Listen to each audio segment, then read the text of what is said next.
right, YouTube seems to... Okay, YouTube is up, says the connection is excellent. Okay, Twitch is up. Okay. Kick is up now. Okay. Okay. Is it working? Oh, let me check. Okay, yeah, it seems to be working. Okay, yeah, it looks to be working. Alrighty then. Okay.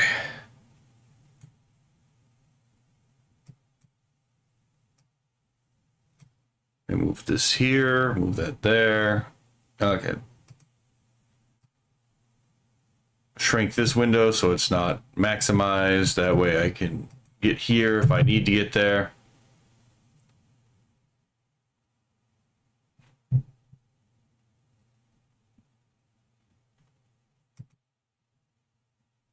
Wait, was that just sent?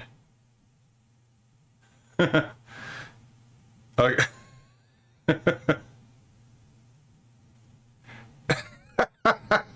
Oh my.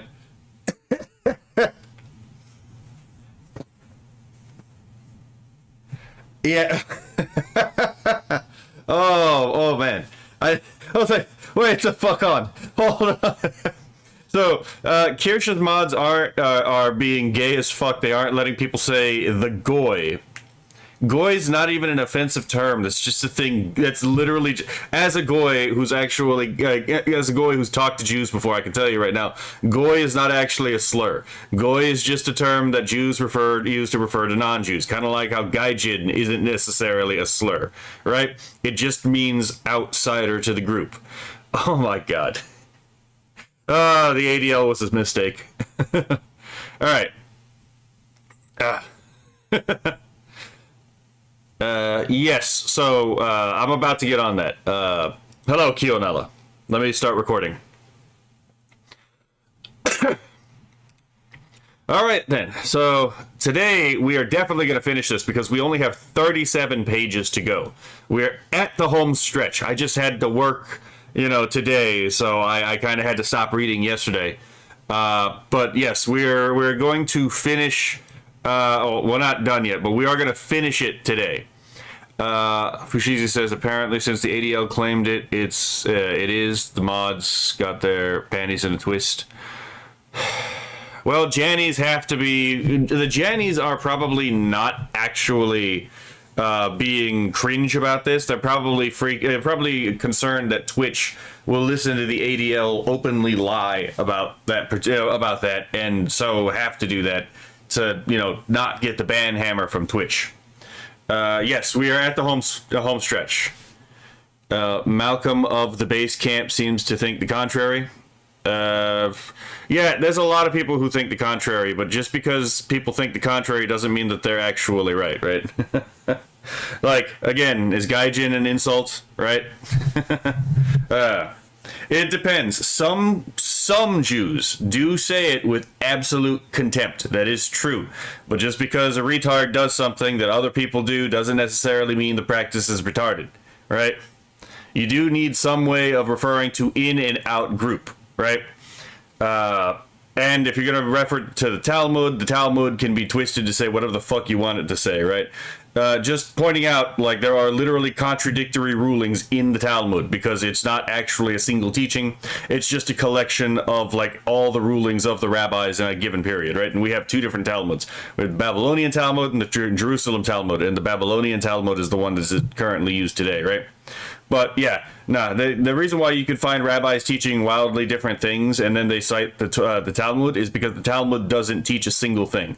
It teaches a lot of very disparate things. Hell, even whether or not a Jew can actually be a Christian is up for debate in the Talmud, right? Fucking the story of Rabbi Eliezer, the people who actually wrote the story are like, yes, Eliezer is cringe and wrong. But if you actually read the story, Eliezer is actually demonstrably right. Let's see. I just said home stretch as you said home stretch. I don't attach much to it, though. That's fair. Okay, so let's get to the purpose of the thing here, right? Because I want to get through this. That way, as, you know, Kianella asked, we could actually be done with this, right? And have gone through the whole thing. So, we're on now Appendix 1, non-hearing victim testimony. We've only got 37 pages to go. So this is Felicity, survivor. This is the first time I've ever shared a full account of what has happened to me as a child. The first assault happened shortly after my 8th birthday. On this occasion, he asked me to help him put up a shelf, so went into a back room, and he closed the door behind us. That's not a good sign. He had closed the door before, although closed doors made me feel uncomfortable and trapped. There were nails in a small box, and he asked me to pass them to him. When I went to pass them to him, he came on top of me and put his hands all over me. I do not remember him saying anything at first. I froze and could not move. Yeah, because you have no idea what to do, right? You have no idea what's... Let's see. I remember being very scared. I also remember being terrified that I would get in trouble. That is common. He told me that if I told anyone, I would be taken away. I was terrified of going home afterwards. This was the starting point of years of abuse, rape, and torture. This man was the first person who had harmed me in this way. He then progressed to trafficking me to other men, predominantly Asian, outside the local area. After this, I began being collected either by taxi or by men who would pick me up personally. Okay. So this is a series of like quotation marks from these people, it's going to seem. So these collections often took place after school on church nights when I was supposed to be attending church, and sometimes at weekends. I was also put in situations where I was made to participate in harmful acts involving other children. This was used to confuse boundaries and to make what was happening feel normal, quote unquote, while also creating secrecy and fear about speaking out. The man was described to me as someone who adored me and would marry me. I was told this was God's plan and that I would need to convert to Islam. This was presented as love and destiny, but it functioned as manipulation and control. The man linked to my initial period of abuse attended a Christian church. My contact with him and the way faith was referenced were used as part of the narrative to gain trust and legitimize what he was saying. So yeah, here we have like an Anglican, probably an Anglican man involved in this, right? Let's see.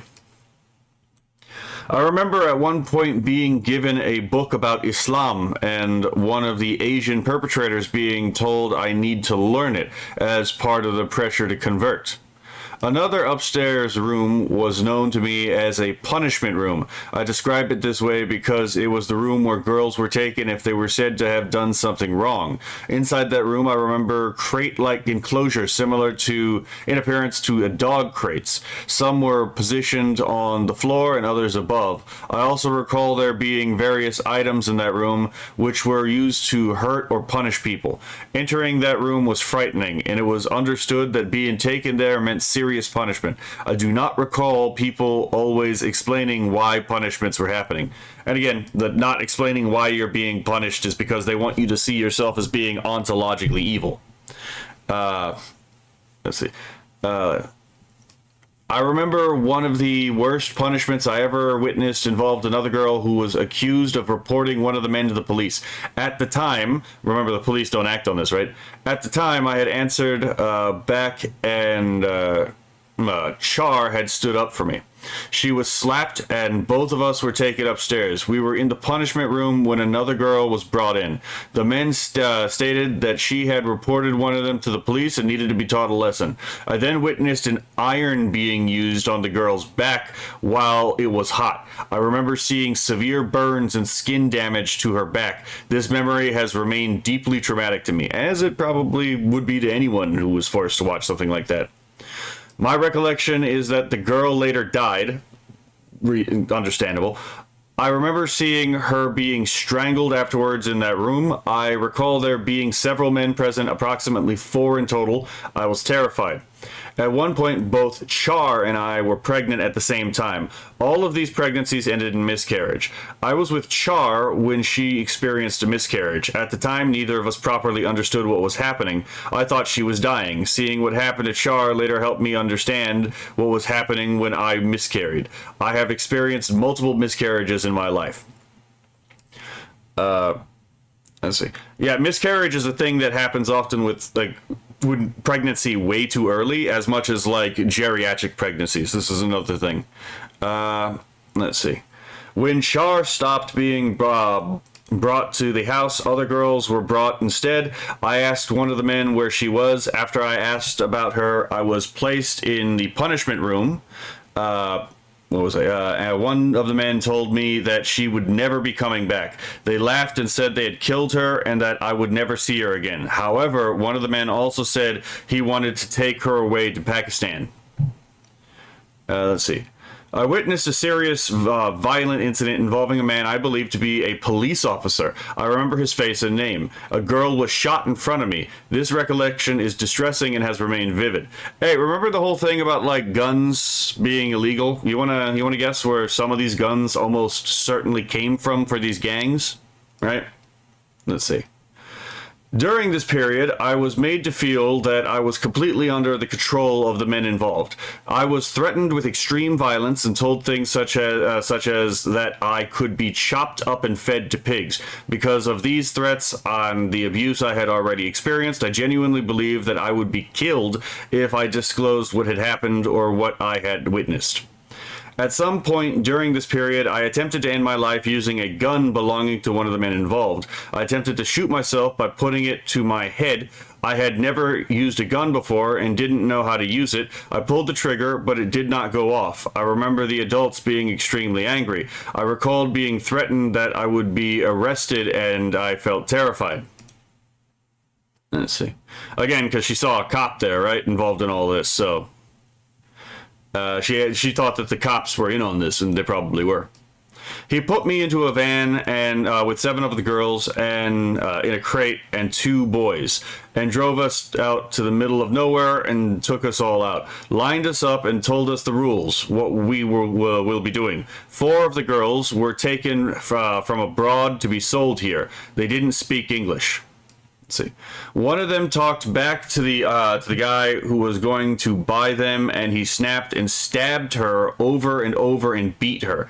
He then he set her on fire and made us all watch. That's what changed me. That's why I tried to jump out of the window. Towards the end, I had to dig my own grave. There was one man I remember distinctly. He would talk about wanting a rose to his friend. To his Fred. What? He would talk about wanting a rose to his Fred. Interesting. He talked about his idol being Fred West, and he wanted a partner he could kidnap, kill, and eat kids with. He talked in detail, and I saw him again when I was 27. I did try to report him at 27, but they didn't believe me. I recall one occasion where he hung me upside down by my feet and whipped me. He then urinated on me. Again, this is all a domination thing. I also remember him forcing acts upon me and pouring substances over me while laughing, as though he found it amusing. His behavior appeared sadistic and degrading. Yeah, this is some Marquis de Sade shit. Let's see. The house resembled other houses I had previously seen where girls were present. I remember seeing a very young girl, approximately 5 or 6 years old, tied up near the kitchen area. I could also hear other girls elsewhere in the property. Because you gotta remember, again, Muhammad, married a 6-year-old, just didn't sleep with her, and it wasn't because he didn't want to. The man I knew as Oraz appeared to enjoy watching another man rape me. During the assault, I screamed at him to help me. I recall that he eventually told the other man to stop and instructed him to leave the room. However, once the other man left, Raz then raped me himself. Let's see. I remember him saying that the night was special, quote unquote, that he was celebrating something, and that I had been purchased for the night. i.e., the temporary marriage, the purchase for the night thing, right? As a reward for his atrocities. Over the course of the night, numerous men assaulted me. I cannot remember how many there were. I remember Raz sitting in the corner watching while the abuse took place. At some point during the night, I was forced to take additional tablets or substances. I became extremely disoriented, dizzy, nauseous, and unable to move properly. I remember the room spinning and seeing double. I felt physically heavy, as though I could not control my body. I vomited over myself at one stage because I was choking, but the abuse continued regardless. Let's see. I remember witnessing severe abuse directed towards the baby while the mother was forced to watch. I recall seeing cigarettes being put onto the baby. The woman was white, the baby was of mixed heritage. These men then killed the baby. The incident caused me extreme distress and remains one of the most traumatic memories I carry. At the time, I felt emotionally overwhelmed and psychologically broken by what I had witnessed. I experienced ongoing nightmares, flashbacks, dissociation, shame, fear, and emotional numbness. There were periods where I blocked out significant parts of what had happened in order to cope and survive. I also experienced repeated situations where I felt disbelieved, dismissed, or treated as though I was inventing events, which had a deeply damaging effect on my confidence and mental well-being. A significant part of my healing has come from finally being listened to, believed, and validated. Being heard has helped me begin to understand that what happened to me was not my fault, although I still experience the effects of trauma and some symptoms remain. I now experience fewer nightmares and flashbacks and feel more able to speak openly about what happened. I also feel emotionally lighter than I have for many years, because I no longer feel completely silenced or alone with these experiences. So, let me catch up with chat, because I saw the chat moving, so I have a sneaking suspicion they have something to say about this. Understandably so. Let's see. 4 men in the room, exactly few enough to avoid the 4 men to bear witness rule. Yep. Hello, Andy, John, Jelly, Sealson. We're finishing up the horror today, right? Wait, Philip, weren't you in here already? Oh, no, you were not. Hello, Philip. Hello, Road. Yeah, we're finishing up the horror today. So this is Claire, another survivor. 2 quotes. There were always white girls coming in and going out, some even younger than me. Some girls dealt drugs for the men, and many of those girls still hang around with the same perpetrators now, which makes me very sad. We were just in and out of all these party houses, drugs, men doing whatever they wanted. The lads would pick us up from school. We raised concerns at the time because we all went to the sexual health clinic, so there were records from that. Even the chief inspector of blank police was aware. So here's the thing. Again, I mean, yeah, this is horrible. But here's the thing. Rupert Lowe said that all the names are coming out under parliamentary privilege if, like, he gets elected. So, we could actually know who specifically this fucker is, right? If Rupert Lowe gets elected. All of these blanked out names of perpetrators, there's not a lot, it seems, but there are some blanked out names. Oh, no, here they are. We might actually know who some of these people are decently soon. And we'll see, though. We'll see if the British people have the stomach to do the right thing, right? So, Tinkerbell, survivor. 3 weeks after my placement, I woke in the middle of the night to find someone's hand inside my vagina. I was 14 and a half years old. The night social worker was a Scottish man. I reported what had happened. He took me to the office, sat with me, and helped me write a report. The following morning, he had gone. No one followed up. No report was acted upon. No one asked me if I was safe. Nothing happened. From that point onwards, I felt no safer than I had at home. The abuse continued on several further occasions within the care setting. I have vivid memories of the nighttime routines in the home, including occasions where one child was selected to stay up and watch a film with staff while others were sent to bed. I recall being given a glass of lemonade and having no memory of what happened afterwards. During this time, my education collapsed. I had previously been a high-achieving student with aspirations to become an architect. However, I began truanting and disengaging. While in care, I also experienced significant chaos, including police informing me that my mother had emptied my bank account by forging my signature. Despite this, I was pressured to return home. I began running away from the children's home. Initially, I did so alone. Later, another girl joined the home who I knew previously. After I told her what had been happening, we began running away together. We were groomed by adult men while on the streets. These included Pakistani men and a Polish man. So we have a person who's probably not Muslim, but, you know, the rare exception, as well as his son. The arrangement was implicit: shelter, food, cigarettes, and in exchange for sex. So, Leah, one quote, survivor. Let's see. I bought a house in 2002 and noticed my abuser hanging around outside of my house in a taxi from the latter part of 2002 to the early part of 2003. After I started having serious problems with my abuser early in 2003, I made numerous reports about him to the police in 2003, including about him non-stop stalking me, abducting me, violently attacking me almost every day for hours on end, breaking my nose and other bones, etc., non-stop raping me, non-stop falsely imprisoning me, and him constantly threatening to kill me and my 5-year-old niece. He claimed to be the son of the chief of police of Baghdad, and he had 2 passports with different names. I don't know what the fuck being the chief of police of Baghdad has anything to do with it. You don't have any immunity. Maybe that would be a good sign. A good what would you say? Signal to stop doing this shit if they if that is the chief of the son of the chief of police of Baghdad, and the son of the chief of police of Baghdad, if he did do this, ends up hanging from a legally sentenced to hang from a street pole, right? Maybe that would send some signals. Okay.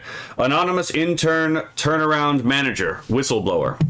I am an intern turnaround manager. I have worked in this type of role for many years. In or around 2019, I was brought into a residential children's service in a large town in Greater Manchester on an interim basis from approximately September until March of the following year. My role was to stabilize the service support center careers, identify systemic issues, and exercise professional judgment about whether the service was meeting the needs of the children placed there.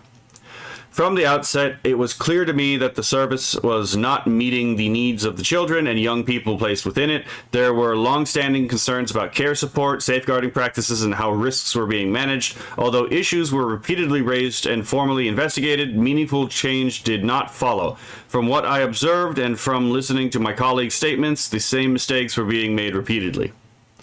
In my professional opinion, these failures directly led to children being placed at risk, and in some cases to the abuse of children. Safeguarding was not effective, particularly in relation to sexual exploitation. The service was not taking necessary steps to keep children safe. Okay. Let's see. I was welcoming Andy. Oh, fair enough. GHB. That is definitely the drug she took, yes. That took me way too long to figure out what the hell are you talking? Oh, yeah, the drug. That took me too long to figure that out. Let's see. Anonymous consultant position, survivor and whistleblower. Through my medical career, I have witnessed firsthand the devastating impact of sexual abuse on children and adults of all genders. I mean, this part is cringe, but she probably has to say this in the state of the Communist Republic of Britain. Let's see. Sexual abuse destroys lives, often presenting in healthcare settings, not only those direct disclosures, but through physical symptoms, psychological distress, and complex presentations that mask the underlying abuse. Despite this, at no point during my medical training or professional development was I taught how to identify grooming or trafficking according to the profile later described by Professor Alexis J., or more recently referenced in Casey's 2025 audit of grooming gangs, nor were we trained on the Alexis J. report itself. So, yeah, this person just straight up was never taught how to recognize the signs, right?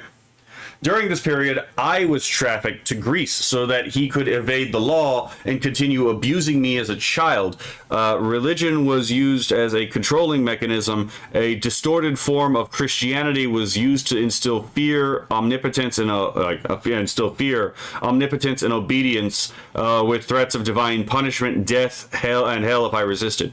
What sect is this? The distorted form of Christianity. Are we going to say which one it is? All right. Let's see. The abuser carried a gun issued again, notice how many of these people carry guns when it's against the law to carry a gun in the United Kingdom, right? The abuser carried a gun, issued threats of violence, death, and suicide, used alcohol, and isolated me almost entirely from society for approximately 5 years, except for education. Even my schooling was tightly controlled through pickups, drop-offs, intimidation of teachers, and acts of violence towards others. So this person was threatening her teachers, and still nothing happened, right? I might have to turn this light on. Okay, I need to turn it on from over here then. Yeah. Okay. Okay, yes, the contrast between bright and dark is no longer so bad to my eyes. Fushidi. Waiter, can I get the largest possible nanny the fuck? Yep. Jojo, parent of survivor. Let's see. There is a widespread belief that children are only groomed or sexually exploited if they come from chaotic backgrounds or are in care. That was not the case in our family. Grooming has no boundaries. I had 5 children. All of them are well respected, have good jobs, and have families of their own. My daughter did not come from a broken home. Another disturbing pattern emerged. We would find her dumped on our doorstep in the morning, intoxicated. The men grooming her were giving her alcohol and drugs. We questioned her about this so-called boyfriend. She told us she loved him. Well, when we asked his age, she said she thought he was around 25 years old. She talked about meeting his family. She was a young teenager. I could not understand how any family could accept a grown man being involved with a child. I will never forget being told by police officers that if she carried on as she was, she would end up either dead or raped. Despite saying this, they did not recognize her as a victim. So they literally said if the police told her if they keep doing this, they're going to end up either dead or raped. Although technically both is also a possibility. Anyway, but again, they did not recognize her as a victim. Let's see. They did not arrest the adult men when she was being found. The adult men she was being found with, even though she was only 13 or 14 years old. When my daughter was 15 years old, police came to our door and told us she had been raped by 4 Asian males. Okay, well, at least that, fair. They were Pakistani men. Again, the patterns be patterning, right? We rushed to her. She was in a terrible state and could barely walk. She had been plied with a large amount of alcohol. She was raped and had curry powder thrown over her. This took place at a hotel during Eid. Eid being, again, that Islamic holiday we were talking about, right? Holiday literally meaning holy day. Staff at the hotel had seen my daughter being escorted to a hotel room by a group of Asian men. It was the hotel manager who contacted the police, who then contacted us. My daughter's perpetrators were charged and the case was prepared for trial. On the day of the trial, we were told the case had been dropped. So the day that they were supposed to go to trial, the case is dropped. We were told only that the perpetrator had a very good solicitor. No written explanation was ever provided. This moment destroyed her. She felt she had not been believed and had not received justice. Her drinking escalated. In 2022, my daughter found their sister deceased in her flat. She was 33 years old. She died alone. I believe that the grooming, rape, institutional failures, and collapse of the justice process directly contributed to my daughter's death. They probably did. Hello, Kura. Hello, Owen Pines. Again, we got less than 30. We got like 30 pages to go. We're gonna finish this today. Yeah, fair enough. Kura says, "I beg your finest fucking pardon." Owens says, "Yikes." I mean, yeah. Fushizi, I fucking demand your finest fucking pardon. I told you these were going to get worse. You can tell by the structure of the document that the worst cases are being saved towards later in the document in each section, which is how you do this. Anyway. Phobe or Phoebe or however you particularly pronounce this name. I've heard it pronounced like 5 different ways. Survivor. Let's see. Over the past few years, everything has been taken away from us, and none of us were prepared for it, especially me. It has been a huge culture shock to watch our old life gradually disappear, particularly as a result of what happened to me as a teenager.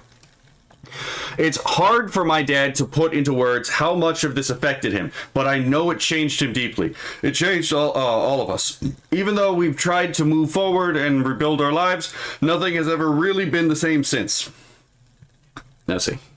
We had expected to be taken seriously by the police. We believed the law was there to protect us. You're a bit naive here.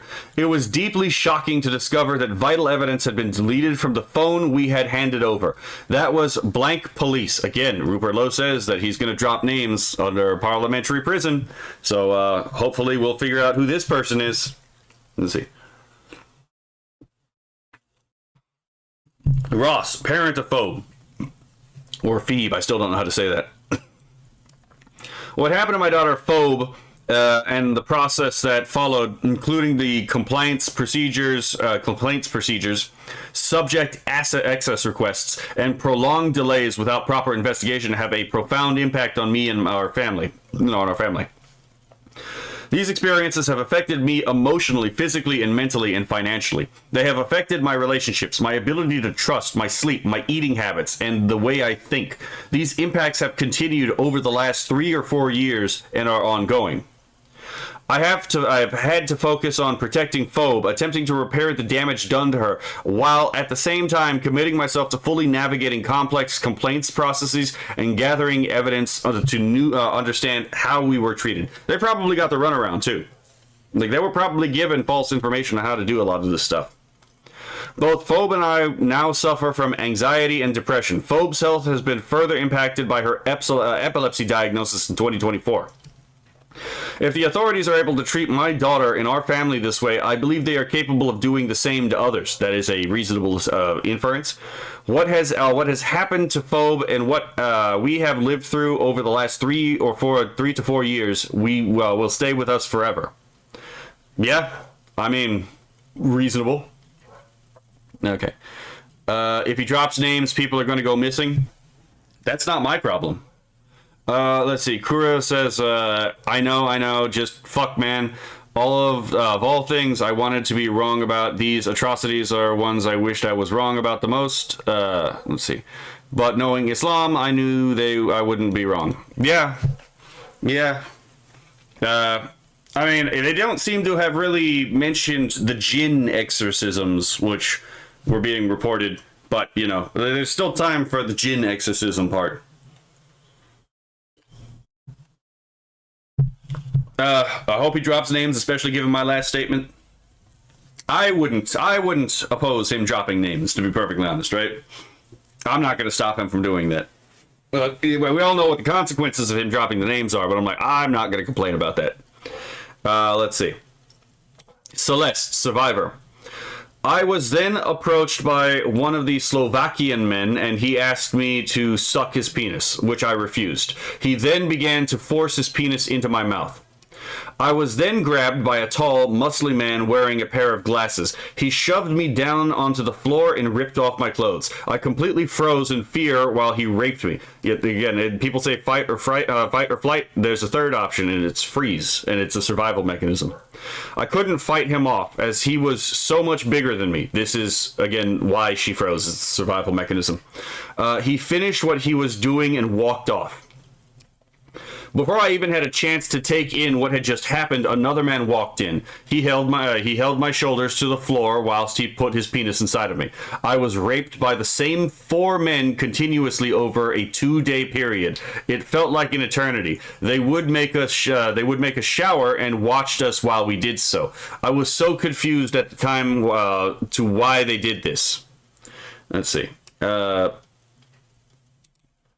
I don't know why this is a question mark here. This is a statement, but okay.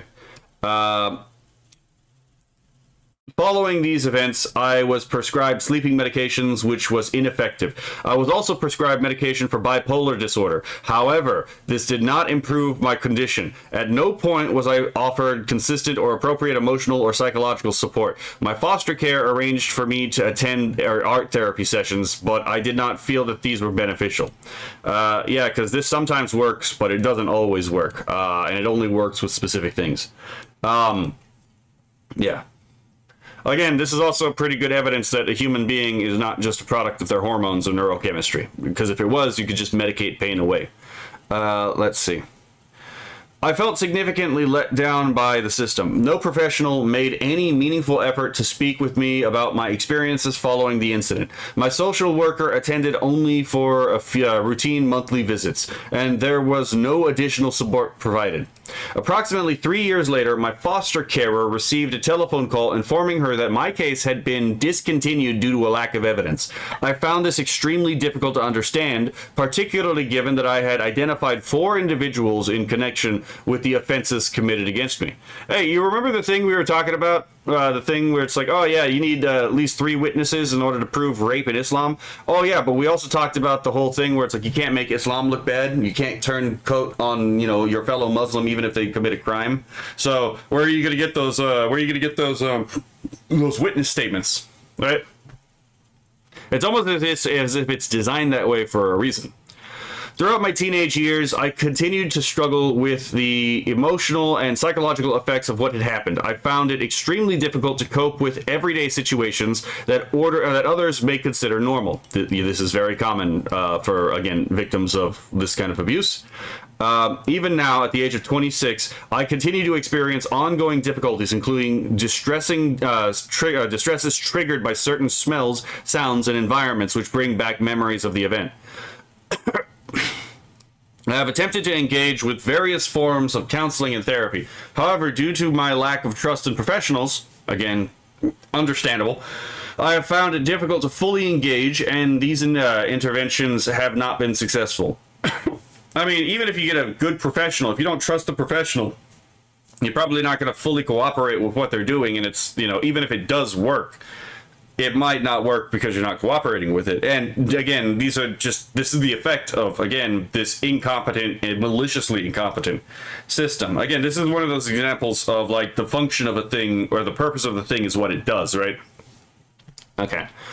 I wish to make clear the long-term impact that these events have had on my life. While I understand that some aspects of this statement may extend beyond the immediate facts of the event, I believe it is important to explain the lasting consequences. The trauma I experienced was significant. I also feel that the response of the professionals involved made the situation more difficult than it needed to be. I feel that I was let down by South Yorkshire Police and social services in the Rotherham area. I remain deeply affected by this and continue to reflect on how others may have had similar experiences. Yep. Okay. My pro chat disconnected for a moment. I was about to wig the fuck out. Okay. Let me catch back up with chat. Fushizi says, I know exactly what the consequences are going to be, and I do wish for them. Yeah. Kura says actions have consequences. It's about time this statement comes to fruition. I agree. Also glowing like the sun. Thomas says, I wonder what they believe all Wamen's crowd is saying about this. Oh wait, they scoffed and made the face. Oh yeah, again, because like Vosh was like, again, they're like Vosh. It's like, oh yeah, Muslims don't rape. And in fact, actually, hold on. Now that we mentioned this, and I have this up here right now, right? What the fuck was it? Was it I think Hassan actually said something about this. Let's see.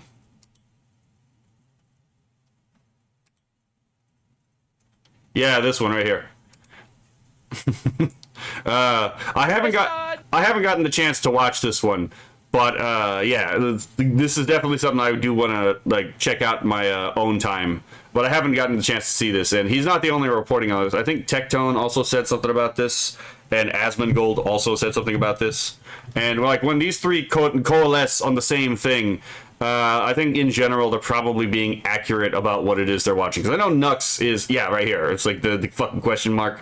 Yeah, because like I know Nux is a bit of a clickbaiter. Half the times his fucking titles are not actually accurate. But if like Tectone and Asmongold converge on the same thing in the thumbnail and the title, then it's like he's probably actually something telling the truth, right?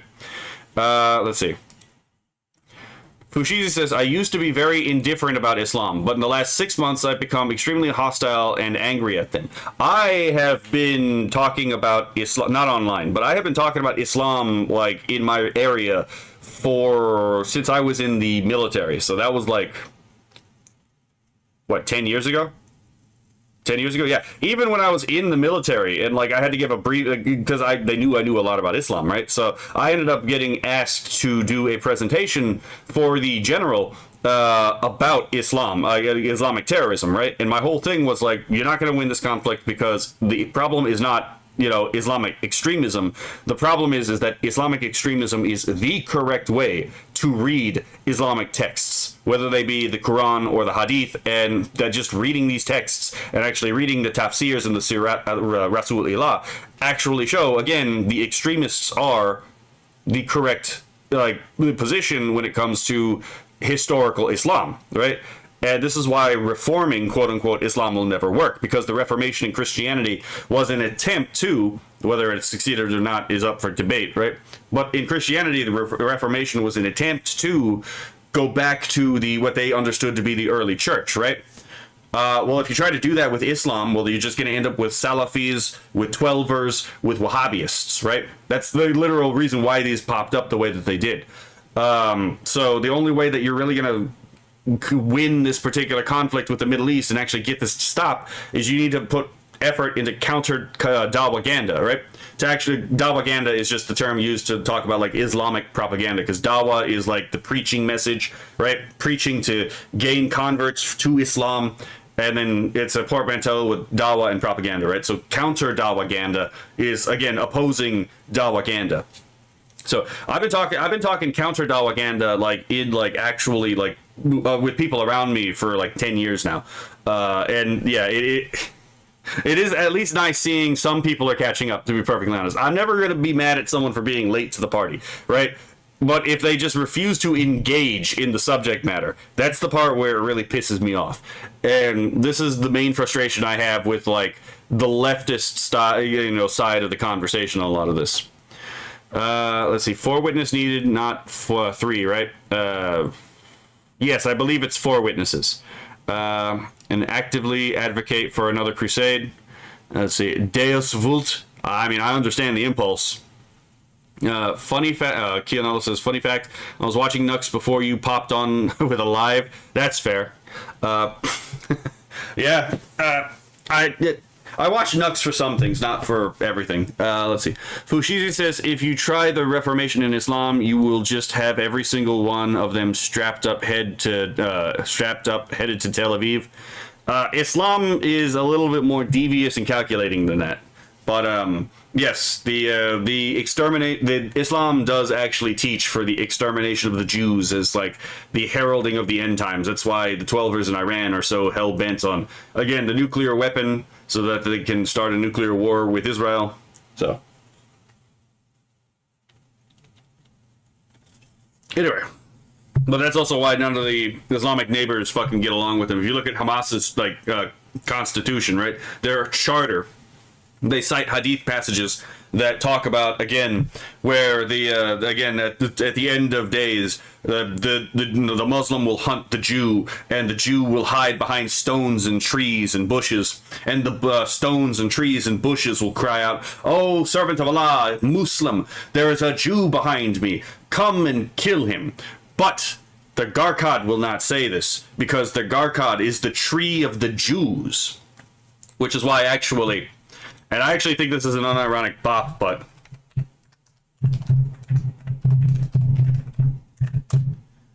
that's why apostate music has this song in particular. Hold on. The Garkad ain't no snitch, because he's making fun of this eschatological claim. And Christians and Hindus. Yeah, I mean, they will wage war against the Christians and the Hindus. The Hindus suffered under Islamic rule. The Christians suffer under Islamic rule. Zoroastrianism was almost completely extamped out under Islamic rule. The Tengrism, right, of the Turkic peoples was almost stamped out under Islamic rule. So, so everyone suffers under Islam, right, by design. Let's see. Oh, excuse me. Okay, Appendix 2, Survivor Quotations. During the course of hearings, survivors provided enlightening and harrowing evidence. Below is an example of some of the questions that came out of the inquiry.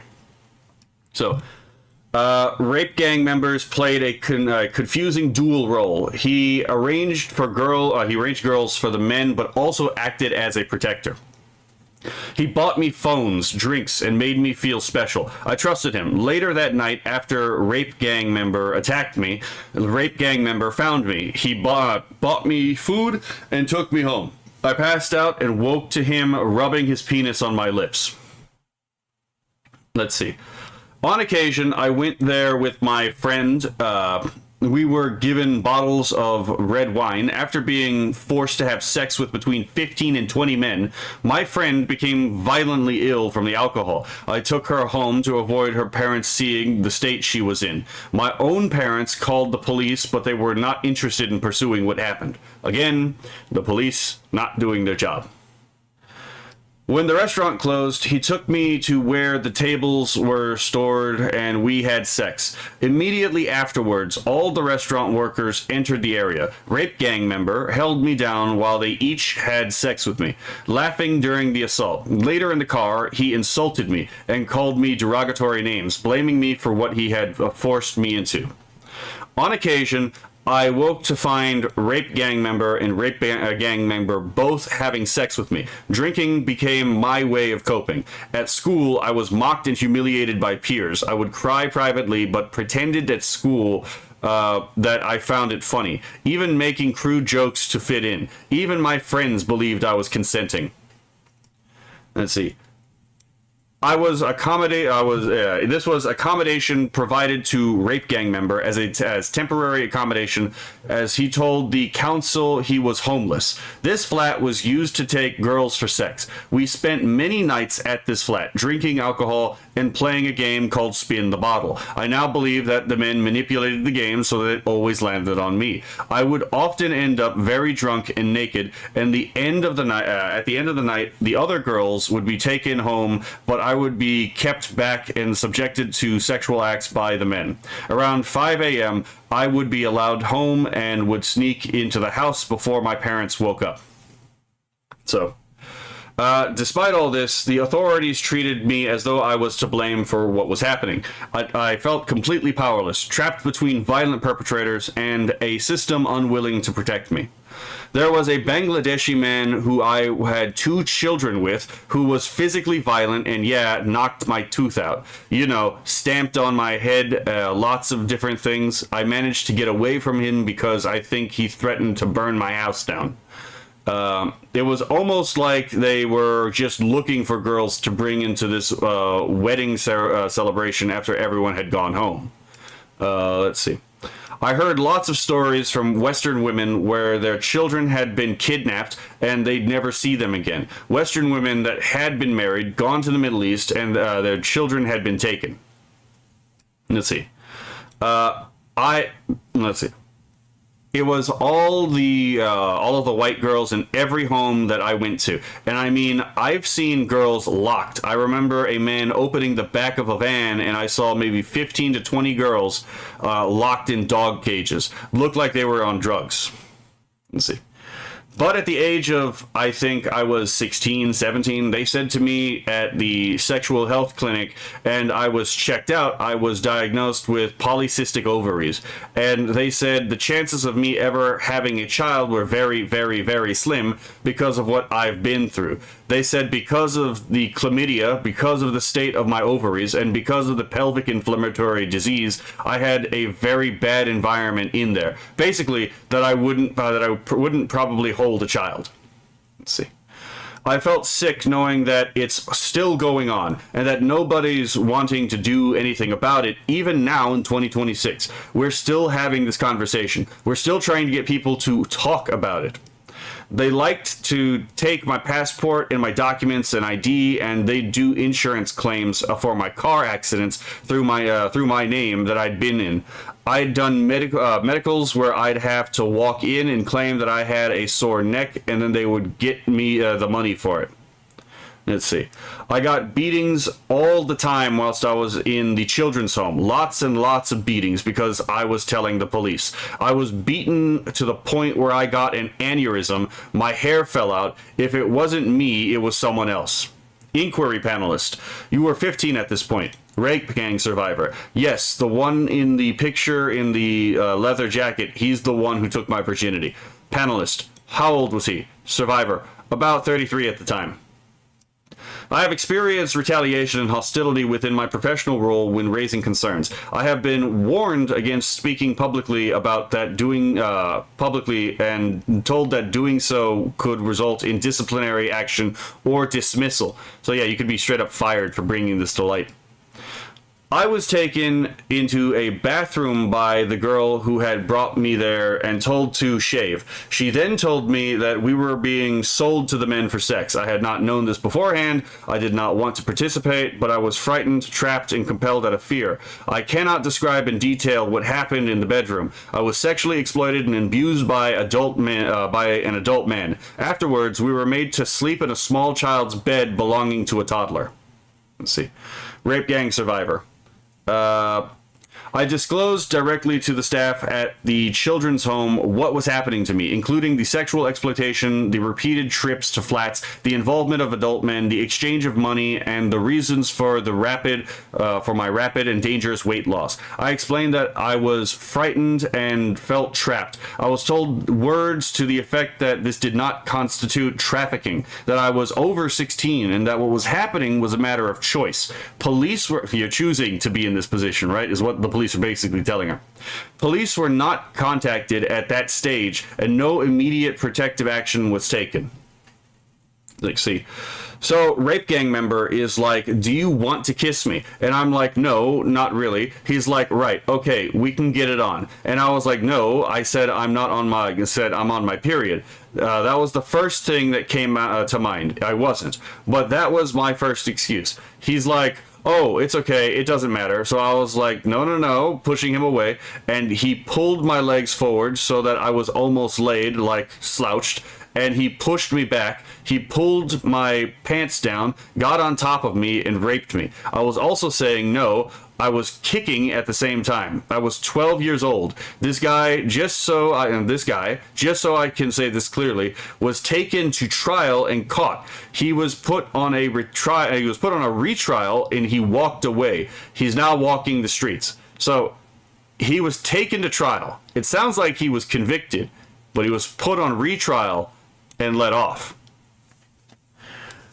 They would toot the horn of the car, and then a child would be taken to the front door by a staff member of the children's home. Remember when I said some of these people are in on it? Again, it's not like these people don't know what's going on. These care facility workers absolutely know what's fucking going on here.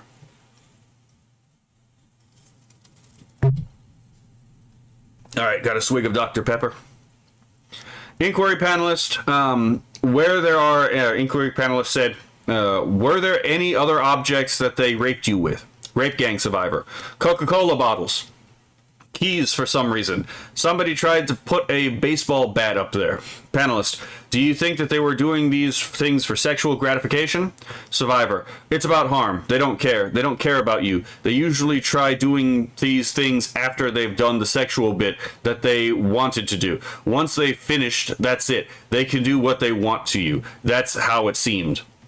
I remember the first time I was taken into the sexual health clinic by my social worker. She walked me in there, and it turned out that I had chlamydia in my throat and vagina. I had also got gonorrhea at that time. At the same again, these people believe Muslims are the cleanest people on earth, and yet it's all these fucking Muslims are riddled with sexual transmitted diseases, right? Let's see.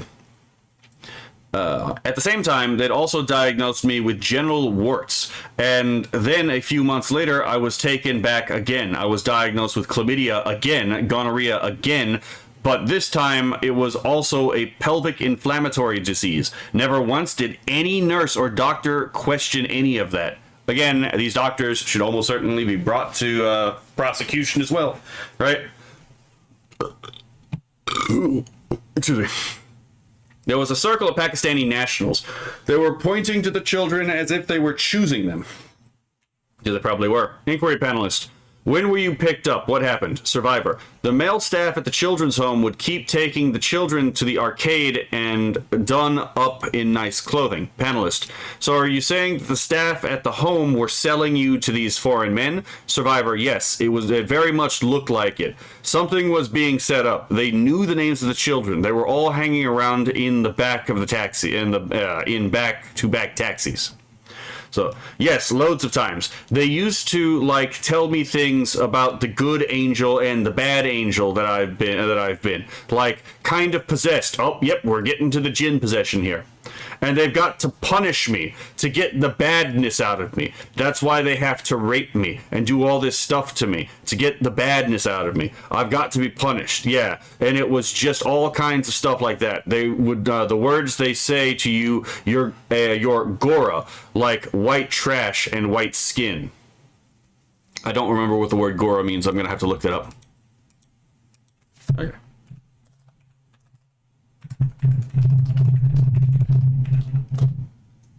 Okay. If I could type like a not dyslexic, right? When I was 15, they trafficked me to Birmingham. I walked into the bathroom in the flat, and there was a dead girl in the bath. I was told by female gang member to gain more weight. She said Somali men like big women. I need to eat more, and I was trying to feed me. I went into the flat expecting a house party. Instead, I was met with a cream flat that smelled very nice, very calm environment. Pictures of children, a child, a little girl on the wall, and 6 Somali men in the lounge sitting around a coffee table chewing something. Let's see. I didn't want to do it. I went for a cigarette by this window, and one of the men came over to me, hand on my throat, next to the window, going, "No, you need to do it. You need to do it." And I thought, I'm going out of this fucking window if I don't do what I'm told. So I did. Let's see. I've even got asked to get married to someone from Pakistan for money. You don't have to sleep with them if you don't want to, but if you want to be with them, you can, and things like that. So, what? Yeah, this is definitely them fucking with her. Like to marry a Pakistani for money, right? So an Islamic marriage. You don't have to sleep with them if you don't want to, except for the fact that we've already covered that in Islam, a man can take sex from his partner, from his concubine or his wife anytime he pleases, right? And the wife has no right to say no. So this is definitely a lie. This is an attempt to marriage trap her. But it's not like they haven't also forced marriage. This is particularly devious because they're trying to convince her to do this. Let's see. He put a cigarette out on the baby's face. Yeah, we already saw that part. Let's see.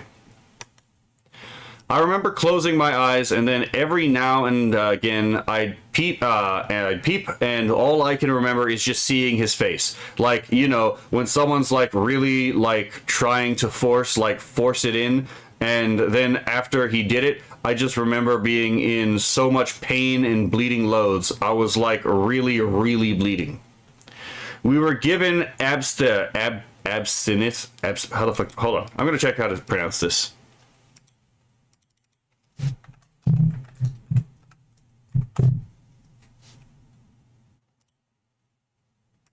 Absinthe. Absinthe. Okay. So we were given absinthe and vodka, and saw a soft drink to mix with. Like, literally one of the strongest alcohols was given to us, and by no mistake, it was to exploit us in some of the horrendous ways possible that a child could be. I grew up in a middle-class house with two parents that had been married for a considerable time, and I think that's quite important because most of the time the idea is that grooming gang victims are in care, or they're runaways, or they're from generally lower-class backgrounds. And I say this just to defeat the presumption that it's only a vulnerable or stereotypically vulnerable girl that can be groomed, because the perpetrators are insidious and they'll target anyone. They will find weaknesses or vulnerability anywhere. Holy crap, this one's gonna go on for a while. This might be the longest section of the text. Let's see.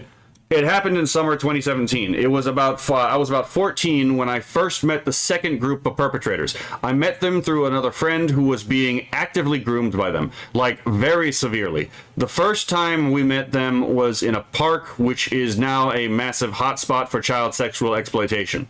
It's happened to hundreds of girls there now. They said, we're going to attack my friend's house, and she had two little siblings, and her mum was quite vulnerable as well. So for her, it was a massive thing. Oh my god, I've got to go because this is going to happen if I don't. And it's the type of thing that, well, a child would believe, but it's probably something they would have done. They were all absolutely insane, and they were known for violence against women. So let's see. It was actually quite a brutal sexual assault. He dug his fingernails into me and to me. It seemed there was no actual pleasure for him out of that. It was just the control and actually exerting power over someone who's clearly vulnerable and showing, I have you where I want you. Okay. I'm going to catch up with the chat for just a moment.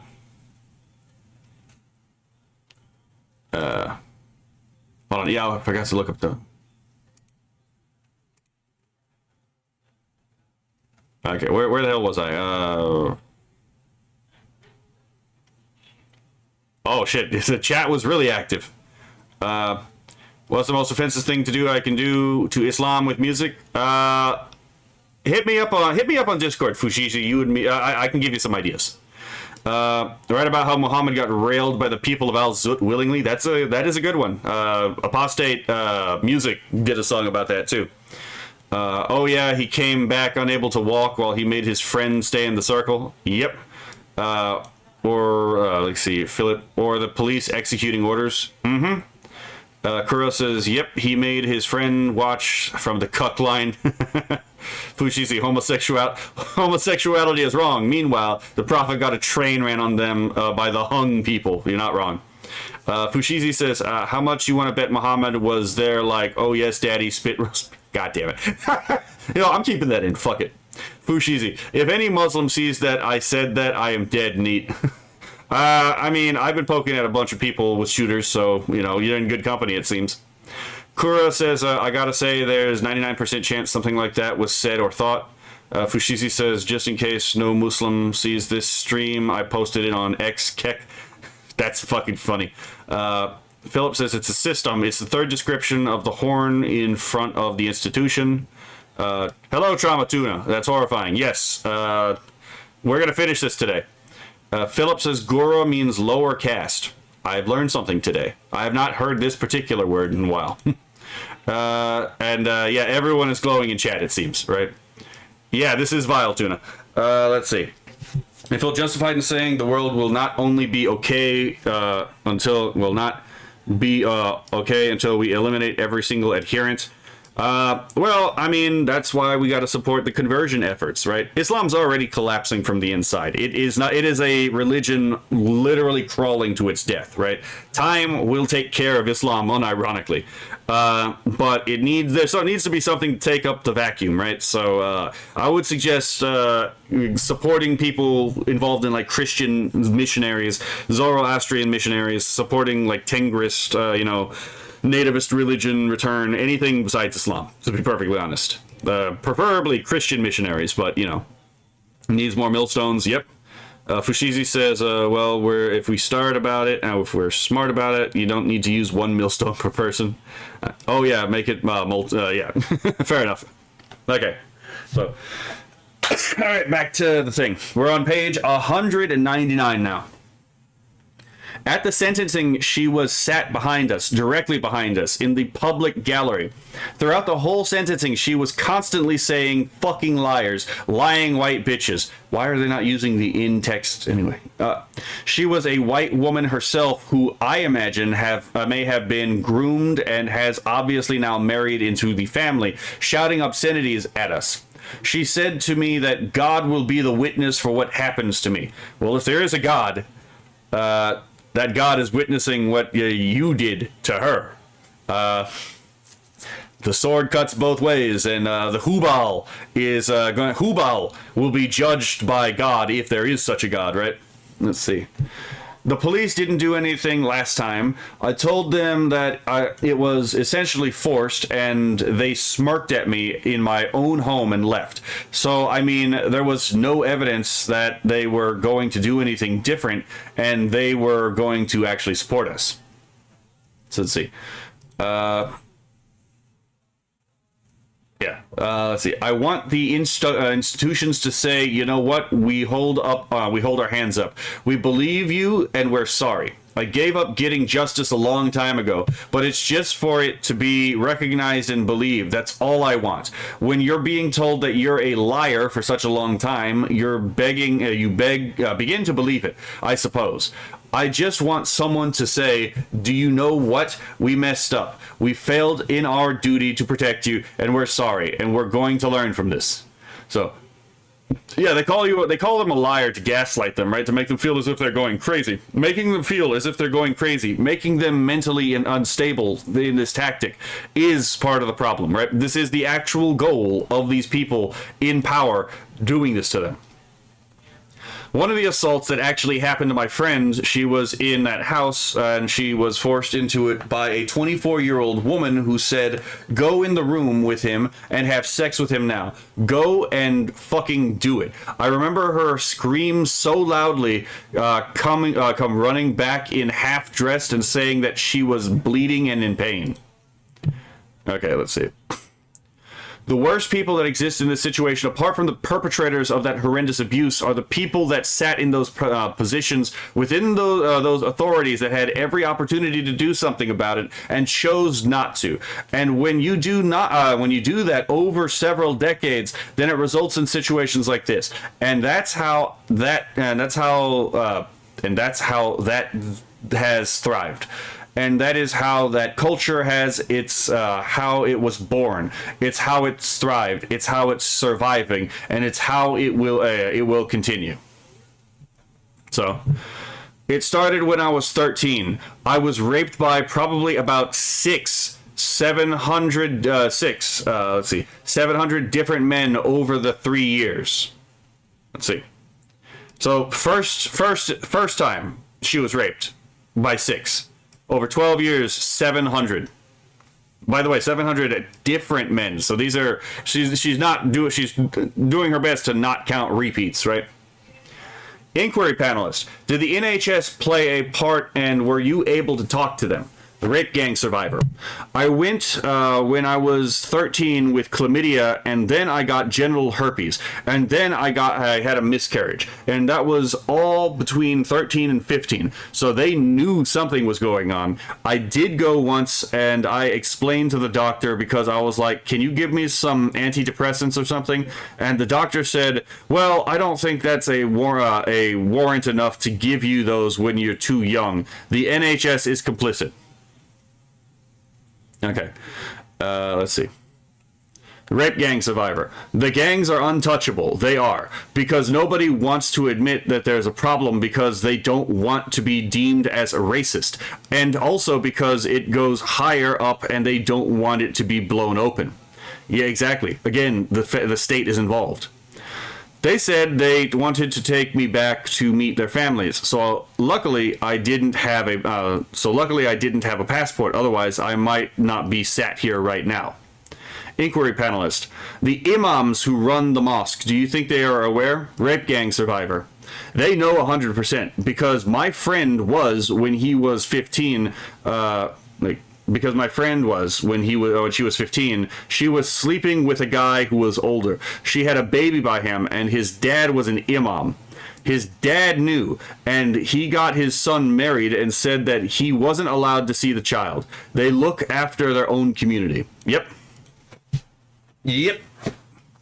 Let's see. I remember being with my friend, and she lived in a children's home.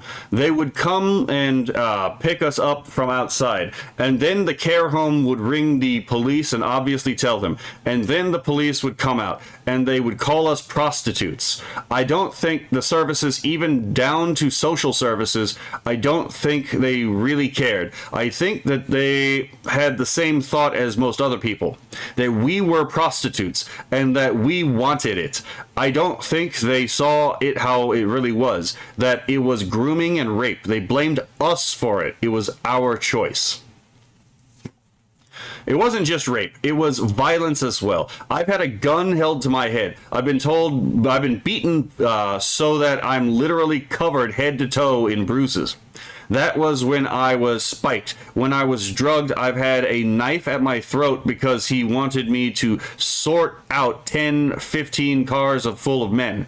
I'd get kidnapped. I don't think people realize. I think they think it's rape, but it was torture as well. I'd be kidnapped and I'd be locked in a room and I'd be beaten and I'd be told if I don't do this, I'm not going to go home. So it was a lot more than just rape. I was beaten black and blue, raped, not only sexually raped, with their body parts themselves, but with objects as well. There was an incident, I was taken to hospital, it was not even in my medical records. I was taken to the A&E because my vagina was split open from a glass bottle. Let's see. I just want it to stop and not happen to any other children, and for people to actually act and do something and stop being so scared. Inquiry panelist, how many different men do you think raped you over that period when you were 16? Rape gang survivor, about 100. Panelist, when you were 16 years old? Survivor, yeah. So, let's see. Rape gang survivor. It was just getting like more and more non-stop phone calls. Everyone knew who I was. I couldn't walk down the street without cars pulling up and saying get in now. Inquiry panelist, and what would happen when you'd get into a car? Survivor, they just take us off to a house or wherever, and that's when all the bad stuff would happen. When all the bad stuff would happen. Panelists, they'd rape you. Survivor, yeah, they wouldn't take no for an answer. It was on a daily basis. Let's see. It was like you'd be in one car and then you'd get a phone call. You'd better come and meet me now. So you'd get out of that one car and you'd be in the next car and the next car. So it was about 10 in one night. Inquiry panelist. So you said around 100 men. What races were there? Let's see. Rape gang survivor, mainly Pakistani. Panelist. Were there any white men? Survivor. No. Panelist, did they ever speak about religion? Survivor, yeah, loads of times. They used to, tell me things about the good angel and the bad angel that I've been. I kind of possessed, and they've got to punish me to get the badness out of me. That's why they have to rape me and do all this stuff to me, to get the badness out of me. I've got to be punished, yeah, and it was just all kinds of stuff like that. The words they say to you, you're Gora, like white trash and white skin. Let's see. The taxis would drop a girl off. They'd go in the shop. That taxi would leave, clear the job. Then another taxi would pull up. Girls are half drunk. They're just getting in a taxi thinking it's the same one. And they're being took to different places to get raped. And there's a chat. Was a group chat for all the drivers. So they were all communicating with each other. Mainly Muslim taxi drivers. I was actually married to an Asian guy and fully converted.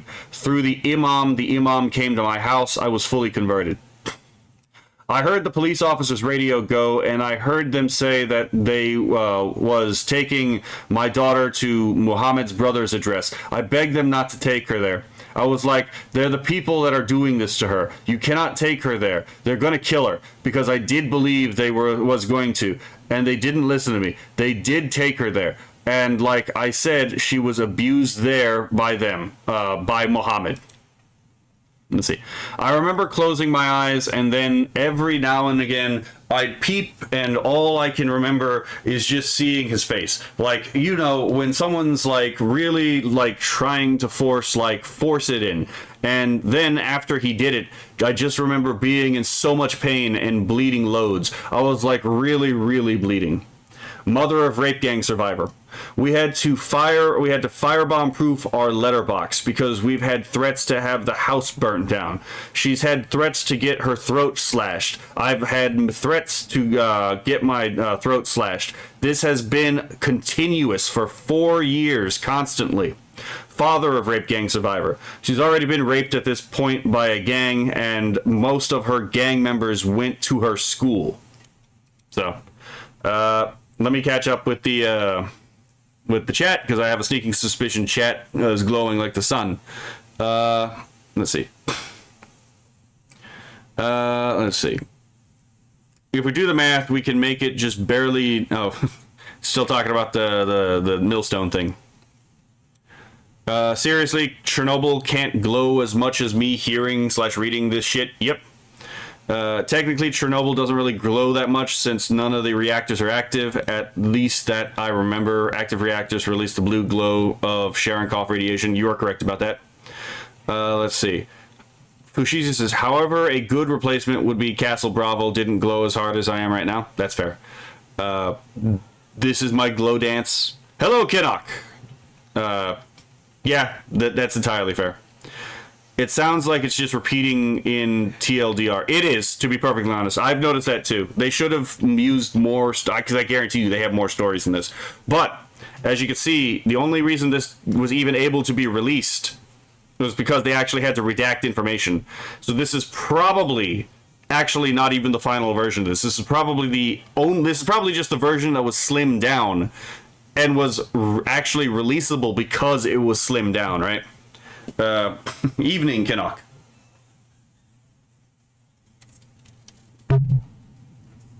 Alright then. We shall continue onwards into the depths of hell. Alright. Appendix 3. Institutional failures. Police and justice. Let's see. Police forces nationwide ignored repeated reports of rape, false imprisonment, and exploitation. Officers often arrived hours late to reports of missing children, and then refused to take statements from victims in closed cases without examination. Girls were often arrested for drunken, disorderly behavior that followed assaults by the gang members. So yeah, they would arrest the rape victims for being drunk and disorderly. Let's see. Bail conditions silenced whistleblowers, while known perpetrators received no conditions or surveillance.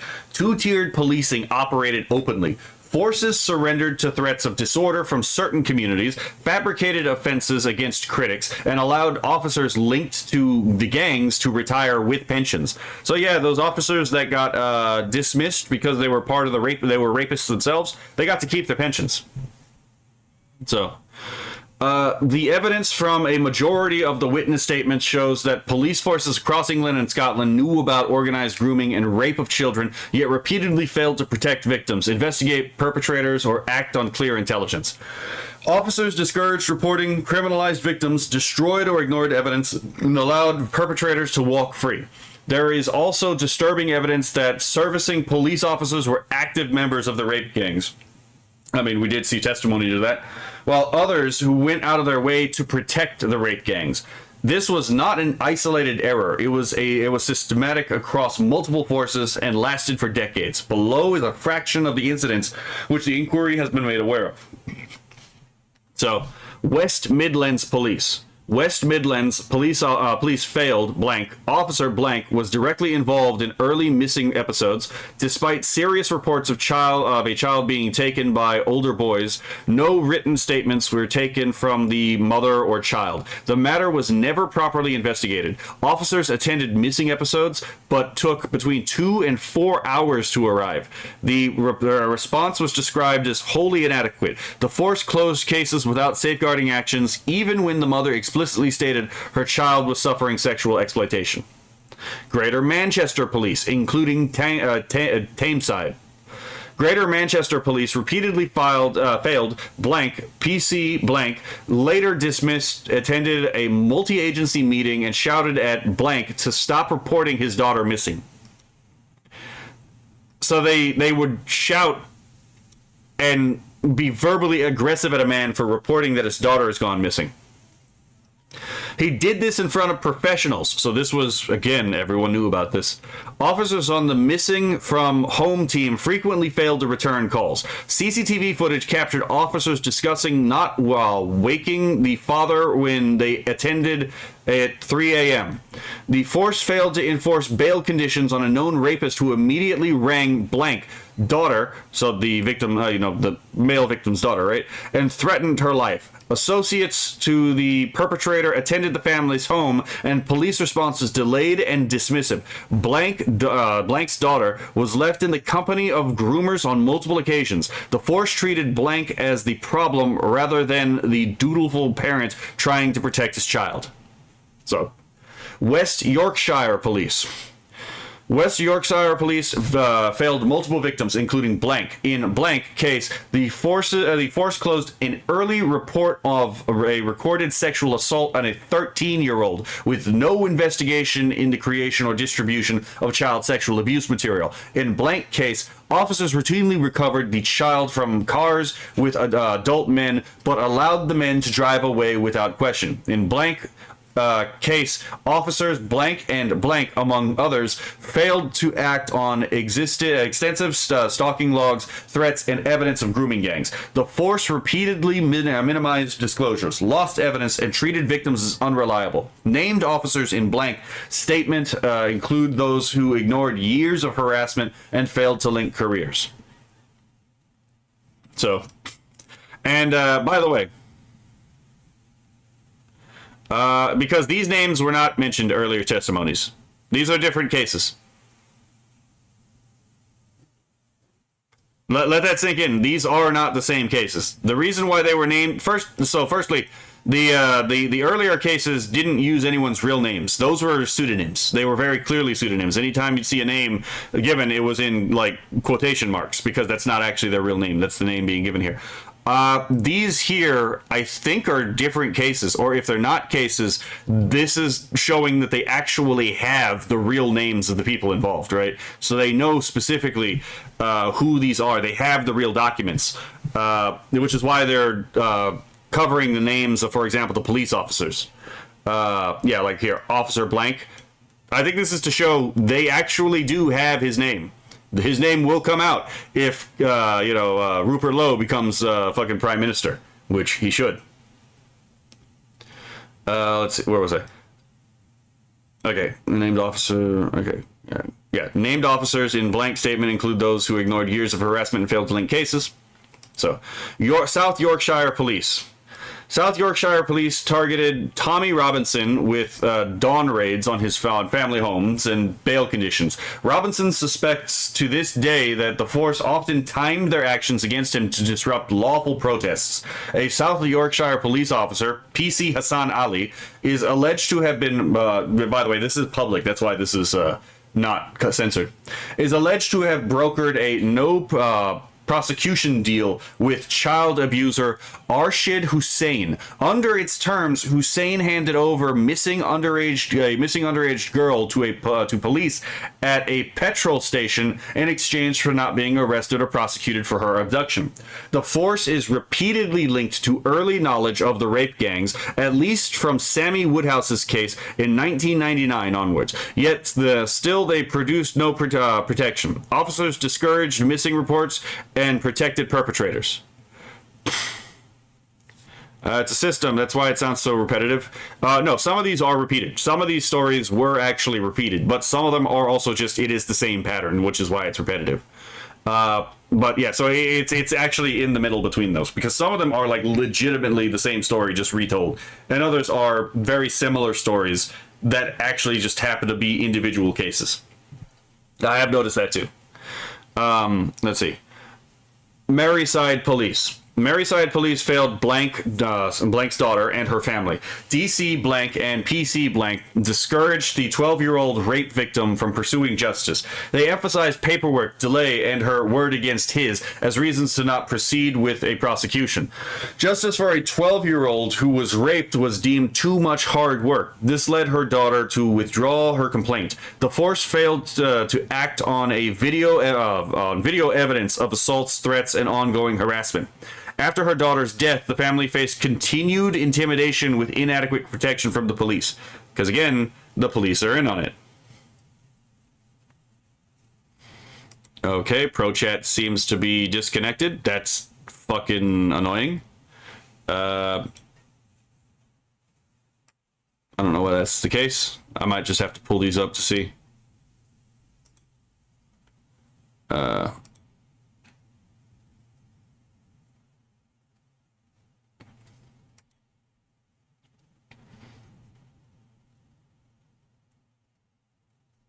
What in the hell is going on with my stream?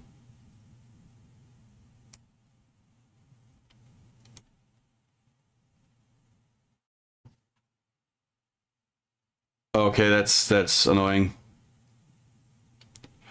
I'm gonna try to see if I can do something. Give me one moment.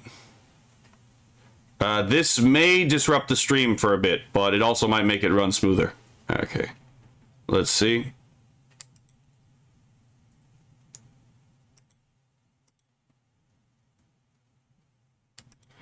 Alright, let's see if this fixes it. Yeah, it's disconnected, now it's reconnecting.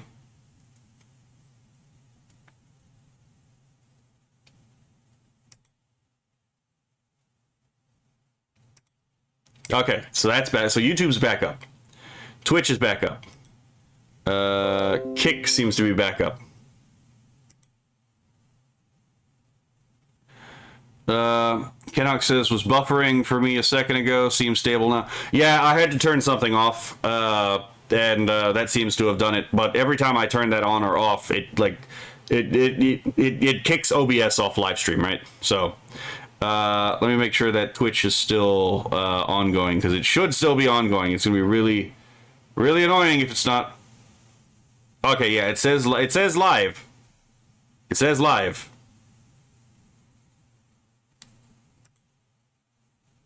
Is Kick still going?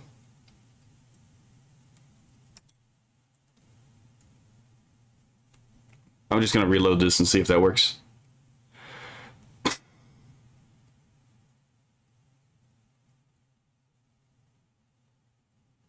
Okay, that says live. Okay, so it seems all three of them are back. You were gone for about 5 seconds. I noticed. Hello, Kura. Thank you for confirming that Twitch is still working. Right? Yeah, I know. It happens sometimes. It's a little annoying on my end. It's not a VTuber stream without scuff, eh? Alright, back to the thing, because we still have a little bit to go. Where was I? Okay, so we already finished the Maryside Police, it looks like. Police Scotland.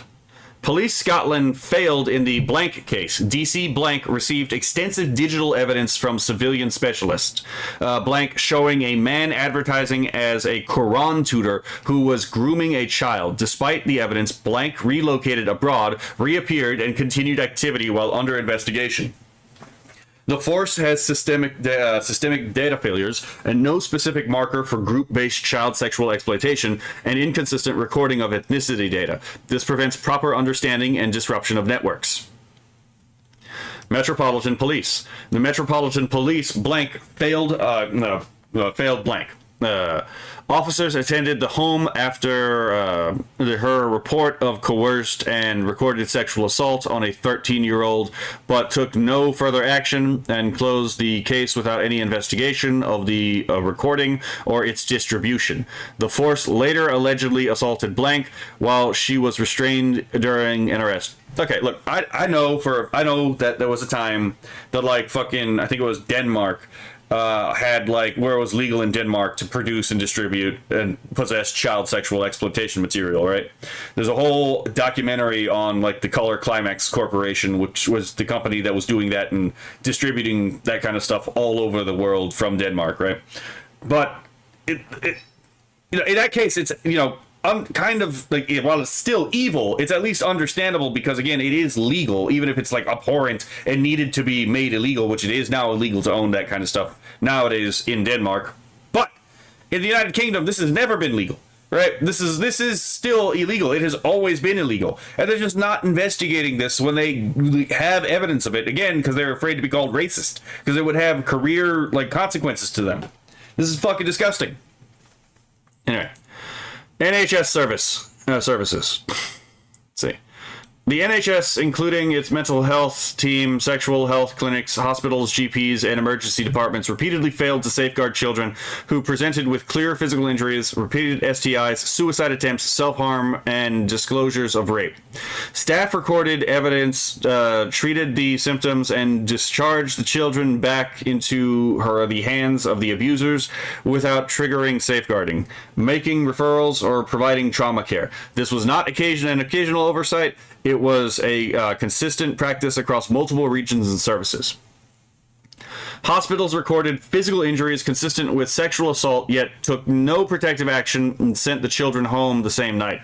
ADHD, autism, and addiction directly linked to the exploitation received symptom-only treatment with no connection made to grooming.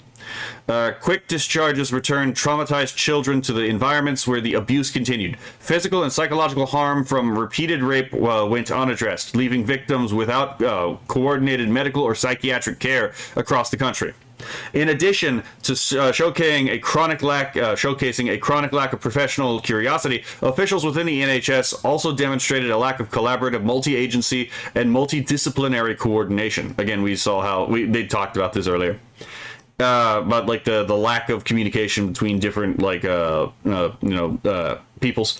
Instead, NHS services tended to work in silos with their own departments, such as physical services. A&E, sexual health clinics, and the like failed in many cases to collaborate or share information with medical health services.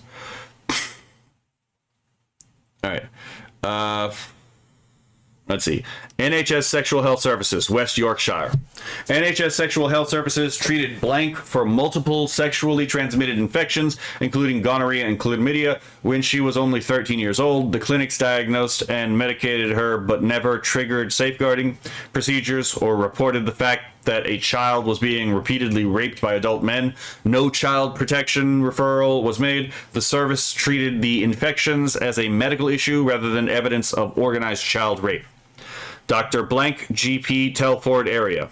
Oh, we're going to call out doctors now. Excellent. Fucking great. Name drop the doctors, too. Everyone involved in this thing should at least be fucking humiliated, if not, like, prosecuted. And, by the way, I support the prosecution idea. A general practitioner saw Blank with clear indications of sexual exploitation, including injuries and behavioral changes consistent with repeated rape. Dr. Blank failed to ask safeguarding questions, failed to make any referral, failed to protect the child despite the obvious red flags. Medical professionals, GPS, surgeons, and consultants, Blank treating teams. GPs, surgeons, and consultants repeatedly reported physical evidence of sexual abuse on Blank from infancy. Genital rashes, bowel problems, invasive treatments, later severe injuries from extreme violence, anal rape, penetration with objects, strangulation, biting, and cutting. These professionals attributed the injuries to psychological causes, performed repetitive invasive examinations without safeguarding action, and failed to protect her. By the way, this is one of the repeated stories. This was actually one of the stories I was given earlier. Okay. Hospitals and psychiatric services, multiple victims, including Blank and others.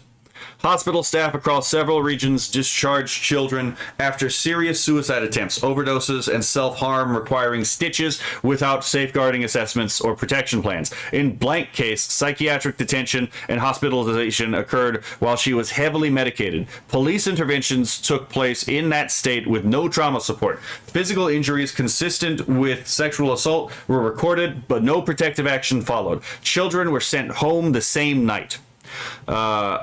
CAMHS and liaison services. Hold on, is this pronounced?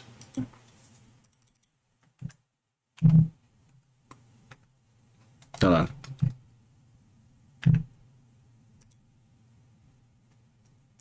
CAMS. Okay. Okay, so it's CAMS. Hospital staff across several regions discharged children after wait, no, hold on, I'm right here. Child and Adolescent Mental Health Services, or CHAMS, practitioner blank and associated services framed blank disclosures of organized trafficking, filmed rape, blackmail, and extreme violence, i.e. red rooms, as mental health issues rather than organized crime. No escalation to protection or investigation followed the disclosures. So, social care. Children's homes became trafficking hubs where staff failed to stop older men collecting girls at night. Local authorities often returned children to unsafe homes and placements despite repeated disclosures of grooming. Social workers dismissed parental concerns, removed parental authority in front of the children, closed cases without intervention, and saw their job as standing in for the parents themselves. Children in long-term care moved repeatedly between placements that exposed them to further abuse. Children received no long-term trauma support following removal from families. The state systematically failed the most vulnerable and enabled the gangs to operate inside the care systems. Social care across England systematically enabled organized grooming and the rape of children. Children's services, local authorities, foster cares, children homes, and independent units repeatedly returned vulnerable children to known risk areas, to known risks. Vulnerable children, vulnerable young people who had already been groomed were placed in institutions that were known to be hubs for rape gangs. This was not an isolated error. It was a nationwide problem and practice that lasted decades. I think this was conspiratorial, personally, but anyway.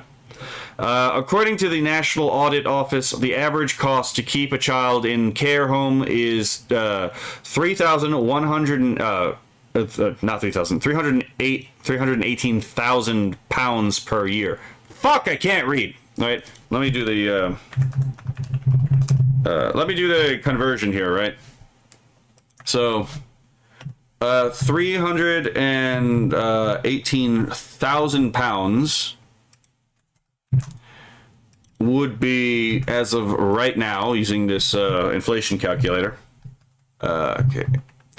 $419,796.57. So that's per year. To send a child to Eton costs 63,000 pounds per year. Okay, let me give this a shot for the conversion metric. Let's see. Oh fuck! I accidentally closed out the conversion calculator. Okay. So that would be $83,000 and $83,167.24. Okay. The failure in social care are not due to a lack of financial resources and have everything to do with the ideology that has permeated throughout our culture, as discussed earlier in this report. And he's absolutely right about this. Hold on. Let's see. Blastbox, hello there. I was going to ask what you were doing. I think I know what you're doing. Yes, I am covering the, I'm reading the Rape Gang Inquiry Report. I have a sneaking suspicion this is going to get my channel flagged on YouTube again for child safety, like the last time I reported on pedophiles in the Muslim world. But anyway, blank Metropolitan Borough Council, right?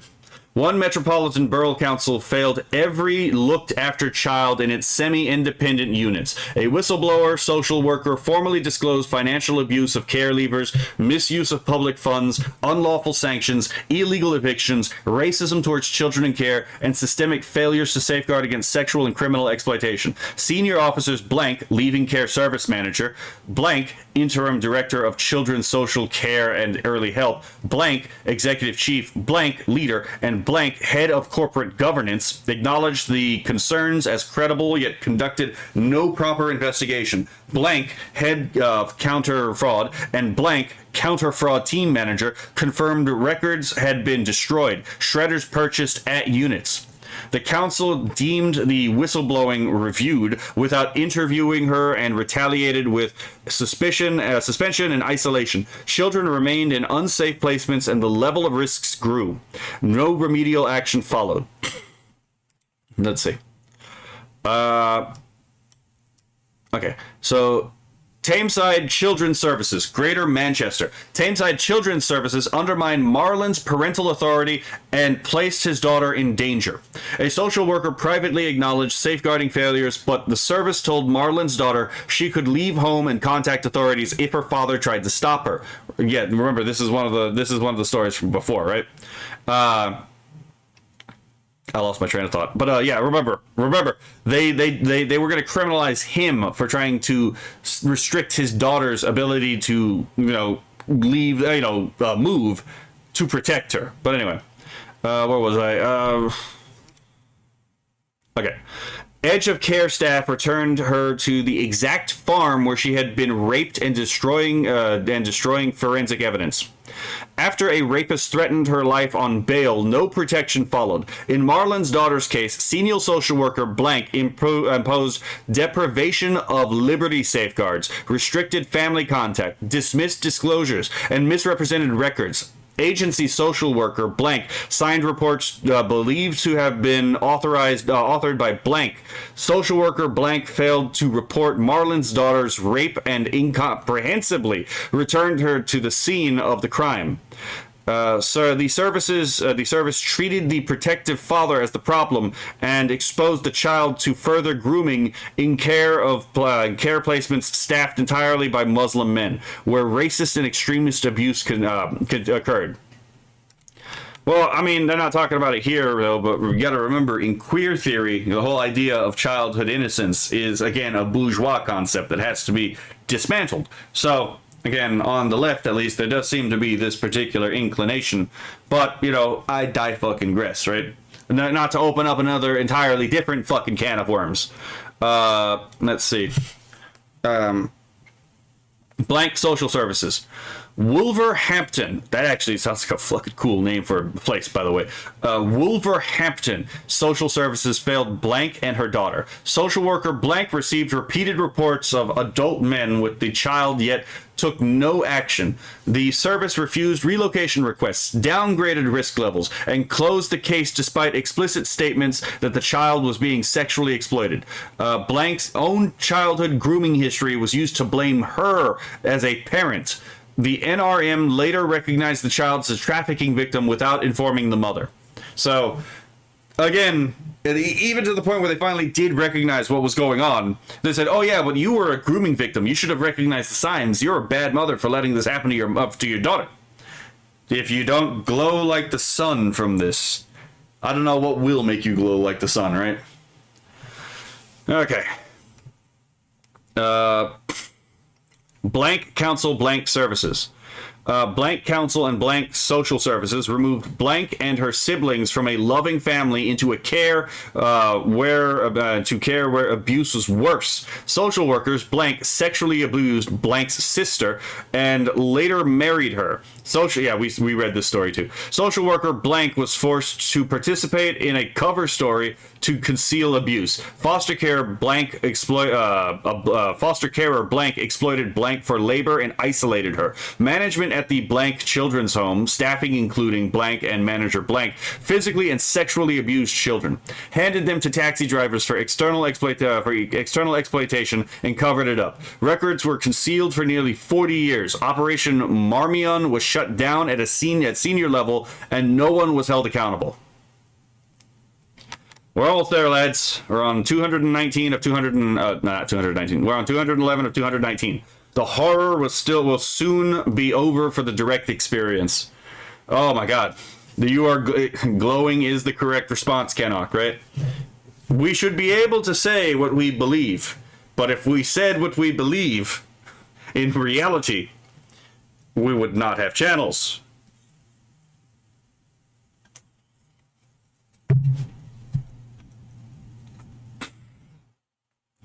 Philip says, I don't know if I glow, but it's twisting my guts. That is also an appropriate response. If this does not disgust you, I don't have visceral reactions to stuff like this, but I have deep moral contempt for this kind of stuff. That's why I'm like, again, I'm not a death penalty supporter unless it's impossible to keep someone, like, actually contained. In which case, yeah, the death penalty makes sense as a means of, like, societal self-defense, right? But even though I don't support the death penalty, I am an advocate of the family, but not the family, but like the victim has to be compensated by the person who did them wrong, right? So I am in favor of potentially reinstituting, penal slavery to make sure these people pay off their debts to the victim, right? They don't have to work in the vicinity of the victim, but anything that they end up making while being forced to work in prison for the privilege of eating, right, should be paid directly to the family. It may not be a lot, because prisoners don't get paid a lot, but, it is at least honest work. Let's see. Where was I? Blank social... okay, yeah, I'm right here. Blank social services. Blank social services failed blank. The service minimized disclosures of forced conversion to Islam, forced Islamic marriage, coercive control, and threats framed in religious terms to remove her child. They treated religiously motivated abuse as a cultural or a relationship issue and made decisions that resulted in parental alienation. Blank placement London. Staff at blank, a supposedly high support CCTV covered children's home, dismissed blank disclosures of trafficking to adult men in Hounslow flats as choice rather than exploitation. They did not believe another resident's report of abduction and rape. Records from the placement are missing or destroyed. Man, I am so glad that when I was working at a care facility, they had CCTVs fucking everywhere. Right? Every goddamn corner of that place was recorded. Let's see. Social services in blank case, Yorkshire. Social services knew blank was associating with adult South Asian men and being raped, yet treated it as risky behavior or a lifestyle choice. They focused on contraception and sexual health checks rather than recognizing statutory rape. Foster placements failed to protect her and the abuse continued. Let's see. Blank social services in blank case. Social worker blank disbelieved blank disclosures, and her diary strangely later went missing. Oh, I wonder what happened to the fucking diary, right? Social work manager blank oversaw the response incomprehensibly enough. The service treated organized trafficking, blackmail with filmed rape, so that's child sexual exploitation material, and red rooms as consensual. Let's see. Blastbox says, I think my reaction is very much similar to yours, Acosmic. Not visceral, but holy shit, I recognize this as fucked. Yeah. I mean, people put too much of an emphasis on visceral bodily reactions, right? Like, I've met people who are legitimate, like psychopaths, like have no empathy, but are genuinely good people because they have a basic understanding of morality and they choose to live in a particular way, right? They choose to live in a way that corresponds to what they perceive to be the good. Now, that is to say, these people are capable of extremely disturbing things because they don't have an empathy response. But empathy is fucking overrated, right? Empathy is often used as a means of coercion and manipulation. Whereas, again, a psychopath isn't subject to those same manipulative methods, but they can still choose to do the good. If you want a good example of that in, like, the public eye, David Wood is a good example of that. Let's see. Social services in blank Castle Telford. Social worker blank provided ineffective intervention despite repeated disclosures of organized gang rape facilitated by taxis, restaurant, and women enforcers. Social services in blank case, Sheffield.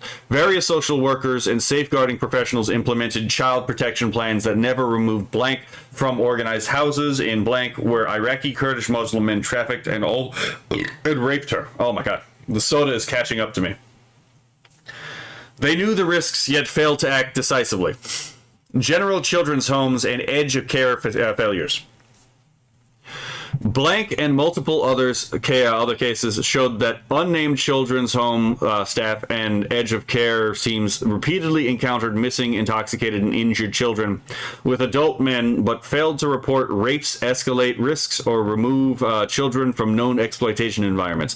Placements became gateways for further abuse. Education. So the entire fucking education system.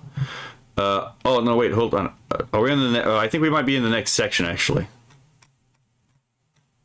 Yeah, it looks like the font size is larger here, so that we might actually be in the next section. Okay.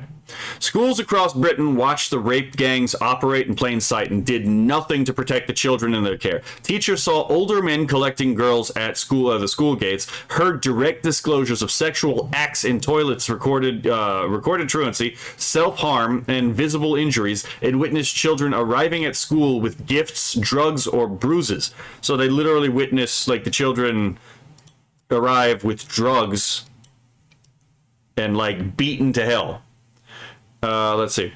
Instead of triggering safeguarding referrals, they excluded the victims, treated the exploitation as behavioral problems, and allowed the perpetrators to continue collecting children from school property. Education authorities failed to link obvious grooming indicators to organized crime, ignored parental reports, and placed excluded children into environments where the gangs operated. This was not oversight; it was activity. It was active complicity, and handed children to the rapists every single day. Blank School Telford. Staff at blank observed older men collecting girls at the gates and heard direct disclosures of sexual activity in school toilets. They recorded truancy and self-harm clearly linked to exploitation. Teachers excluded victims for low-level disturbance rather than safeguarding them. Let's see. Referrals were rarely made, and children were treated as having behavioral problems instead of victims of organized gang rape. Taylor and her friends were collected openly from the school gates and transported to abuse locations while staff did nothing. Let's see.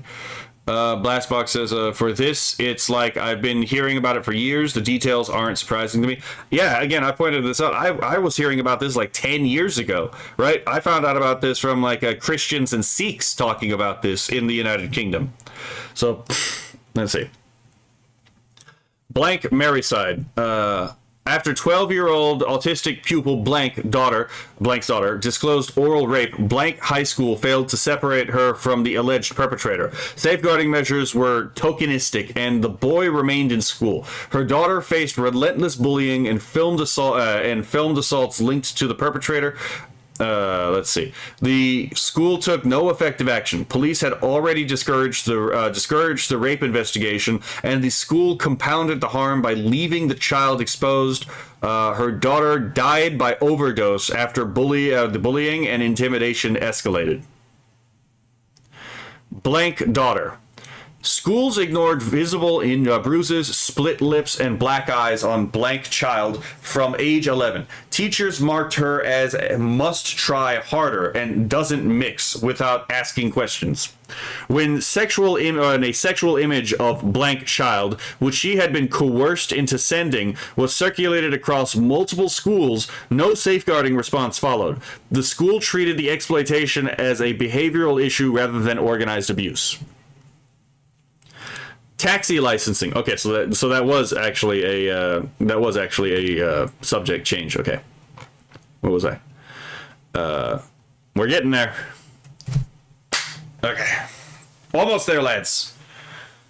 I know this has been difficult, but I think we did have to get through this, in my opinion. Taxi licensing. Taxi licensing authorities across Britain knowingly granted, renewed, and failed to revoke licenses for vehicles and drivers who formed the central transport and operational backbone of the rape gangs.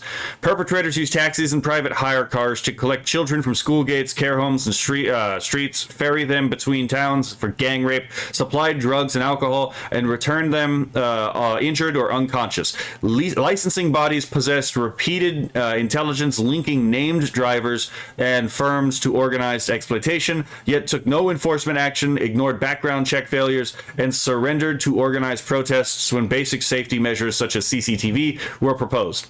This failure was the active facilitation of child trafficking on a nationwide scale. Blank licensing authorities. Blank licensing authorities failed Blank and dozens of other girls in the same network. Taxis and private hire vehicles were the primary method used to collect, transport, and exploit children across Blank. Specific drivers and firms were repeatedly linked to the gangs through victim reports, police intelligence, and direct sightings. Licensing bodies took no action to revoke licenses or tighten background checks despite clear evidence of organized criminal use. When attempts were made to introduce CCTV in taxis, Blank Council faced organized protests and backed down. The result was considerable mobility for the perpetrators and zero accountability for the licensing regime. Yeah, obviously they protested the CCTVs because it would possibly backfire on them, right? Kuro says, behavioral problem. It's okay, guys. It's an angst thing to be exploited. Yeah, glowing like the sun. Yeah. Yeah, again. Justice needs to be fucking ruthless against these people, to be perfectly honest. Let's see. Because they showed no mercy, no quarter to these little girls. So show no mercy or quarter in the law. Hit them with every fucking charge you can get them, right? Like, if there's multiple charges, hit them with fucking everything, right?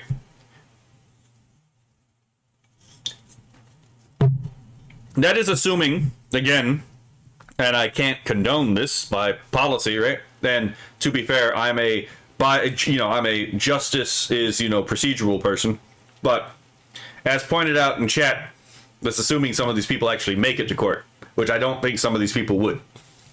But, again, I have no sympathy for the perpetrators in here. Blank counts. Hold on. Kura says, I think that what they did should be done to them. Is Al Zut still around? Can we make it even match Islam in that regard?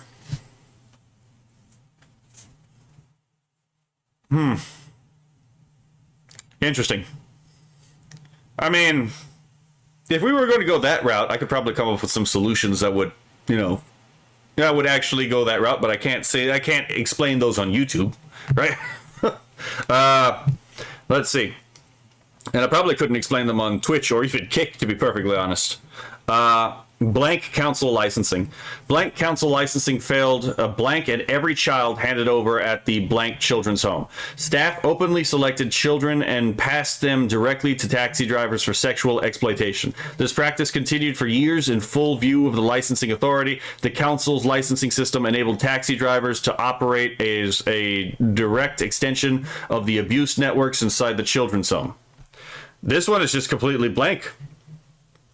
Interesting. Is this a person's name? I know Rumble, you probably could. What I would suggest would probably get me struck from Rumble as well. Let's see. I'm not holding my breath for accusations. Well, again, this is a conditional thing, right? If Rupert Lowe gets into office, the names will come out.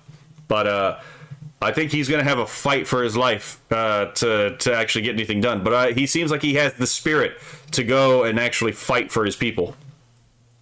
Let's see. Where was I?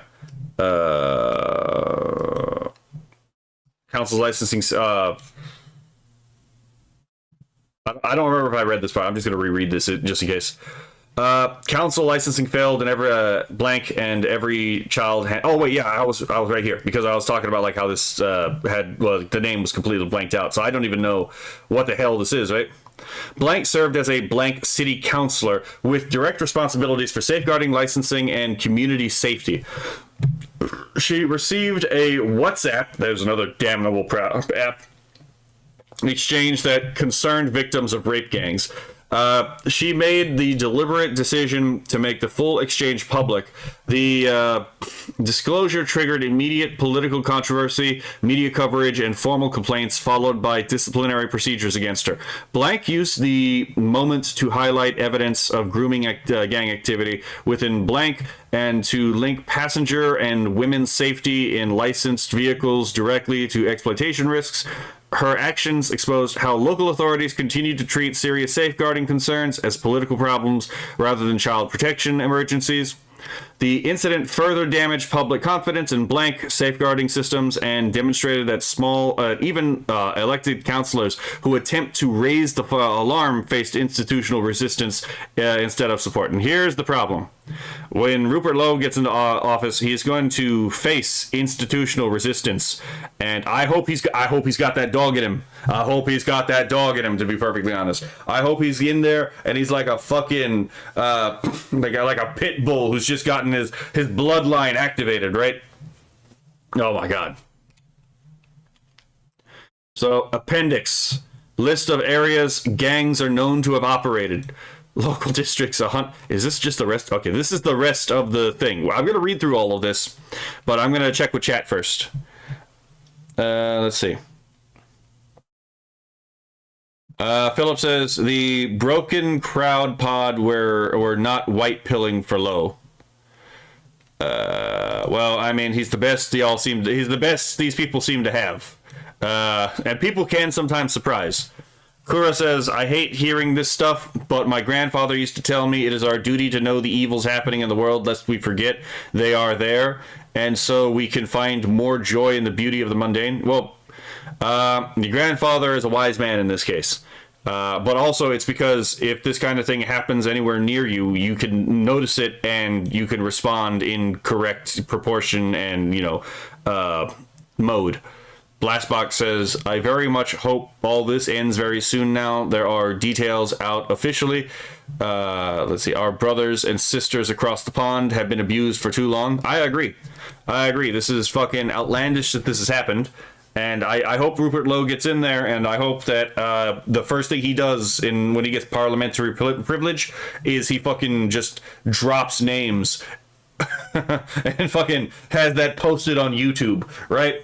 Could you fucking imagine if he just, uses parliamentary privilege to post on YouTube all the names, right? Oh my god, that would be fucking based. Okay. Local authority districts, 149. Aberdeen City, Angus. Antrim and Newtown Abbey. Argyll and Boot. Ashford. Aylesbury Vale. Barking is a place name. Barking and Dagenham.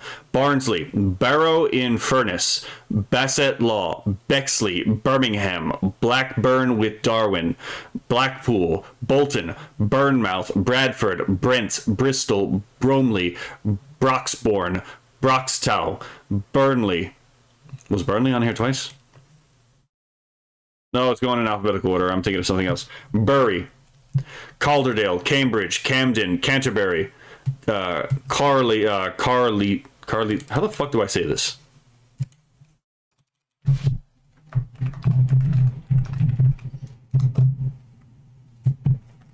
It's just Carly. Fucking hell, mate. So Carly, Castle Point, Chelmsford, Sherwell, Cheshire East, Cheshire West, and Chester.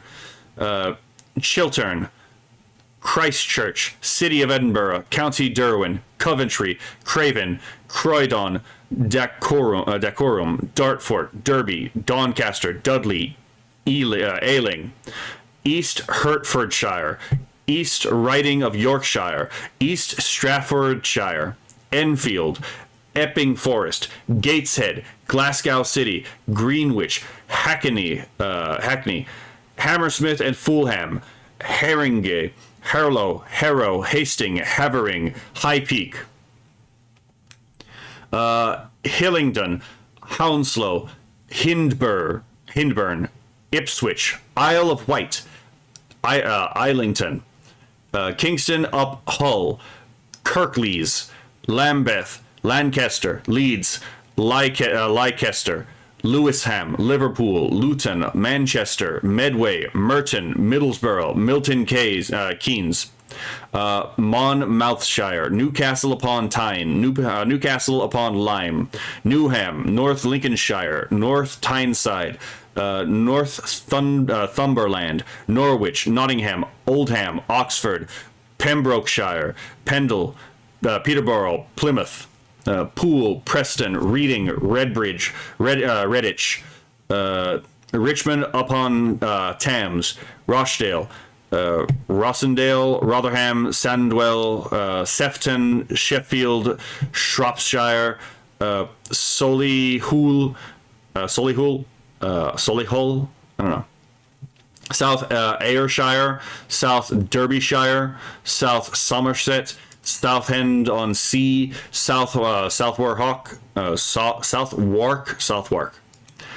St. Helens, Stockport, Stoke-on-Trent, Sutton, Swansea, Swindon, Tameside, Telford and Wrekin, Thanet, Thurrock, Tower Hamlets, Vale of Whitehorse, Wakefield, Walsall, Waltham Forest, Wandsworth, Warrington, Watford, West Berkshire, West Dunbartonshire, Westminster, Weymouth, Portland, Wigan, Wiltshire, let's see, Windsor and Maidenhead. Maidenhead is a really pretty name on this.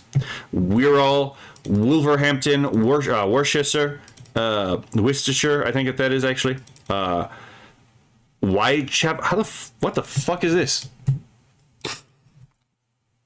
Me having minor crash outs on like British names. Wychavon. Okay. Wycombe, Wire Forest, York. Okay, let's see. Our inquiry also found additional strong evidence of rape gangs operating more widely within the following counties, albeit with lower degree of specificity. Let's see. Counties 11. Derbyshire, Devon, Dorset, Greater Manchester, Greater London, Lancashire, Lincolnshire, Merseyside, Norfolk, Yorkshire, and Warwickshire. We're on page 218. We are finally through the horrors beyond what may be beyond your imagination. May, I said. But they're not horrors beyond my imagination. Some of us knew about a lot of this 10 years ago. And no, the fucking states would not believe us, apparently, right? Oh my fucking god. It's over. It's finally over. It took me like 4 days. But we did it. Okay, where are we? Kura says, if Whitechapel's not on there, I'd be surprised. Hold on. Is Whitechapel a county? Okay. Let me check something. That's not what... Fucking hell, mate. Okay, it's on there. Because Whitechapel's in is in Lancashire, which is one of the ones meant. Carlisle. Fair enough. Honestly, surprised there's not an Innsmouth in there. I don't think Innsmouth is a county, but let me check. Hold on. Fictional town. Innsmouth is a fictional town. Fair enough. It got me fooled for a moment, but I never really... Oh, wait, Innsmouth wouldn't even be in England. Innsmouth is a fucking American town in... God damn it, I didn't even think about that. So... Yeah. In Islam over Inmouth, yeah. Basically, yeah, Islam is not a religion worthy of respect, in my opinion. When I was an atheist, I didn't think Islam was worthy of respect. You know, when I was religious, I didn't think it was worthy of respect. I don't think it's a religion worthy of respect because, you know, as someone who's actually read the fucking Quran and read the Hadith, I have a complete collection of Sahih Hadith, at my fingertips. Sunni hadith, not just Sahih hadith. I also have the Da'if collections too.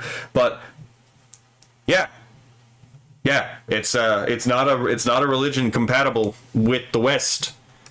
This kind of shit is going to keep happening if you import infinite amounts of Islamic foreigners into your countries, right?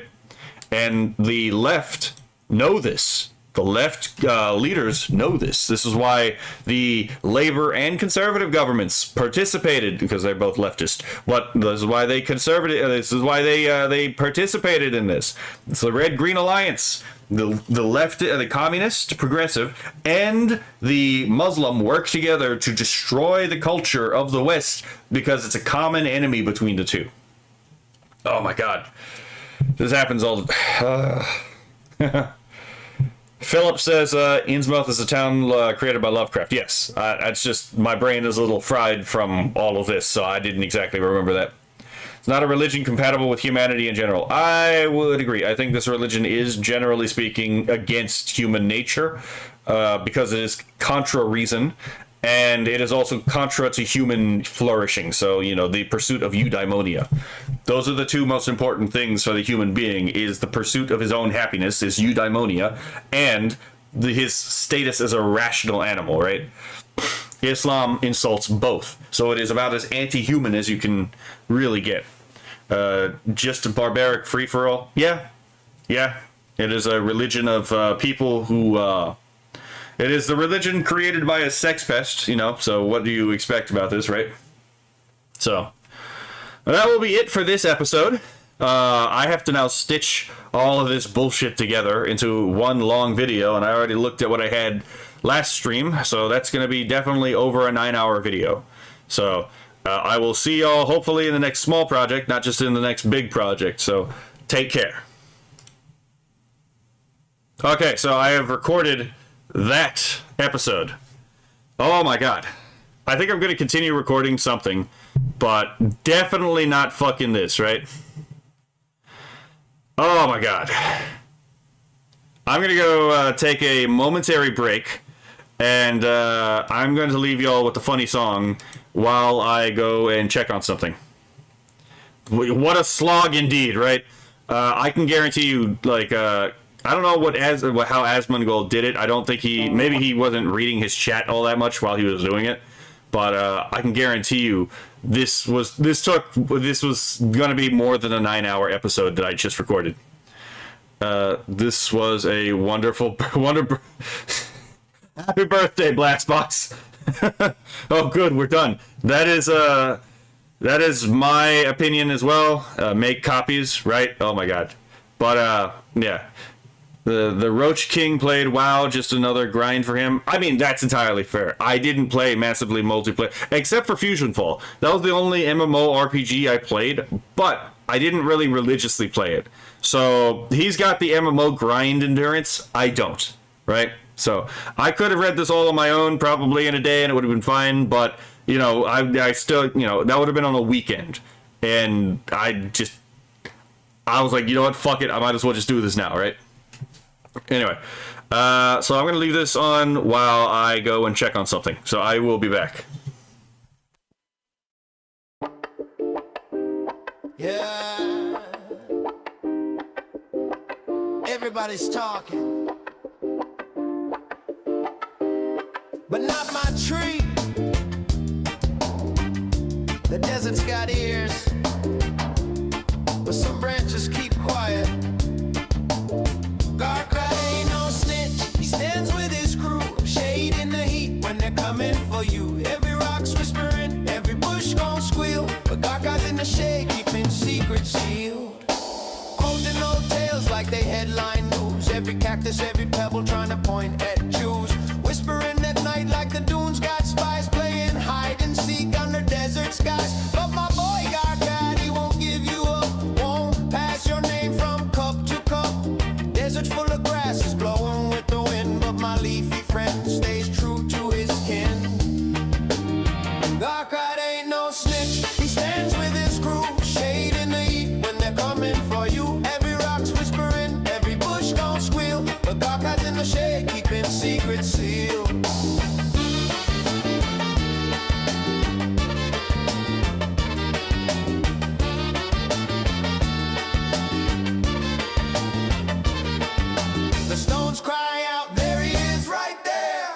point fingers in the evening air. But Gaka just sways like, not today.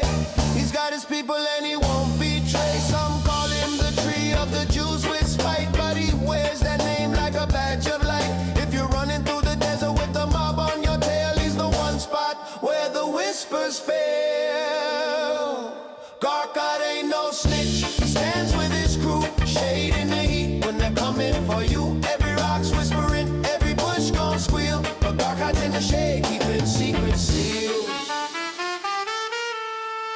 He don't play along with the tattletale crowd. He's seen too much and he's too damn proud. From Sinai winds to Jerusalem stones, he guards his friends like they're his own. They can tell their tales, they can shout their names, but God won't join in the desert games. He's rooted deep with the promise made to keep you safe in his loyal shade.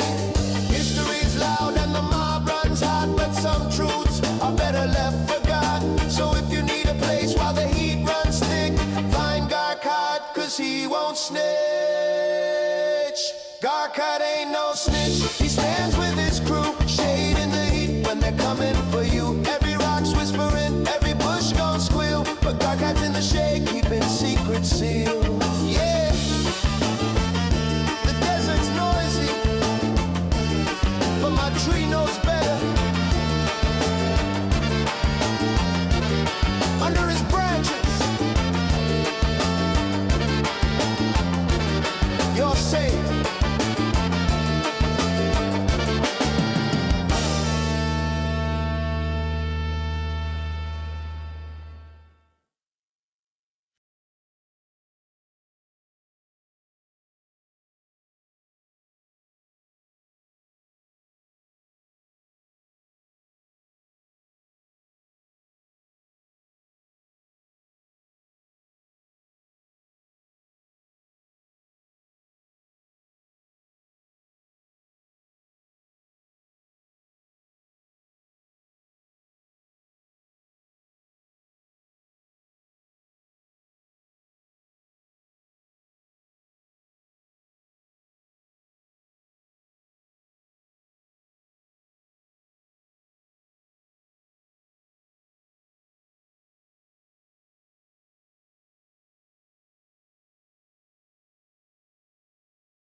All right, I'm back.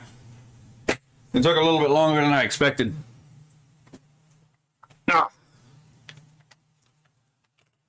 Whew. Okay. God, I'm tired. Let me check something. I guess I'll put another one of these on while I do something. Because Blastbox does, Blastbox too, but Apostate Prophet does have some pretty funny fucking songs. Where's the Al Soot train? Here it is. I'm gonna see if I can get something set up.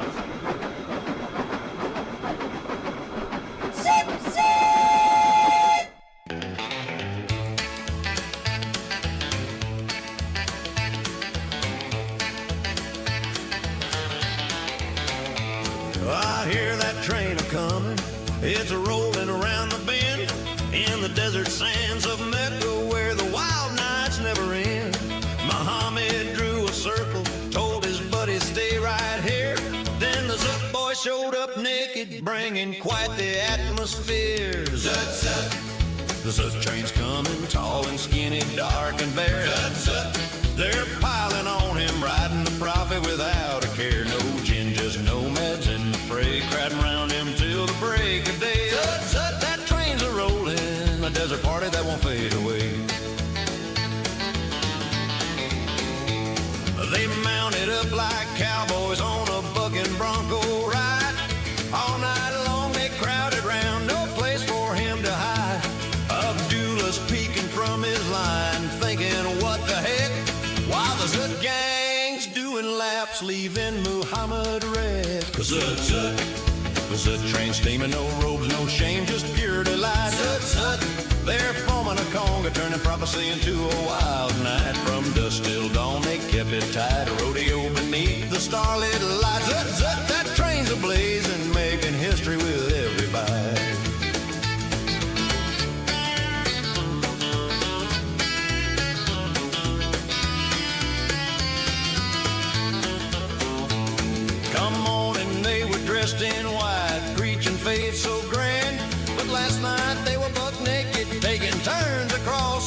land? Was it gin or gypsy nomads?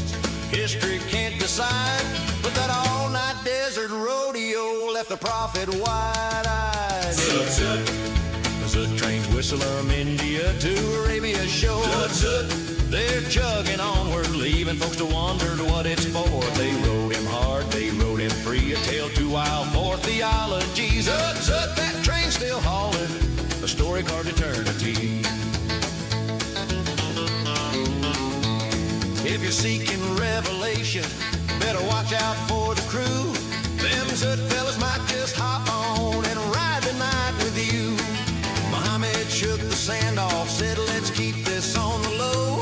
But the tale's still circulating like a train that steals the shows. The Zut train's faded into the annals of the past. But oh, what a story, a prophet's ride that was unsurpassed. No cover-up could hide the scene of nomads living out their dreams. That train's immortal, the desert romp that reigns supreme.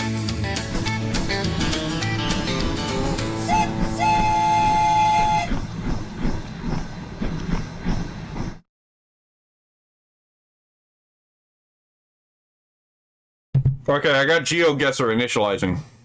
I know. I put everyone through some horrible experience just recently, right? So I might as well just like put a game on to have some like just fun. Waiting for it to actually like start though. There we go. Hold on, it's starting up. Let me change the source. There we go. Okay.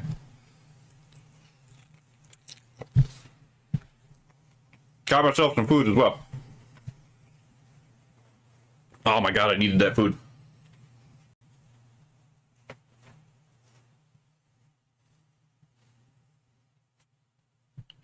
Okay. Hello everyone. Okay, so I am going to be playing GeoGuessr to unwind from the fucking monstrous project I just had finished. So yeah. Let's see. I find this game really fun. I have played this on Steam, like the fucking like the handheld. What the hell is it called? I don't remember what it's called, but like the handheld Steam console. Never gonna do that again. This is not very good on Steam handheld, but you know I do find this game really fun. Okay, so let us. We'll just do quick plays. Is there supposed to be music? I don't remember. I'm gonna do solo duels.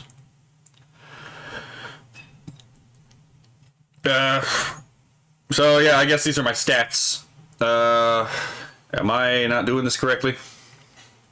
Steam Deck, there you go. Thank you. Oh my god. Your songs made me look into Gnostic theology. It's interesting how I'm slipping down a rabbit hole. Oh yeah, that Gnosticism is a very parasitic and it latches onto a lot of things, but it always makes things worse.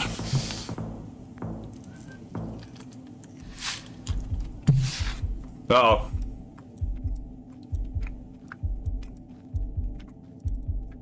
Need a sign. Star energy.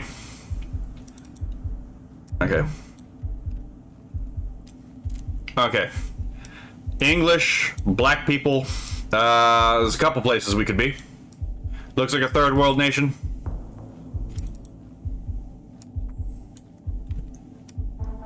Okay, that narrows it down.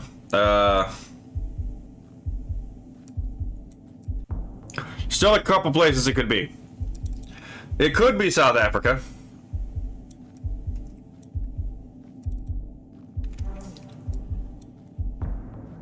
What the fuck is radier? Hold on. Hold on. Okay, we're in French territory. So we are in French Africa, it seems.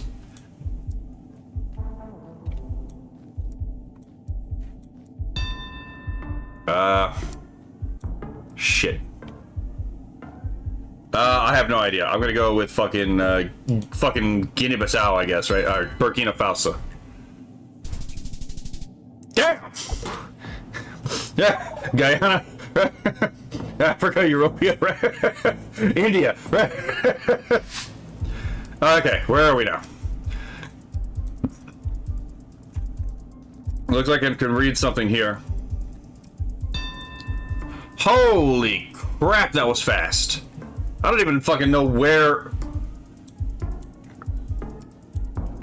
Oh, wait.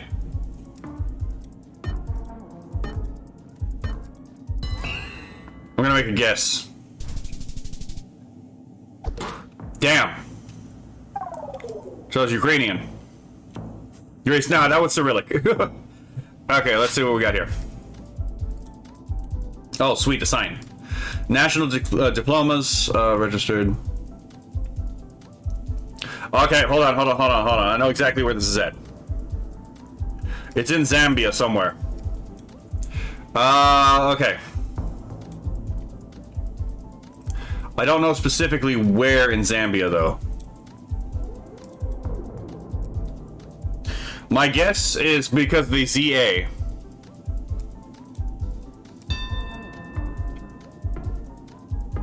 I don't know where specifically, so I'm gonna guess here. Damn, falls off.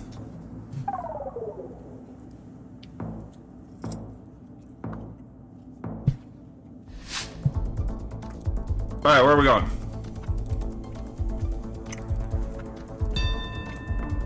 Holy fuck, did they get like a sign? I don't fucking know. This man's a madman. He's shotgunning it.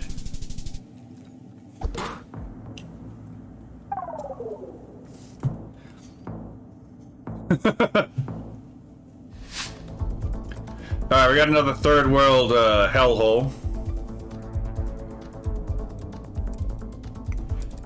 If I can actually fucking move.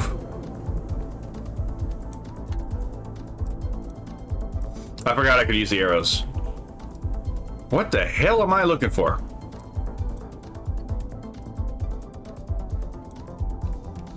I can't even look at a license plate, which would give me some clue.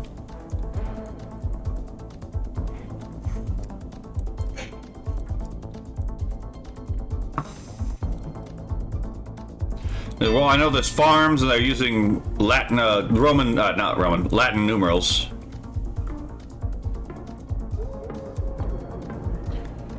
Not a fucking clue. Ah,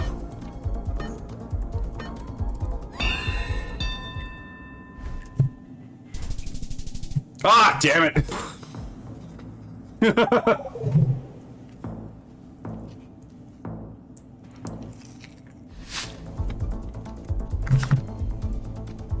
All right, where are we now?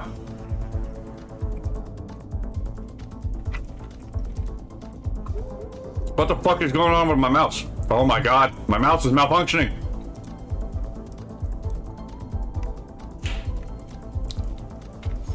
Okay, that sign would be really useful if I could read it. Internet cafe, printing services. There's no website on here. Internet communications center. But I am seeing a bit of a pattern.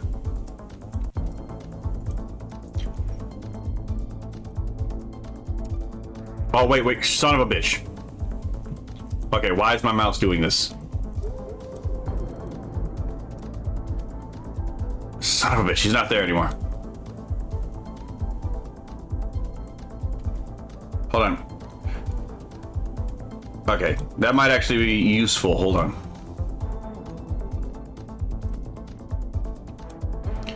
%pass rate. This does look like possibly... Huh. Okay. Is there any place where we might see some signs?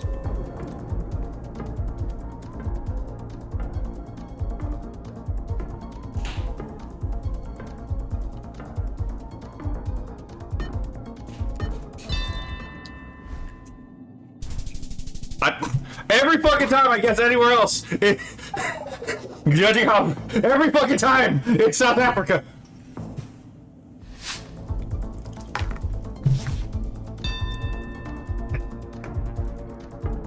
They fucking live here?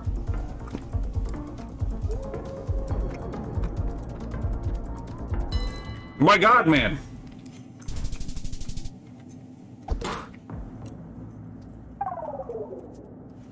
How the fuck did you get to that so fast?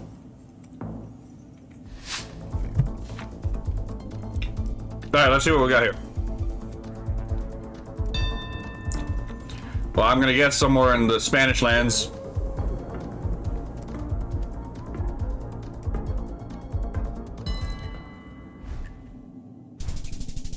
Oh, nope. It was Italy. Not third world, fair enough. That man was just itching to get shit out. Oh my God. This is like rapid fire. It's like, ah, yes, it's clearly the United Kingdom. It's like, what the fuck? Calm down, my guy. Calm down. Nepal.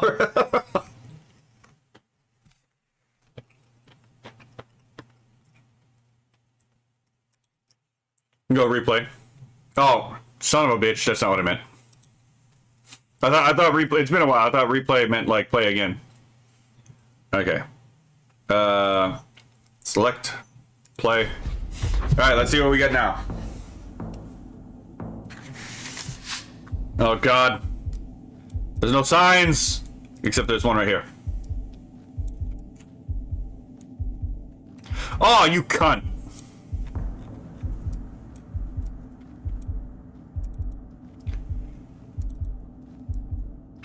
I just might be shit out of luck here. What is this? Yeah, I just might be shit out of luck here.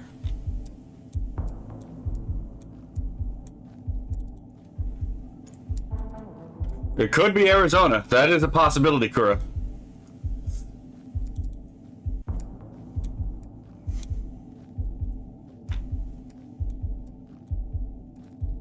Hold on. Bus, are you still there? Okay, hold on. The bus might be... It's not a bus, it's a truck, but... Fuck it. We're going with Arizona.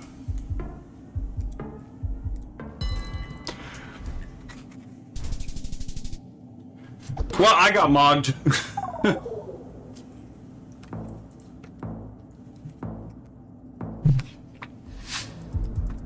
Yeah, out in the middle of nowhere fucks me. Oh my God. Ooh, hold on.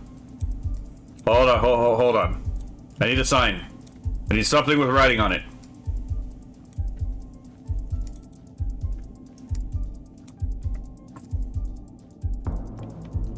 Ooh, okay. I know generally where we're at now. Been in, okay. So another general area.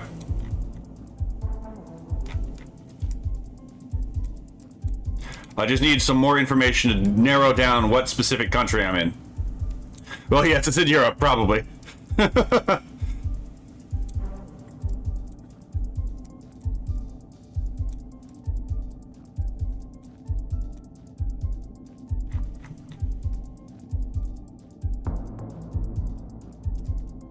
Okay. It's either Belgium or Germany.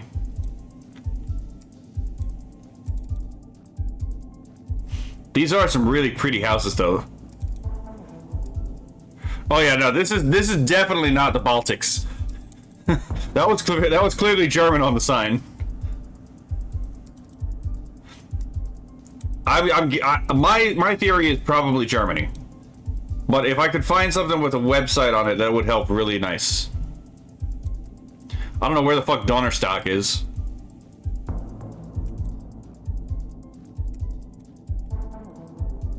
Anything on the window? Because oftentimes there's websites on the window. Oh, damn it.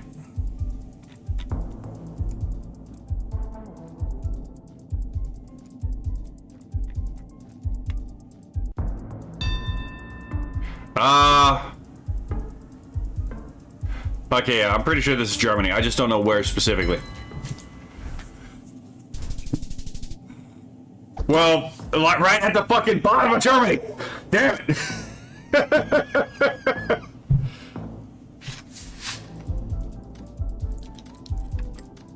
Well, it was nice knowing you, lads, right? I might be fucked.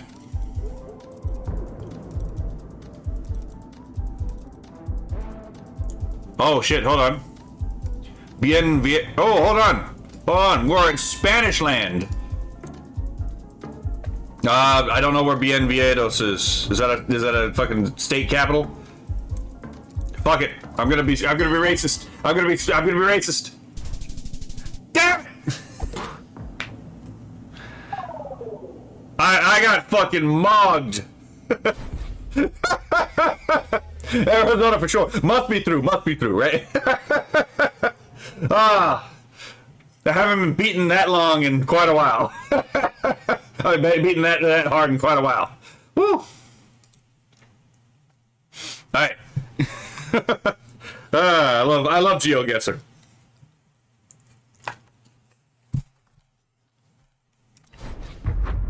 Must be through. I need to make that into a redeem, actually.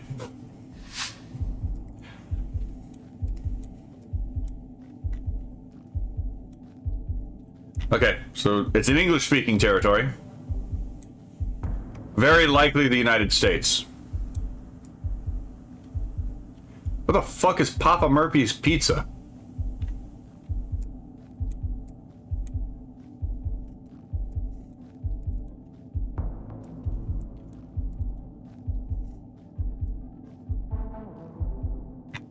Yeah, I'm pretty sure we're in the United States somewhere.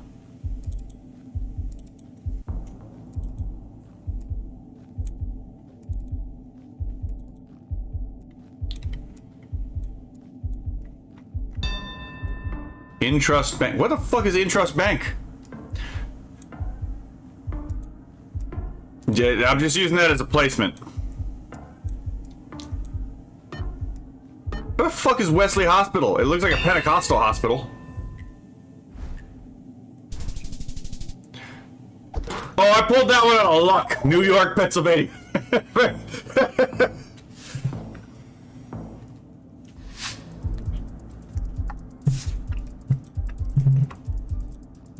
We are doomed. Hold on. Ooh, hold on. We're here somewhere. 1,600 meters. Well, there's something over here to read too.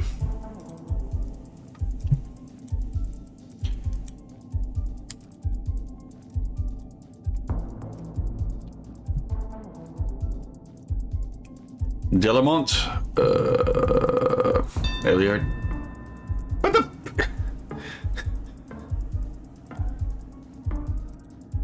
Yeah, I think you might be right. I think it might be France. I must apologize to the Swiss. I must apologize to the Swiss. Oh, thank God there's something to read.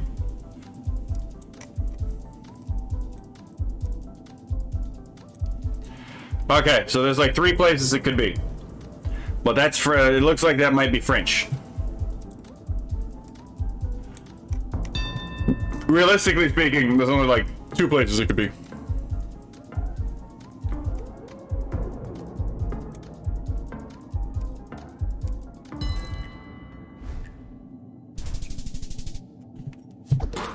Hell yeah! Oh, I didn't want to be windy. Oh my God, damn it! I didn't want it to be that close. I mean, that much of a stomp. That's all French, and I'm like, wait, where did the French colonize? Wait a minute, hold on. Based on ethnicity, it has to be here, right? French Appia, yes. Ah.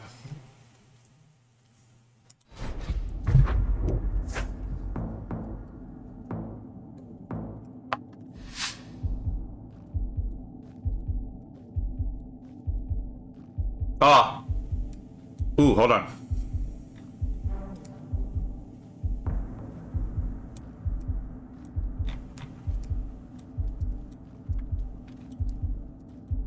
I need another sign. Into the sun like a moth to the flame! Brother, I must touch the forbidden lamp. If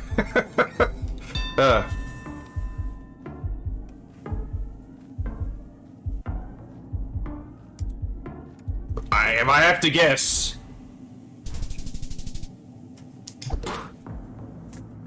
similar. I mean, Estonian and Finnish are very similar languages. I still don't know how to tell the difference between the two.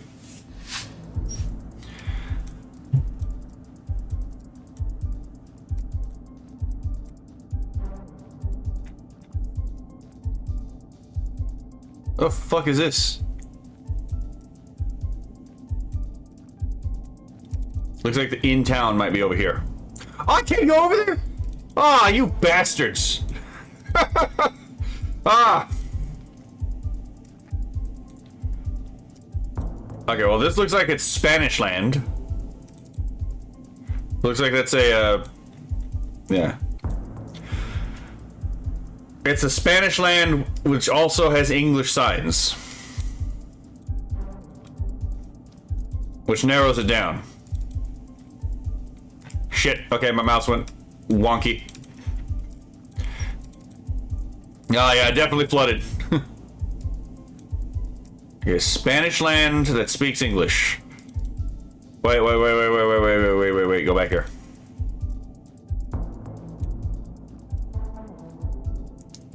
Was it this? I think it was like right here. Gasoline. Okay. Yeah, so we're definitely in Spanish land. And I'm thinking this is Mexico. Wait, did I just get back? Son of a bitch. All that time just to go in a circle, eh?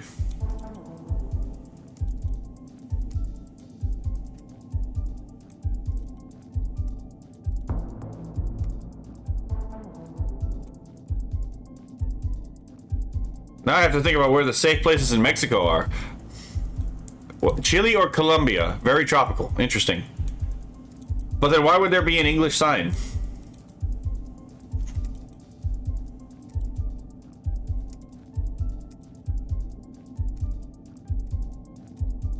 Oh my god. There's nothing. I'm stuck in this hellscape of greenery. It does look like a cute little village.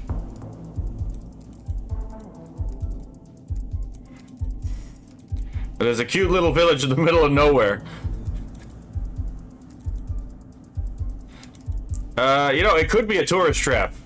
You do have a point, but I don't know.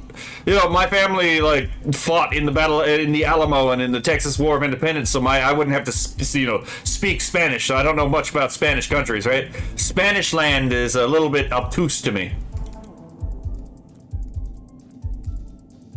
Holy shit, man! What type of trees are these? Yeah, I don't think this is tropical.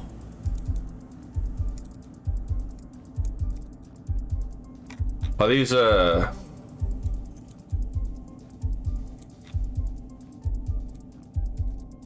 of a bitch!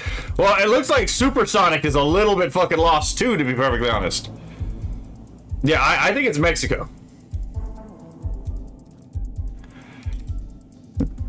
Where the hell am I? Oh, son of a bitch, I hit the wrong button. I'm gonna put this over here. What does this say? It's a little bit too small for me. I asked that quite for, you know, fair point, right?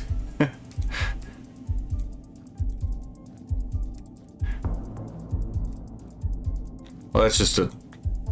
Were those bullet holes in that sign? Definitely Mexico in that case. Oh, that's fair. Hello, Noise Maze. I'm glad you could join. I have no fucking clue. Wait, hold on. Is there a...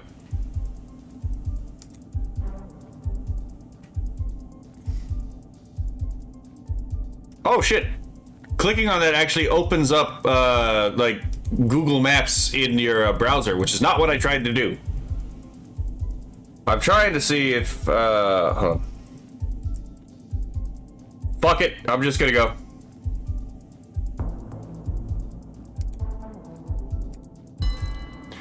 I have no way of knowing. I'm just gonna be like, you speak Spanish and I have English. Fuck it, why not, right?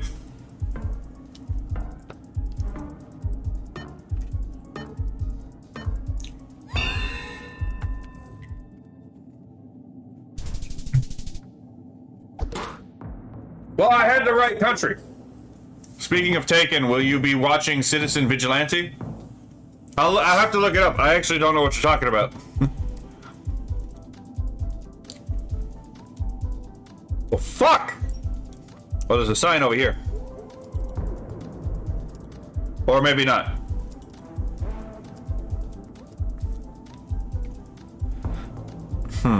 It says Google, right? It must be in America. God damn. I'm getting a bad pull for some of these. Oh, wait, hold on. That narrows it down to really fucking...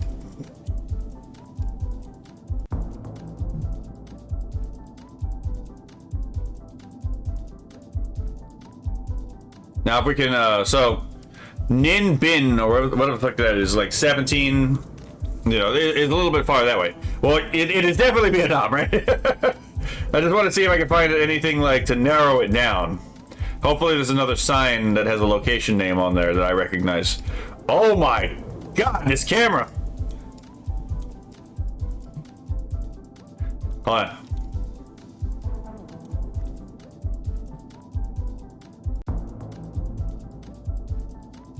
Well, that doesn't help me at all.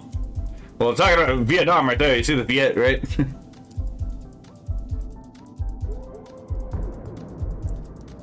Yeah, it's that's too obstructed. I can't really make anything out of that.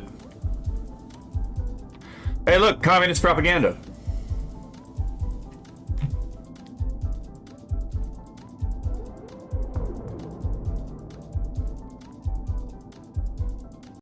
Cambodia, Vietnam. Oh, it's definitely Vietnam. It is definitely Vietnam. Just trying to see if there's any, like, city name that I recognize on here.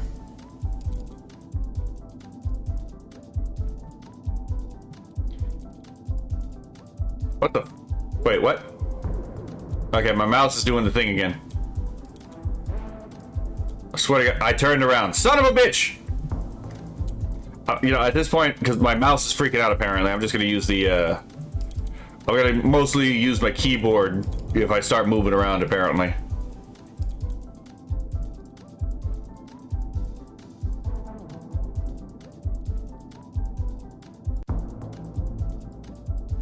I think that might... Oh, there's a sign here.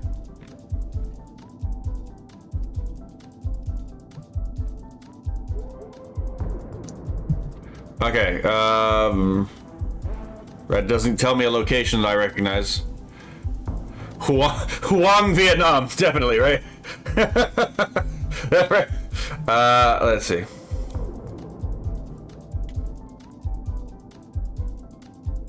think it might be here somewhere.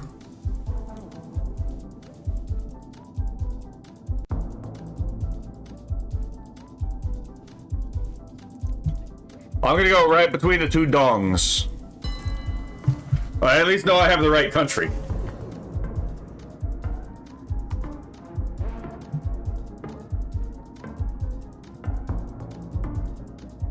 Oh yeah, this is a really adorable village.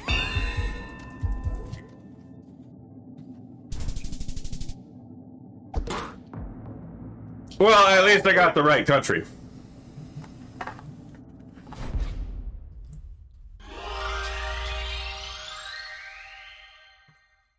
I'm kind of disappointed. I would at least have hoped he got Vietnam on that one.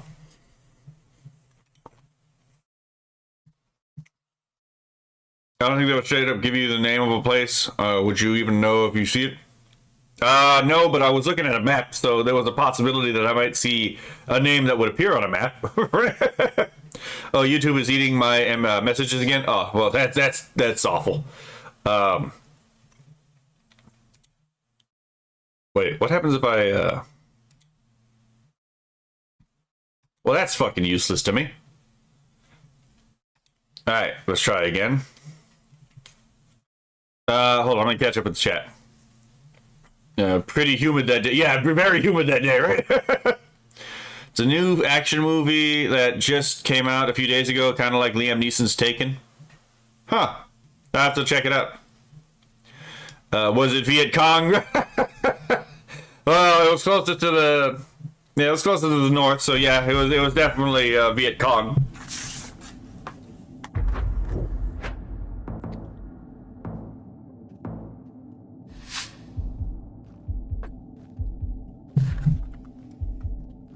Well, I'm boned. Something tells me Europe, but I'm not entirely sure.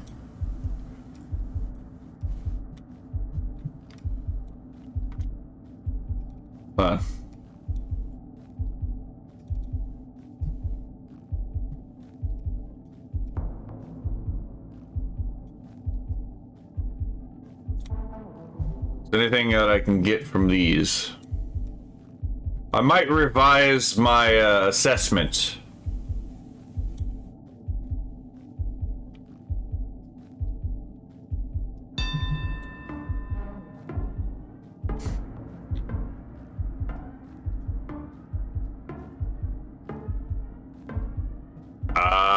Mongolia. Definitely, I don't think this is Mongolia. That's the wrong vegetation. Well, fuck. So it shows what my gut instinct is for, right? The German movie was very problematic.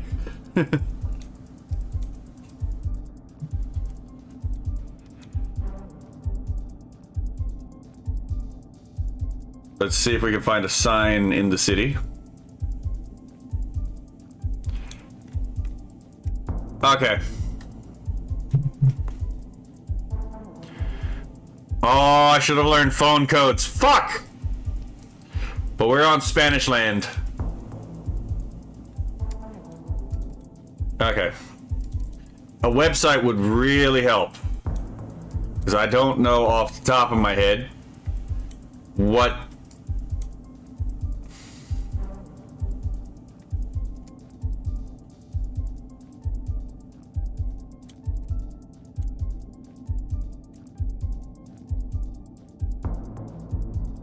Oh, wait a minute.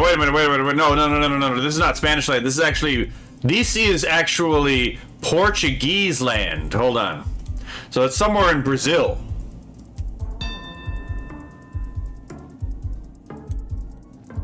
I don't know. What part of Brazil does this look like?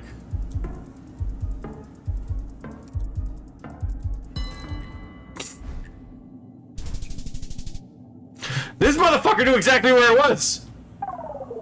This motherfucker knew exactly where it was! Oh my god! Body! Mollywopped! Hornswoggled! Oh, right. That motherfucker lives there! Oh my god! Don't you love it when it... Don't you love... I saw a compilation of like people playing GeoGuessr, and one of the guys was like, I know that location! In fact, I know that guy in the image! Right? Oh my god. Ah!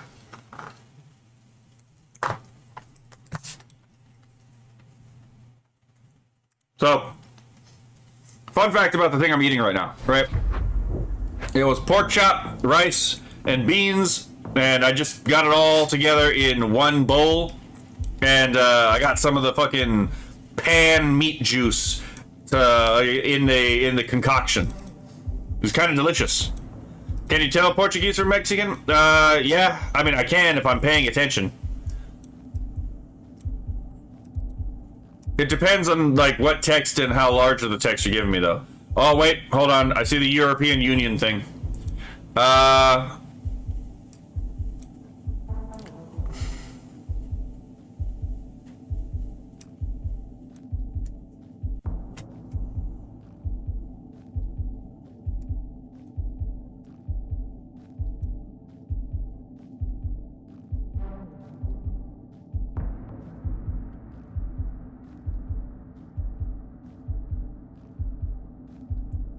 Yeah, I'm thinking this is Italy. Oh, wait. Hold on. There was a contraction in there. I know the Romance languages do contractions differently. It's been a while, so my romance is a little rusty. But that is an wait. Yep, that is an Italian flag. I put this in the center just in case. I can't figure out where the hell it is. It doesn't look like it's near a river or like a sea.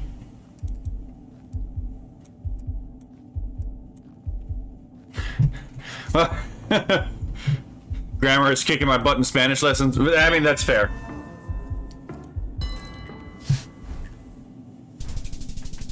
Oh! Right under the boot of Italy.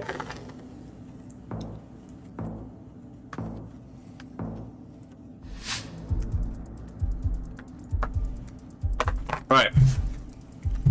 Let's see where we are now.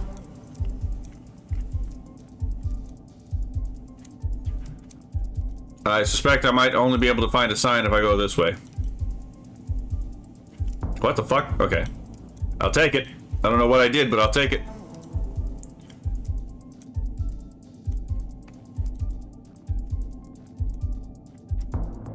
Oh, I can't read that. Actually, hold on. Was there a... How do I get over there?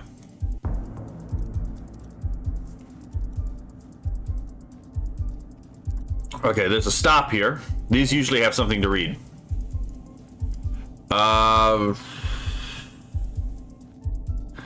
Okay, this is definitely not Spanish land.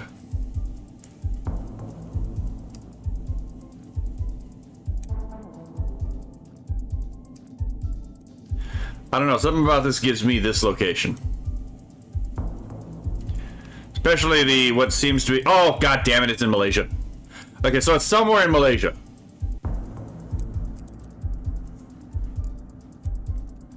Okay. Yeah, that's okay. That's yeah, that would have been either Indonesian or Malaysian text. Except Malaysia is a decently sized country.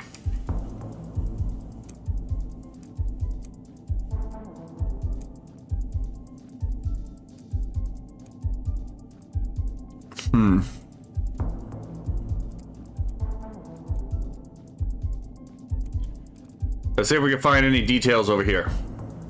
This doesn't even lead to the fucking place I was trying to go! You bastards!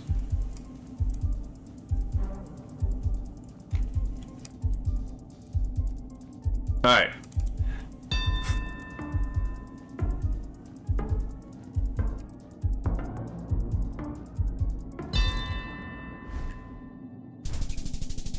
Oh hell, I mogged the hell out of that one.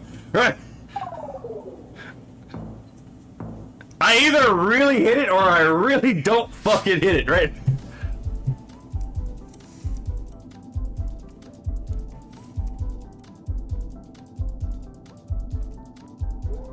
This is Eastern Europe. But where specifically in Eastern Europe?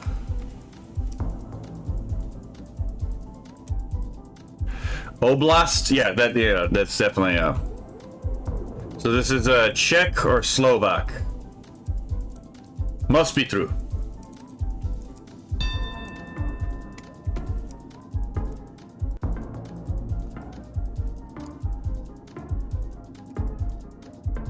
Yes, one of these two. Oh, it wasn't Czech. Ah! Must be true, must be true.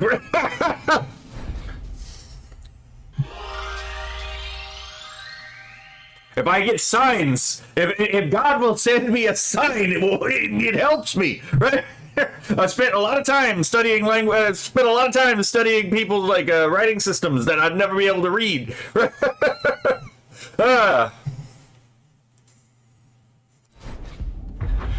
We just gotta roll the dice. We just gotta gamble our way through. Son of a fucking bitch. Well, I'm gonna guess this is the United States. What the fuck do I do with this? Oh, those are cute cows. Holy shit. Montana. Alright, I'll put it under Montana. This Wyoming, but I was still closer by a little bit. Coming in clutch. I wonder if Hannah lives there. What the fuck do I do with this? God's name is this?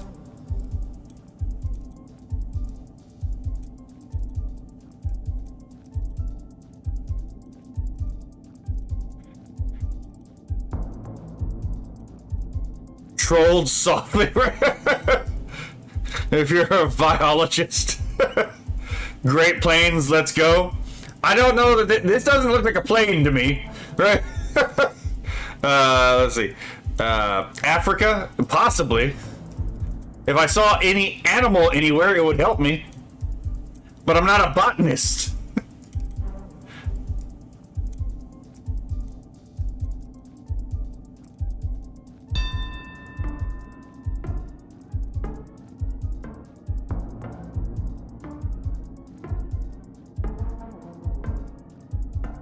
Fuck it. I'm guessing. Those are acacia trees? Well, neither of us really got hit with... I'll take that. Right? Both of us would just, like, completely fuck it off the mark. Ooh, hold on. Oh, that's not a location thing. But we're in English speaking. Canadian Southern. Wait a minute. If that's a thing, we might not actually be in Canada here, because that might just be an like a ride. Can I... Okay, I can't get over there.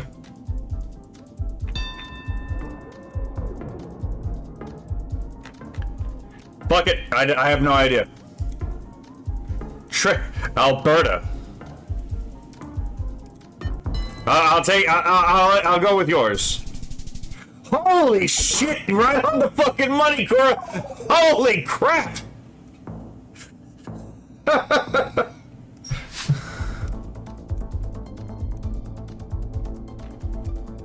Unless this is one of those fucking Japanese, like, foreign shrines that is just, like, out of... Okay, no, this is a in Japan shrine. Holy shit, that was fast!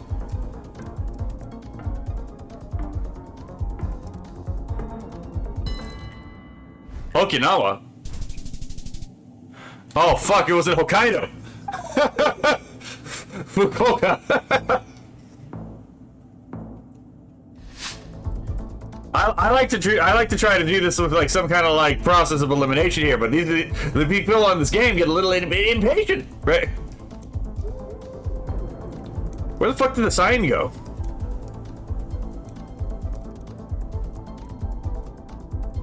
Wait, wasn't there a sign? Where the fuck did it go?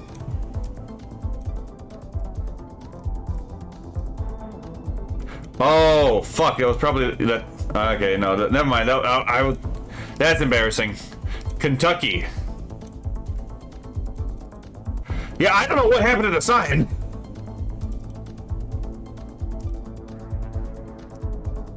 Hopefully this isn't another great disappearing sign. But that looks like an American sign. Never mind.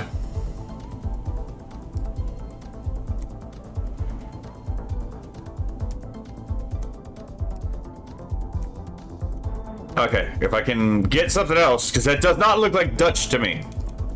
Wait, Holland. Okay, possibly. It didn't look Dutch to me, though. Switzerland?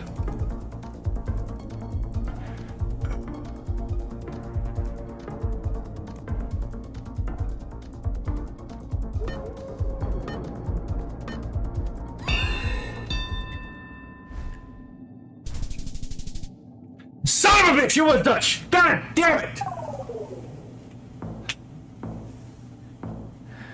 Oh, I'm so upset.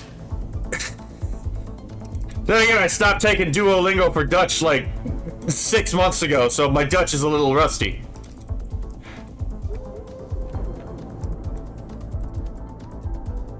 Imperial Logistics. And we had a sign with meters in it, so... Probably gonna be either somewhere in the Kanzik area. Bangor. What the fuck is Bangor? Does anyone know where Bangor is? That's, you know, that's fair. I didn't even think about that.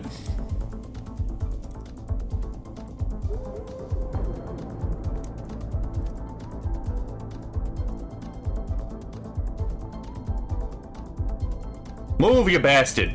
There we go. I said Bangor, and that doesn't sound like a New Zealand name.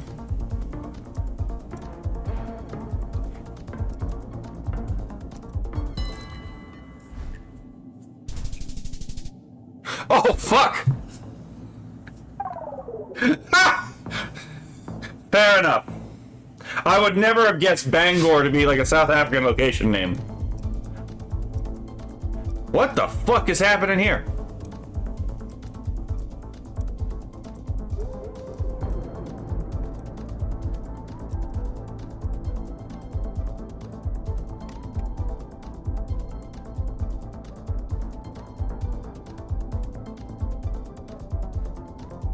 Okay, does this look like the old country? Okay, this one might actually be the United Kingdom, or this might be in Britain, right? Yeah, Ireland might actually be a really good guess here. Or Wales, yeah.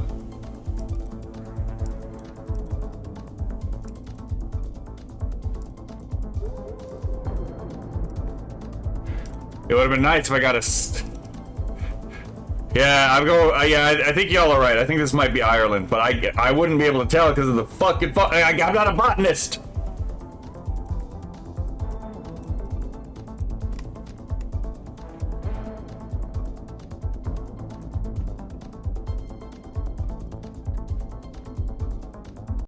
Is there like a construction sign gonna be in here somewhere? Oh, that's just mean. I recognize this barrier.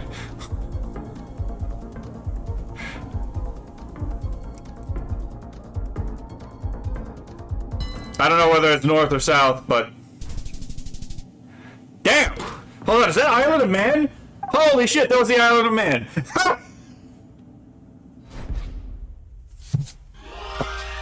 I don't think I've ever seen the Island of Man appear on this thing.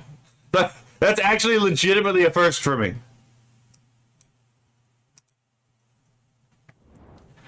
Woo! It's the simple things that make things fun. Wait, what the fuck? I would really love to be able to get some of the other people in the community, they like just to play this as like in teams. This seems like this would be really fun to play as a team.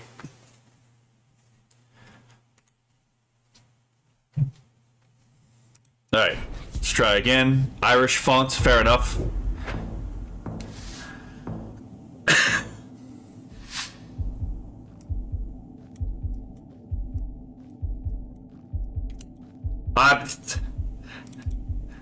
Well, fuck me, I guess. Okay, that's definitely a unique location name. What does that look like? Veit Alva. Veit Alva. I don't... How the fuck...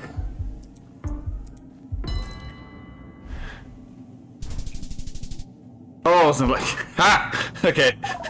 Fair enough. Another one of those languages where it's like, okay, fair enough. French coded.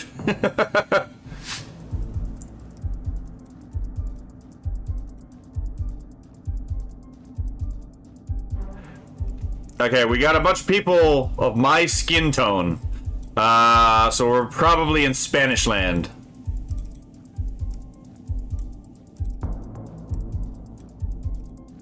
Well, I mean, considering the amount of illegal immigration, it could also be, like, New York, I guess. What the fuck is that? That mountain looks like it has a face. Mexico, Costa Rica? Yeah, I would agree generally in that area.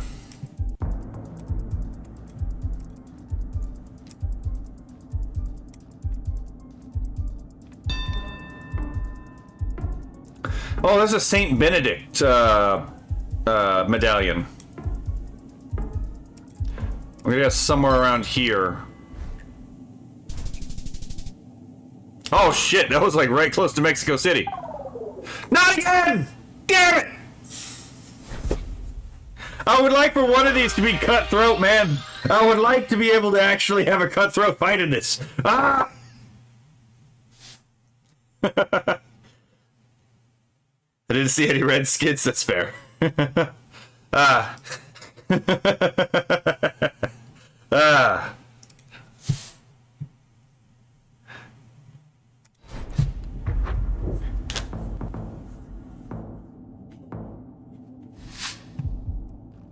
Ooh, hold on, hold the fuck on. This is in Florida, right? I don't remember what city it is in Florida, though.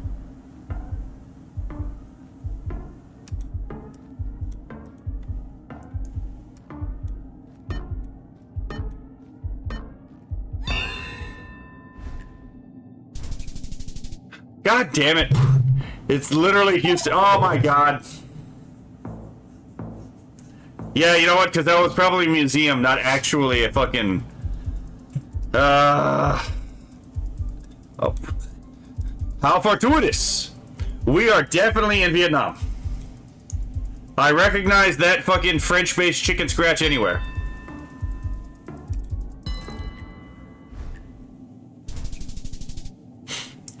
Must be true, must be true.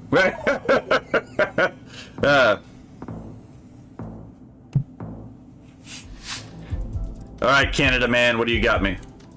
Mind, body, soul, what the fuck? Okay, we got new age bullshit.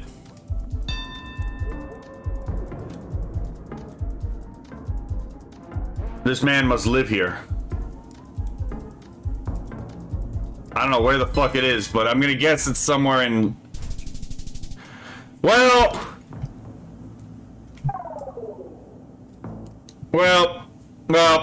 yep. Well, I might be in a spot of trouble here. Alto. I'm gonna guess we're in somewhere in Europe. It would be nice if I could read the sign. It would be nice if I could read the sign.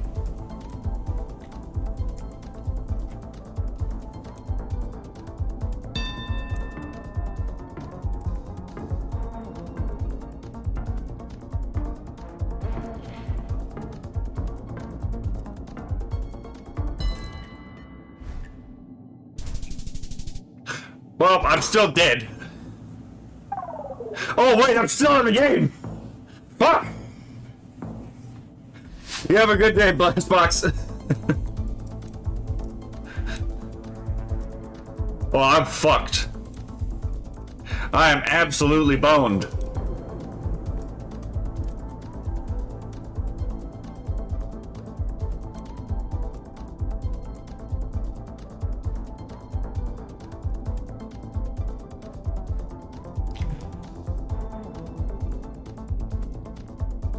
Well, I think I just got mogged this particular hold on, that was miles per hour, so we're in America.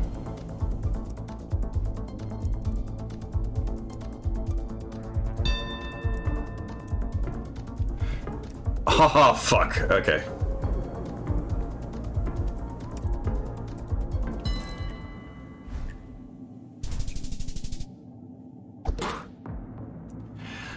How the fuck? Could you imagine just like winning this way, just like 1,000 paper cuts? Like both of them so off, but everyone's so off that like you'll barely get any points, and you just whittle it down from like a.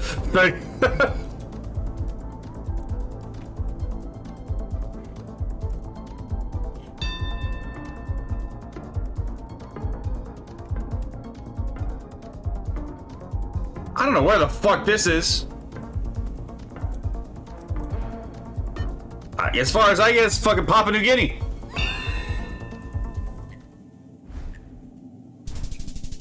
How the fuck was I closer?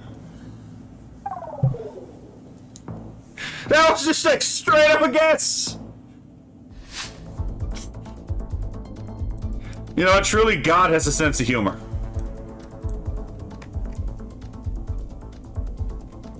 I can't read anything there.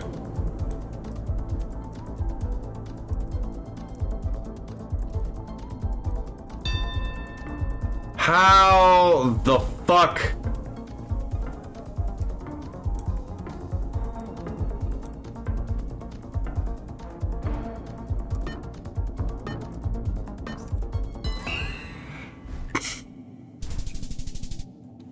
What? Well, I'm definitely... Okay, fair.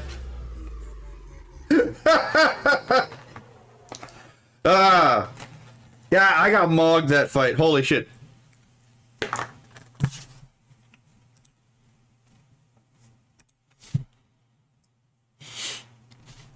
Alright. Man, I haven't gotten a chance to play GeoGuessr in ages. Alright. Oh, these are really pretty. So this is a cul-de-sac of some kind. I didn't hear no bell match. Oh, ass match. Sorry, I read that out of my corner of my eye. To be fair, I didn't hear no bell. It's like Randy Marsh's greatest line. Wait, what happened to the music? Did the music just die on me? Son of a bitch.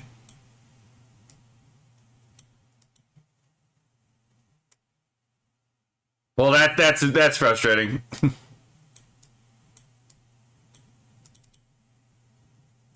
Oh yeah, I'm definitely gonna play more games of Witch Bride.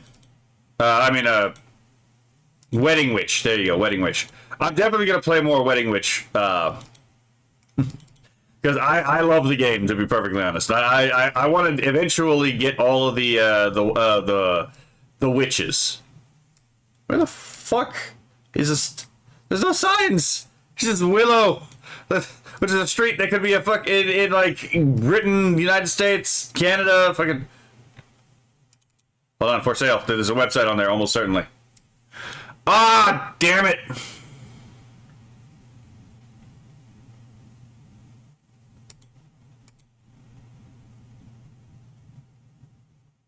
What the fuck? I mean, I would have been closer if it was South Cali. I would have been closer if I had picked South Cali. You were right about that. Oh my god.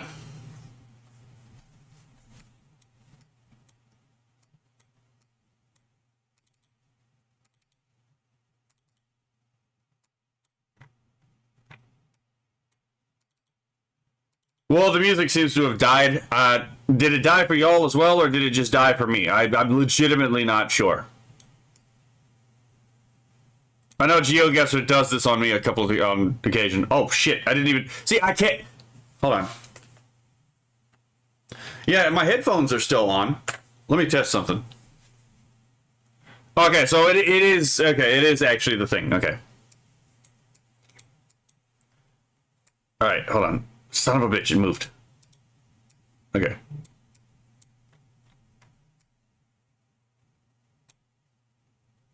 I have no idea what company that is. Espionage, yeah, I am aware. The music cut out. Oh, wait a minute.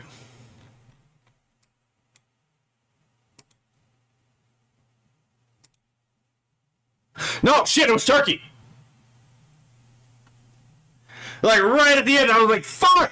There was a dot over the I that was capitalized. It's Turkey. Okay, I'm gonna probably finish this game and then or this particular match, and then since the music died, I'll put it on something else. Ooh, hold on. There's a sign here. Okay. Oh, this is definitely an Eastern European language.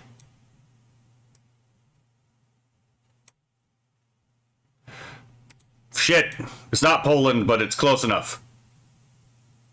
It is Poland. It was close enough.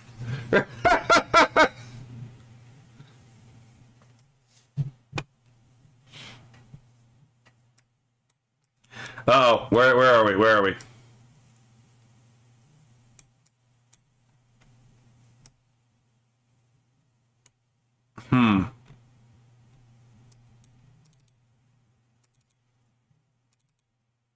What the fuck? No, go forward. Okay.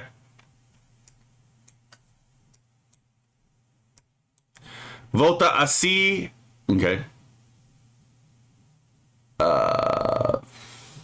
So we're definitely here somewhere. Yeah, it's Spanish land, right? Oh, shit. Okay, hold on. Let me see if I can see the sign. If there's a website on here, that would really help. There is no sign.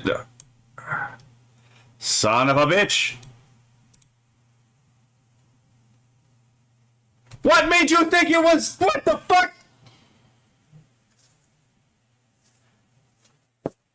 He literally just saw a bunch of brown people and was like, ah, yes, Middle East. Oh my god. Okay. That was total horseshit. That man threw that fight. Holy shit. Ah, I didn't win that fight. The motherfucker knocked himself out. Okay, I'm gonna switch over to another game. If you're watching this on YouTube, I hope you enjoyed the video.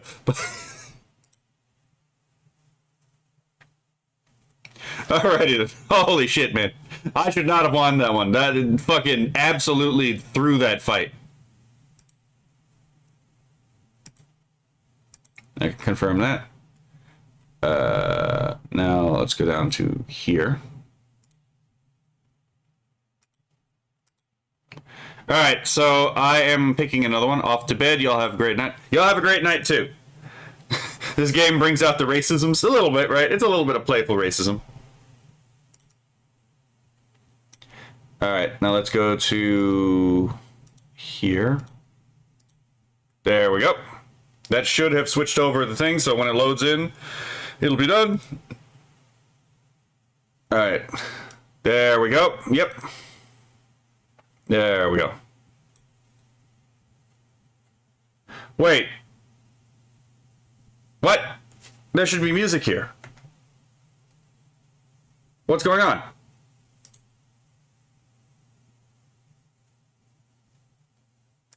Why is there no music? What the fuck is going on?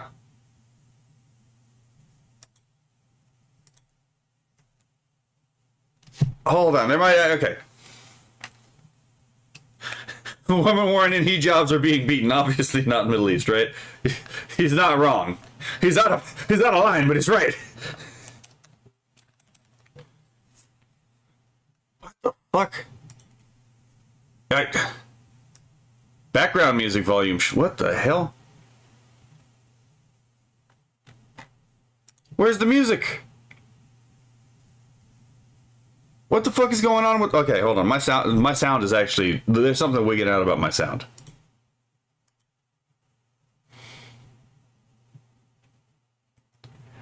Let's go to sounds. Open this.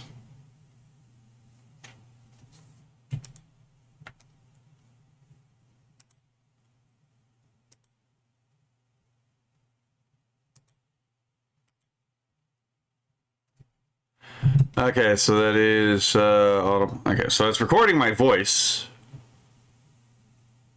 This default device. What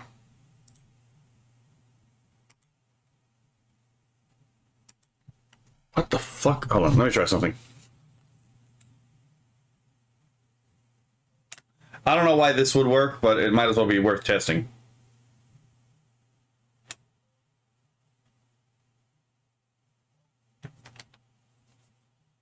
Okay, yeah, I don't know why I don't know why I thought that would have worked. Okay.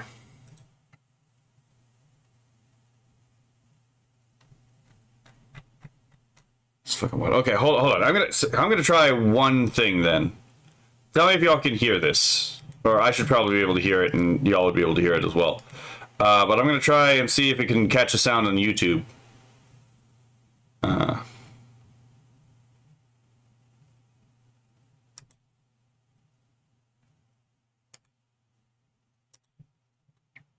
If you hear Nux, let's see.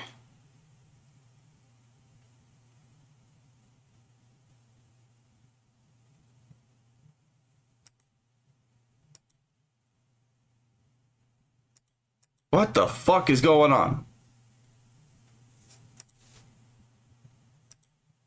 I have no idea what the hell's going on here.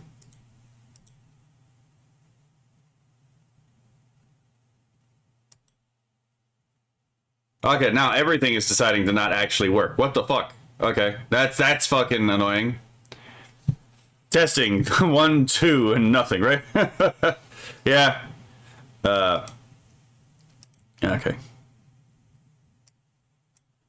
That's weird, because this is a downloaded file. This should work even if the internet is down. What the fuck?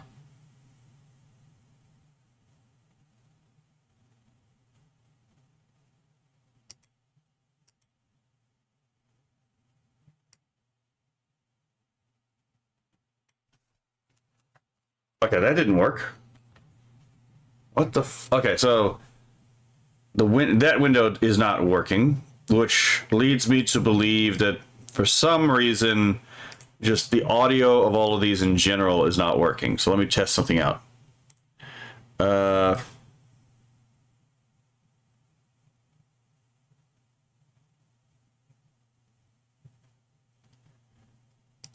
So if it won't read it from the Brave browser, let's try audio directly from the computer itself.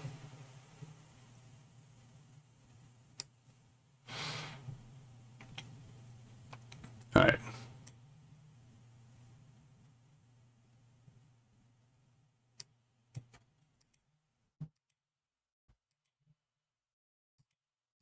Okay, I legitimately have no idea what's going on. I'm probably going to have to end stream to figure out what the fuck is going on here.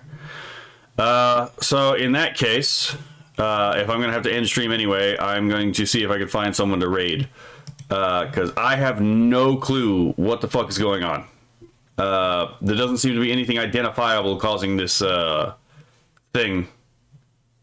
Okay. Well, that's fucking disappointing. Actually, hold on. Let me give me one moment, actually, before I decide to raid out. I'm going to try to see if there's one more thing I can try that actually might work.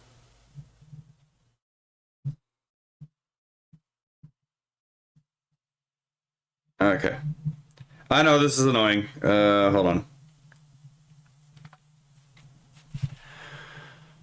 Okay. Close this out. Close this out.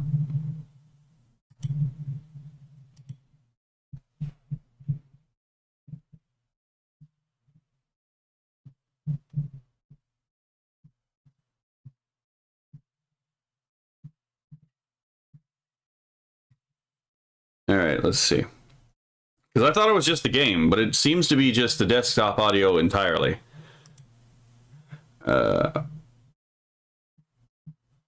Volume mixer muted, app system, audio service crashed, driver fail, Windows, Mac OS switched to this. Okay, yeah.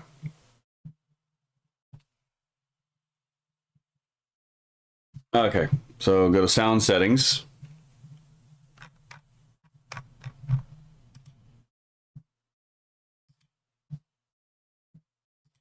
Go to properties. It's on 76%. That should be fine. Okay.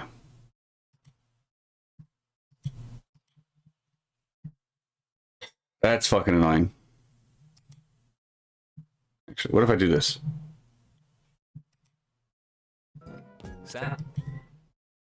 Okay, so that seemed to have worked. Are you... What the fuck? Okay, what the fuck? I don't even know how that... What did that do? I have legitimately no idea what the fuck that did. What? I have no... What? I can't even explain what it is I did to fix this because I legitimately don't know.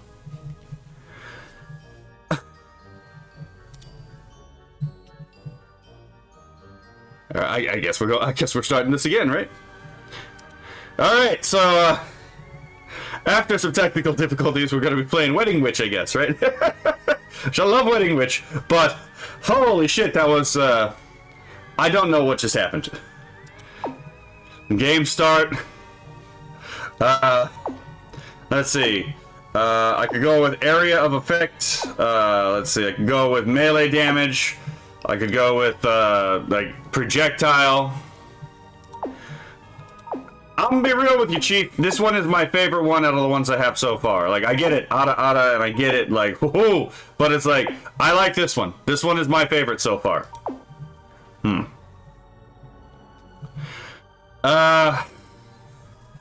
Yeah, I have no idea how that just fixed. I don't fucking know. I think I'm gonna go with this one because it'll get me projectiles right off the bat. So, let me make sure that there's no upgrades I can get myself. It doesn't look... I don't think with the 130 I'm gonna be able to upgrade anything. Yeah, not yet. Absolute... You know what? Fuck it, Kura's here.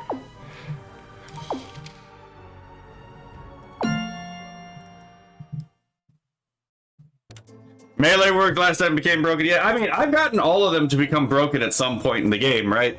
But then there's times where I just lose focus and I'm like, oh shit, I'm doing something really stupid. Okay. Let's see. I don't have hips or beast, I think.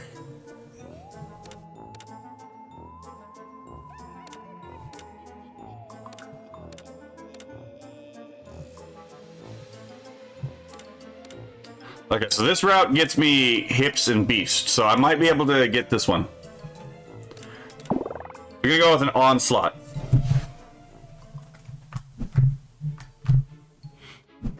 Alrighty then.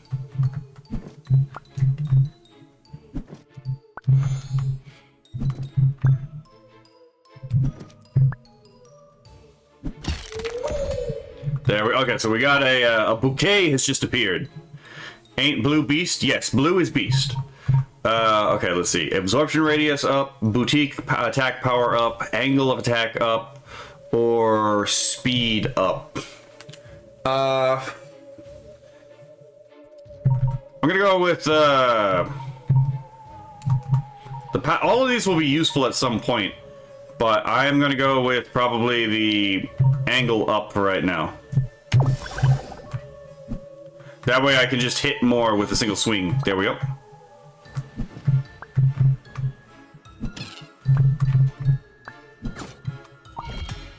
Okay, there we go. Let's see. We can get an area of effect attack, but I think I'm gonna just stack the melee up first. Yeah, I'm gonna go with air. I'm gonna try to maximize the angle for right now, because these guys have like 1 hit point.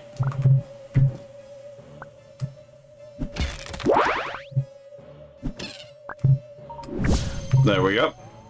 Okay, let's see what we got here. Blade Flower, 25% melee damage. Ooh, okay. On hit, the bouquet has a 33% chance to summon a bee that inflicts familiar damage. Oh, that's...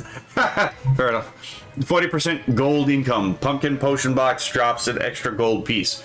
Ooh. I don't have any melee yet, but I can see where this would come in clutch, but this definitely, the extra coin I could definitely use.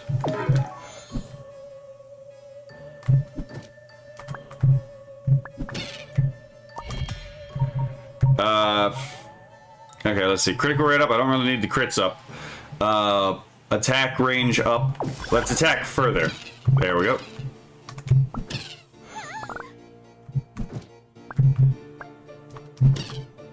There we go. Okay. Yeah, let's go with range up. Let's make sure we hit further. Especially with these tiny guys, right?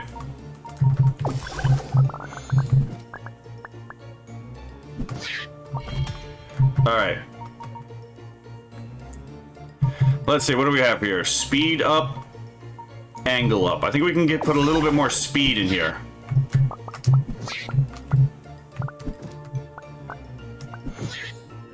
There we go. Okay, let's see. Let's go range up.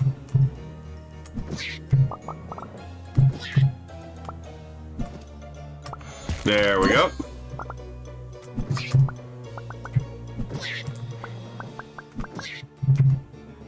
Bliat! Right. That's what, every time they say that, I think of the word like bliat from like a Russian. Okay, let's see. I think in this case, Deals explosion damage by casting a wave around the witch. Ooh. Let's see. Exudes mana onto the ground, dealing damage. I think I'll take an area of effect attack here.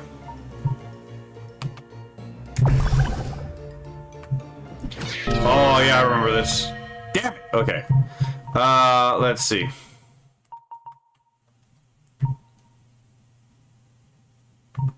I'm just going to commit to the bit on the ranged attack for right now.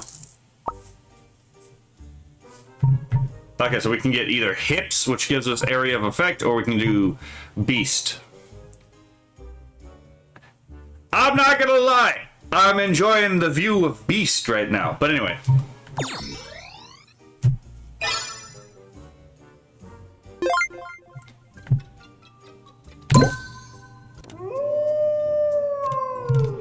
Okay, so now the only real option we have here is the unsealing.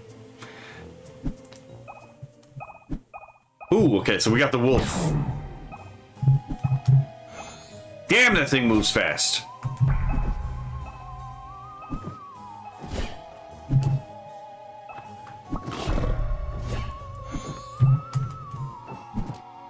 Let's see what we get here. Ooh, we get coins.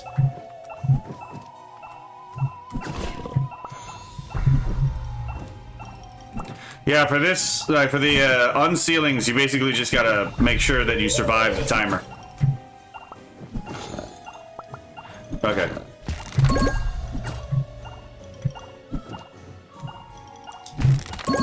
Oh, it's a bad spot. I should have invested in a little bit of attack potency. Right? A little bit of attack potency would have helped.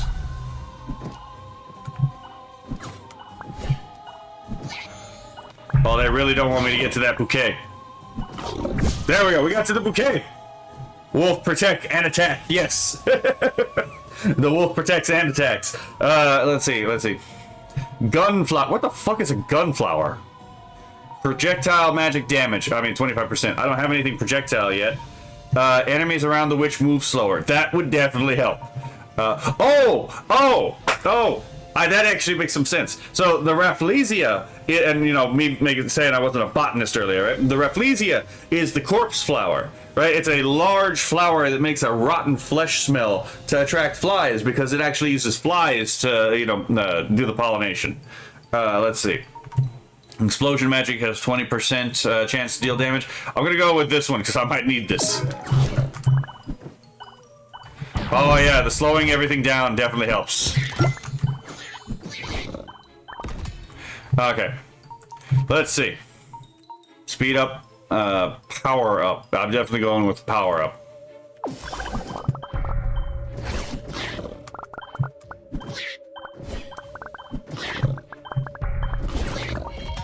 Okay. Absorption radius definitely needs to go up. Okay. Absorption radius up again.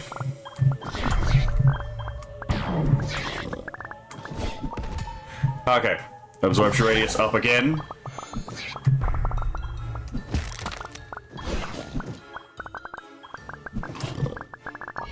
Okay, let's see. So, attack! Okay, let's see. Bouquet speed up or bouquet angle up. Casting a wave around the witch. I'm curious as to what chain explosion is. Yes, the bats are going bleep.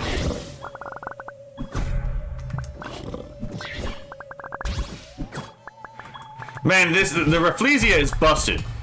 The Rafflesia is absolutely busted. Okay, the power of my attack definitely has to go up. There we go. Ooh, I got almost the entire swarm.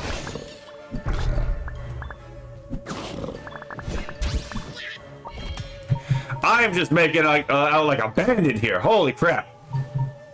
Okay, yeah. Let's increase the speed since we've already decreased their speed.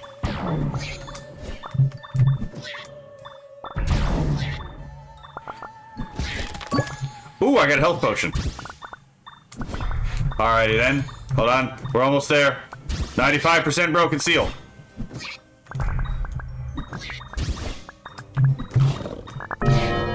There we go. Okay. What do we have now? Boutique, critical. I don't really need the crits. Ooh, familiar. Summons a poltergeist that attacks the enemy under the guise of a sword. I'll take that. I already have the beast thing up, right? So it's like, why not? And because of the bouquet, we have already a thing with the... Oh, wait. Son of a bitch! Okay, well, in this case, we can go with the hips. Since we already have an area of effect attack anyway, let's go!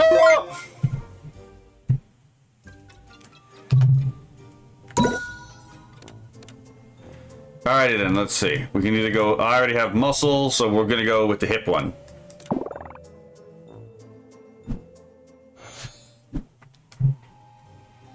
May not be the one that I was initially going for, but, you know, it works.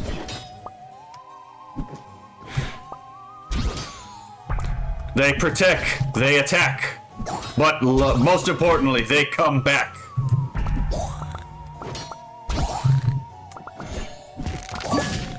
Ooh, okay, that was really lucky on my part. Let's get all these.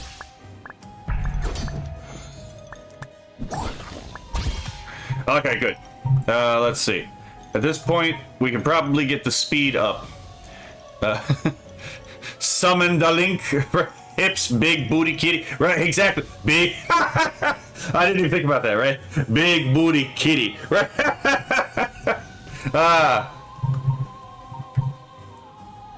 I'm gonna go with attack speed up.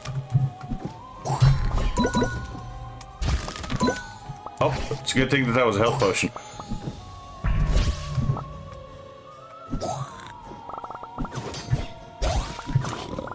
There we go. These bastards are persistent. They want to do the double envelopment like Hannibal. Oh, well. I wasted my dodge. Okay. Let's see. Could definitely use movement speed up.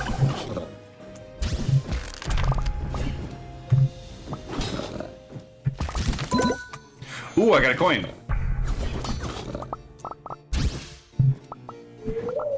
Uh-oh. Okay, where's the bouquet? There's the bouquet.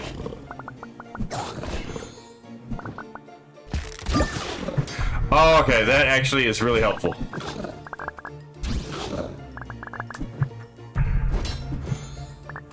Alrighty then. That Rafflesia fucking comes in clutch, man. Oh my god. How many potions do you need to get to unlock the Witch of that potion? I think you need to max out the hearts, but I'm not entirely sure. Every time I've gotten a new one, I've maxed out the hearts and I've defeated the Succubus Queen. So I think you need to do both. But I also could be wrong. It could just be that, like, since that's the only time I've ever actually gotten it, you know, I might also just be wrong on that. Whee!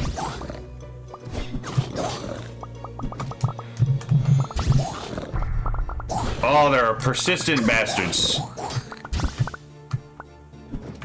I'm trying to get to the bouquet. There we go, okay. Plus 25% dodge rate. On hit, the bouquet has a 33% chance to summon lightning that deals projectile damage.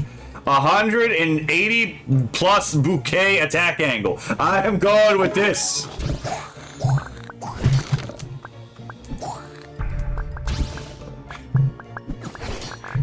That is just absolutely broken. Power up.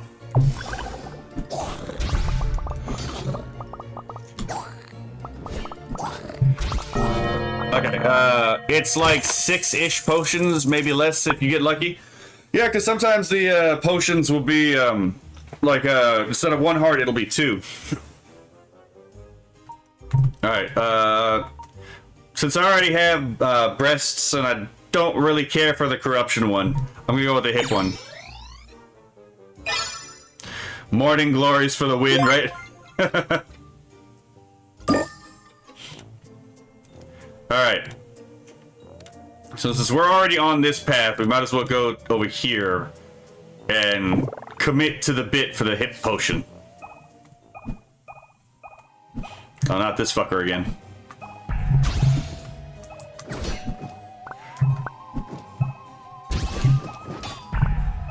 Yeah, these guys, they get smaller and break into smaller, they're like asteroids from like they're like the asteroids from the game Asteroids. You break them and then they just break apart into smaller pieces.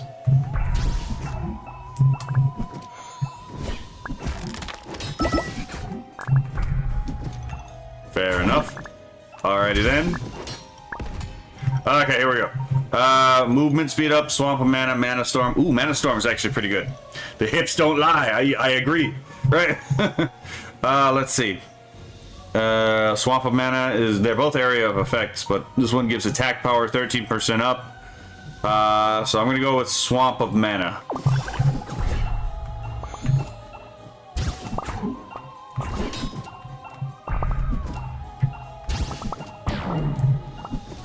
There we go.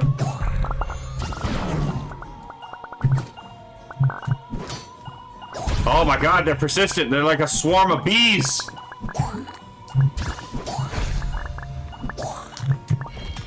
Okay. I think I'll upgrade the poltergeist.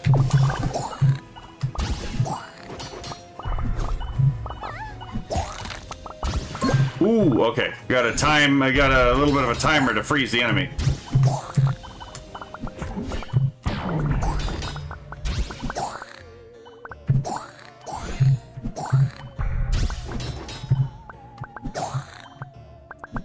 Alrighty then, let's get some of these and get to the next. There we go. Okay. Bouquet attack power must go up.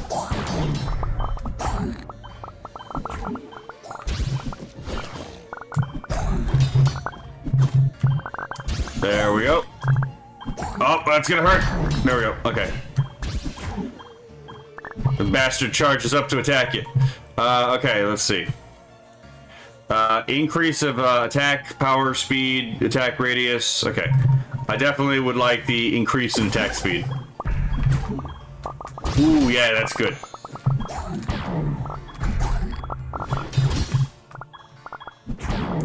Alrighty then.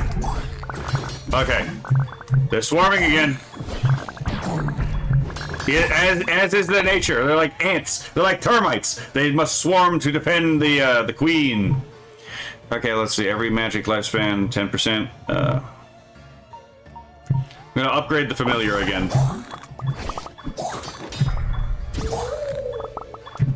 I don't know that I'm gonna be able to get to this particular. Oh wait, the bouquet is literally right there. Oh no, wait, that was a pumpkin. Son of a bitch. Oh, that is ridiculously lucky. Okay. Considering how many of these energy beads I have on the ground, that actually might like really come in handy. I'm gonna increase the attack power.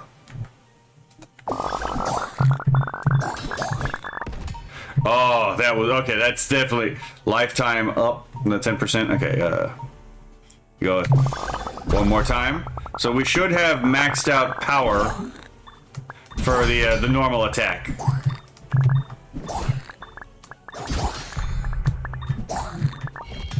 Oh my god, let me get to the bouquet! I'm gonna go with movement speed up again. Because I'm definitely gonna need it because they're gonna keep swarming. There we go. Fuck it, I'll get the pumpkin. Well, not as useful as, you know, a moment ago. Ah! Okay, fair enough. Yes, power up, right? Let's see. I could commit to the bit and get movement speed, or I mean, I already have like 180 plus from like the previous attack angle, so I'm gonna go for right now movement speed. Or hold on, attack power plus 10, attack speed plus 10, attack radius plus 5. Ooh. I'm gonna go with speed. I have a need for speed. It is a crippling addiction. Yeah, I'm gonna go with the hips.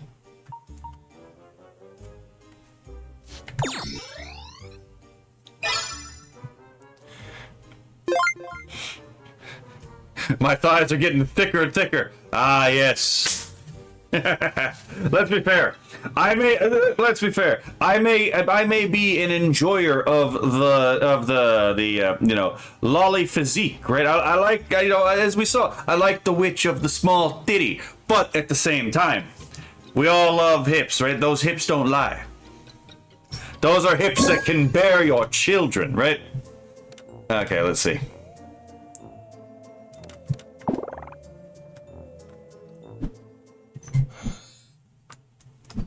Okay, so now I just gotta do a time trial.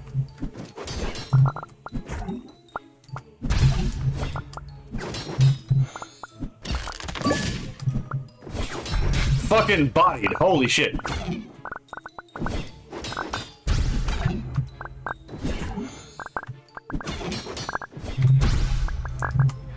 This, I just lucked out with this, because, like, unless I managed to fuck it up myself, right? But this is a decent combination of fucking, potions. Thick thighs save lives, absolutely, Kianala. Okay, let's see. Since I've already got the attack maxed on, I can at least hit. I can hit faster as like the hardest, you know, you can.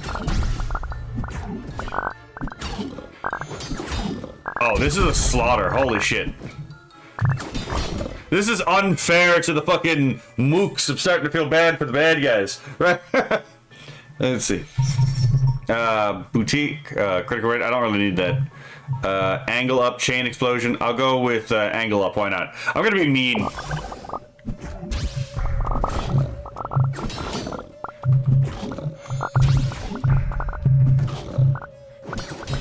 Alright, let's go further.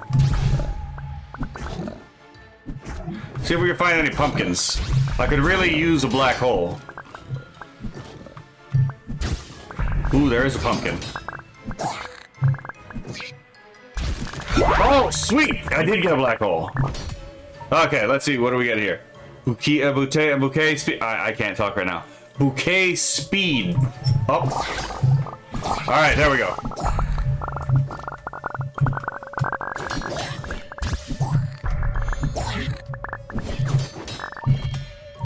Alright, like speed up. So now we have maximum speed and maximum power behind the regular melee attack. Oh god!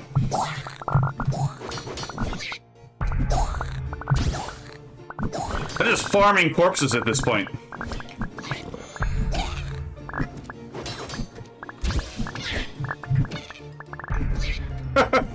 Alright, let's see if we can find any pumpkins. Okay. In this case, what the summons a black hole that pulls enemies and pulls in enemies and deals area damage. I don't know what this does. I'm gonna have to check. This might screw me.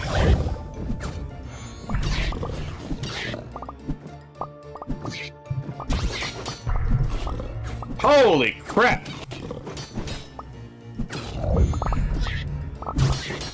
Whatever I thought it was gonna be, that wasn't it. Alrighty then.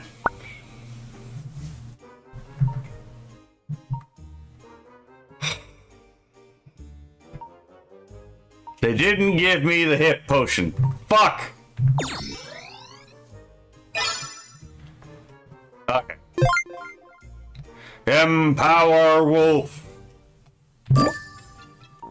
Alright, now to fight the Succubus Queen.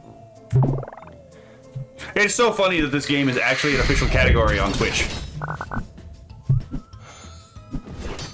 Uh-oh. Yeah, I forgot. She's a bit of a pain in the ass.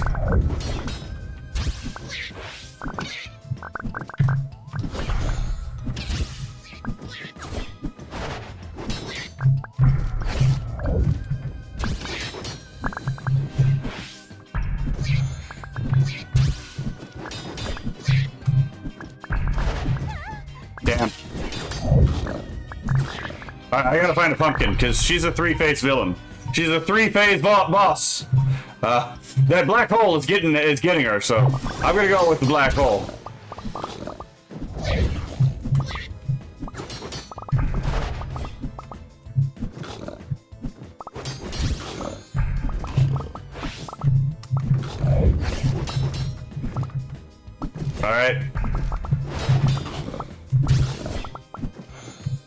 Almost there, almost there, almost there. There we go. Okay, phase one, phase one. Now let's survive phases 2 and 3. Let's see, one hit on the bouquet has 33% chance to summon lightning that deals projectile damage. That would help. Bouquet deals curse damage. That would definitely help against the Succubus Queen. 100 plus 100 max health. Plus every 10 seconds. Oh, I need the healing potion.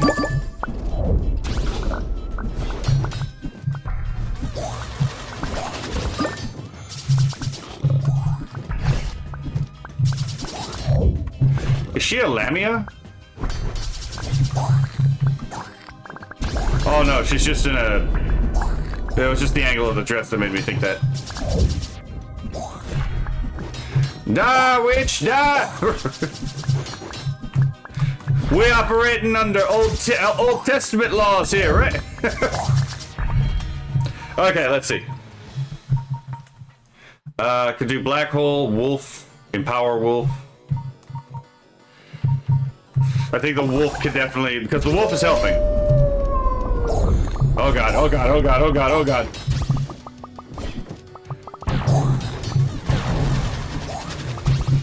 Holy crap. This is unfair. Fucking, I'm absolutely farming for XP during this boss fight.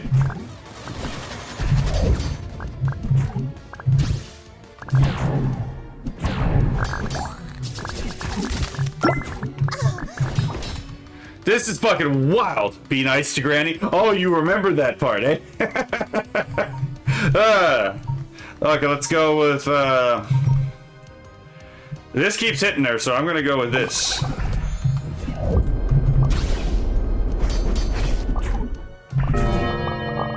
There we go. Kill the Succubus Queen! We did it! The Queen is no more! The witch defeats the Succubus Queen and completes the ultimate potion with the Queen's help. Okay. And so, the long-awaited wedding day arrives. Oh, that fucking PNG motion, right? Yeah, I don't think I got a witch off of this. Alright. Yeah, I didn't get a witch off that. Damn. Oh well. Yeah, you remember that, Kionala, eh? That the Succubus Queen is actually the grandmother, eh? I remember when I saw it the first time playing this game, I was like, what the fuck is this? What is this? What am I reading? It was so funny. Oh my god. Okay, I'm gonna check something for just a moment. Oh, excuse me. I definitely needed the fun games, but you know, after the whole thing we just fucking went through. Oh my god. Okay, it says there's an event here. Oh, allegedly on right now. All right. Do you get more levels the more difficult? Yeah. Well, I don't think you get more levels. Damn it, I can't talk right now. I don't think you get more levels. When you do hard wedding, it's the same levels, but they're way harder. Actually, you know what? Fuck it, I'll do a hard one just now. This is probably not going to go in my favor. Just putting this out there, right? Okay, let's see. What realistically might I be able to get? I might be able to shoot for Beast if I go over here.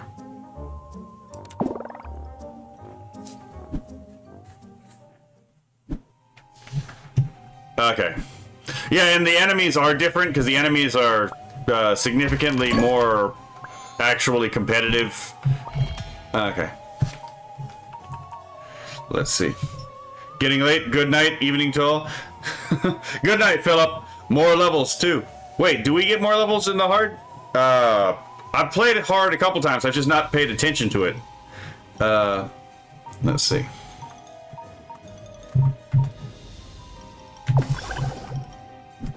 There we go.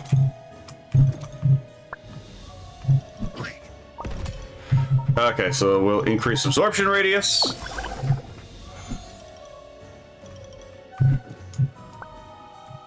Ah! Don't run at me, you bastard. Okay.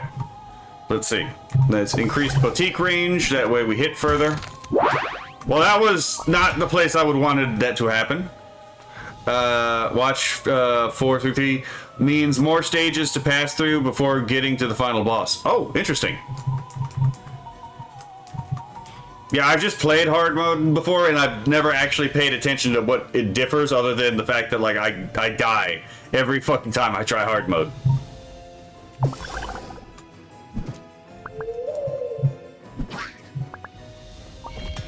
Okay, let's get to there. We will increase power for right now. Whoa there!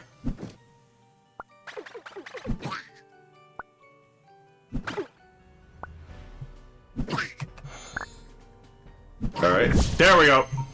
So we can, let's see what we got here. Speed up, fair enough. I'll definitely do more speed up. Let's see. 50% critical damage. Ooh. When dealing projectile damage, there's 33% chance to spawn a shuriken. I don't have any projectile stuff right now. When dealing physical damage, there is a 5% chance to spawn a damaging wave. Huh. I'm gonna go with the crits for right now. There's no speed option here, so I'm gonna go with attack power.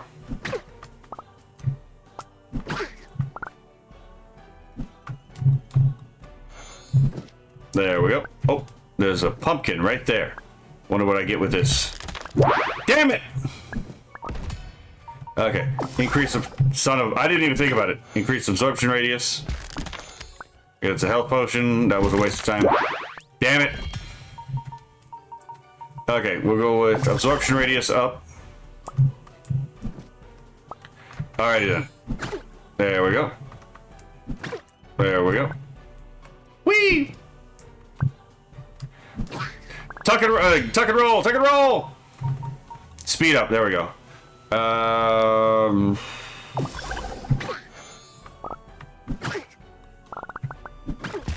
There we go. Ooh. Okay, let's see. Bouquet attack speed up. There we go. Bouquet speed up. There we go. Uh-oh. Well, there we go. I got caught in the tree. They were right. It is. They were right. They will betray you. The only tree you can trust is the Garkut.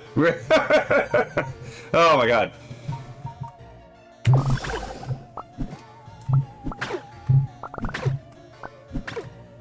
Swift attack. Okay, let's see. Let's increase power. Hit hard, hit fast, right? Whee! Okay, let's see. Power up. There we go. Woo! Okay, we survived. Okay, let me check to see. Okay, yeah, so we'll go with Beast.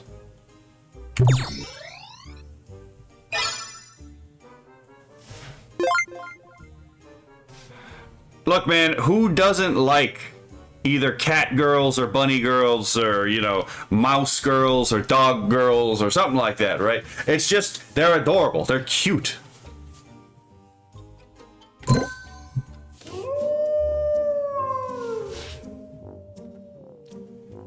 Let's check the schedule. 2200, okay. So here, we shall go here. Let's see if we can get ourselves the beast. Let's see if we can get ourselves a beast witch.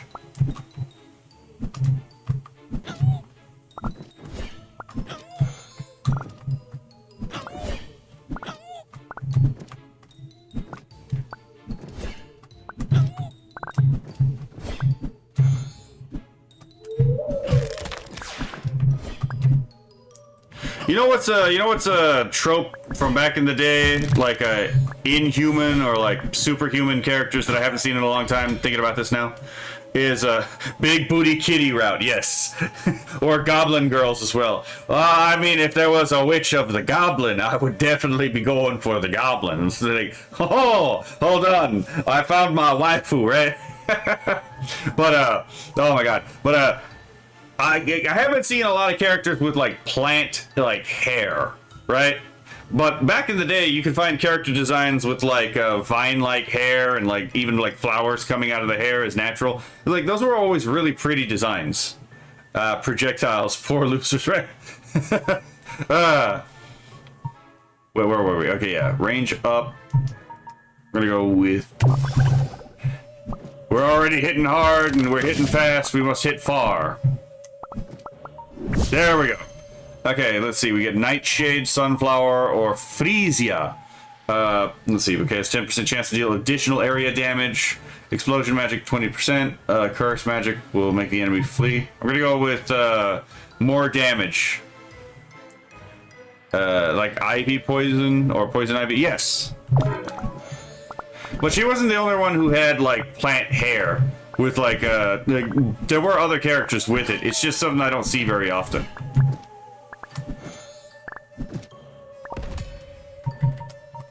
Okay, let's see. Since we're going this route anyway, and we already have one of the beast potions. Oh wait, okay, speed up. We can do this first. Let's max the speed. Like three fucking pumpkins here. I'm making off like a bandit. Oh, I forgot this is a boss level. Fuck! Freesia, monkey. Right? Hello, monkeys! Fucking Frieza. Oh my god. Bouquet, attack range up. There we go. Alright. These bastards are a little bit more annoying.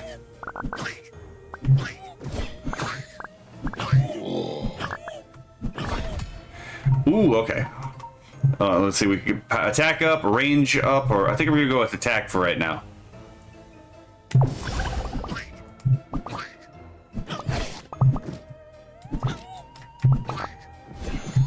Oh, there is a pumpkin. Ooh, it was a health pumpkin too. Oh my god, these things are so annoying. You kill them and then they shoot a projectile at you.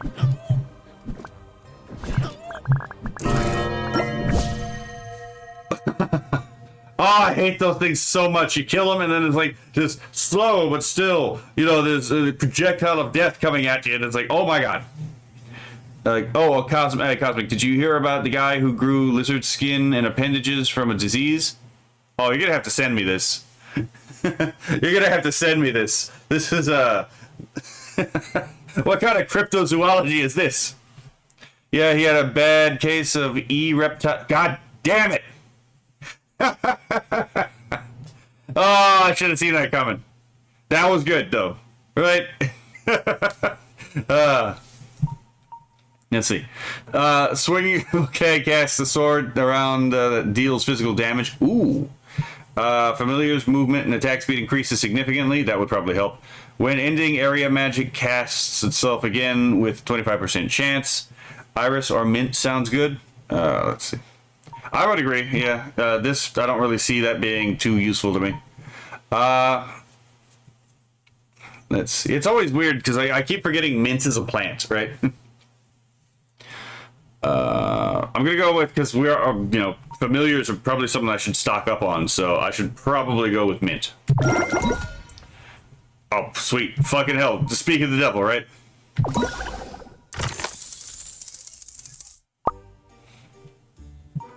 Alright, so we're gonna commit to the bid. I got a 2-heart beast potion. Oh, hell yeah. What are these things on my head? She got the cape and she's got the ears. Look, man, we all saw Inuyasha. We all remember Inuyasha, right? With Kagome, and every time someone new meets Inuyasha, the first thing is like to touch the ears just to make sure they're real, right? I'm just saying, hypothetically speaking, if you were to met a real cat girl that was actually like, were to met a real cat girl or dog girl or rat girl or any of these things, right? What are the first thoughts? You can't tell me what are the first thoughts was gonna be the Inuyasha just like touch the ear to see if it's real, right? I've never gotten Pyro Lizard, but I've seen it like every time that like I go for this. Okay, or at least suggest, position, but I've never actually gotten it. Okay, so another one for the Beast Potion. Might have to go to the Hip Potion to get to the next Beast Potion, though. Oh, these things are getting mogged.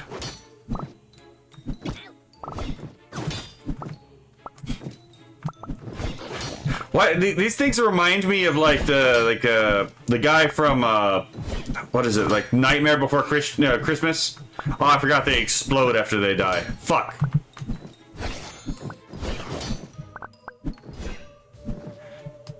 You know what I'm talking about, right? The guy with the guy who's got the knitted together appearance. Man, it's been a while. I don't remember the guy's name. Ooh, Pyro Lizard. You know what? I make this Beastkin a must pet. Exactly, right? Love Inuyasha, not a fan of Kagome. Look, man, every female protagonist that author writes, for some reason, can't not abuse their love interest. Which is a sad thing, because, like, every single female... Oogie Boogie, there you go. Which is a sad thing, because, like, every single female protagonist she makes is a looker. Let's be fair, right? Akane is actually pretty cute. Let's be perfectly honest, right? Kagome actually looks really good. Let's be fair. She's a really pretty girl. She just keeps abusing Inuyasha, right?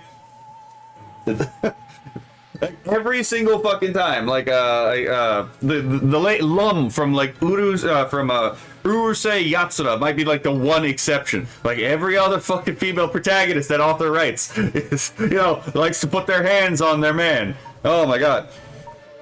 I think we can agree though that Sango is justified. Every time Sango like, hits Miroku, it's kind of justified. Let's be fair, right?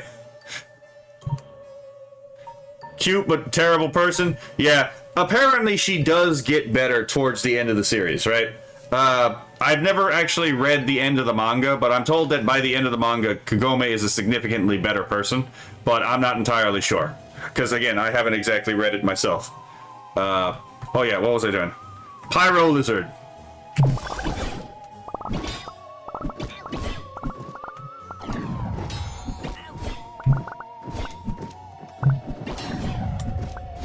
Whee! Whee! Oh god. I got lost. I got distracted. I was like, oh no.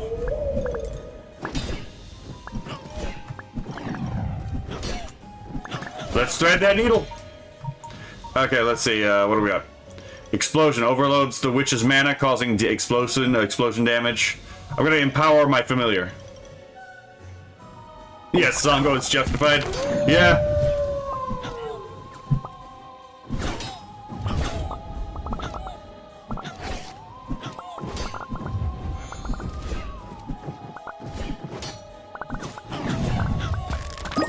Man, thinking about it, I was thinking, man, Miroku as a character would never have been, like, had a chance in today's modern environment, man. In today's anime environment with all these fucking tourists, never would have had a chance, to be perfectly honest. Although, to be fair, I think everyone loves Miroku as a character. We just also love to see him get his comeuppance. There's a sequel to Inuyasha, never seen it, and doesn't look interesting. Yeah, I'm not talking about I'm not talking specifically about the Yashahime, that's what it was. I had to think about that. But yeah, Yashahime is, from what I'm told, not a very good sequel to Inuyasha. But then again, Inuyasha wasn't really built to have a sequel in the first place. Okay, what are we doing here? But I'm gonna level up my... Wait, actually... gonna increase the range.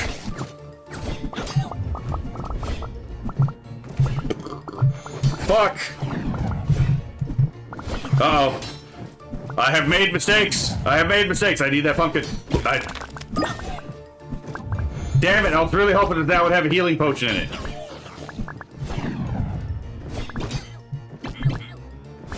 Well, I might be getting bodied. Funny thing is, I love Moroku, Happy, and Ranma Half, and Master Roshi as characters. Yeah, fair enough. I mean, like, the lovable pervert is a character for a reason, right? It's just funny to see the person get up to antics, but the person who gets up to the antics always gets their comeuppance at the end, right? Let's see.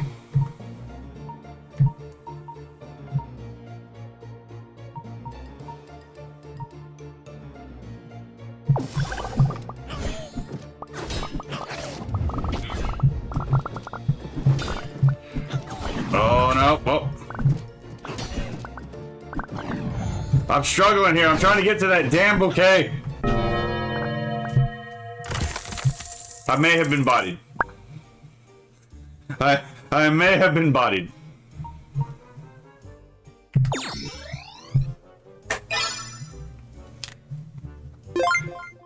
Summon crows! Okay, so in order to get to the next beast potion that's guaranteed, it might even be a multiple beast potion, I have to go here. So I have to do another boss fight, which is a little annoying. Son of a bitch! I was really hoping that would be a health potion.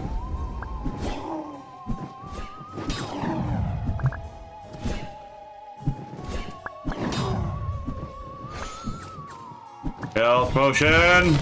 Nope, it's a timer. Ah, damn it.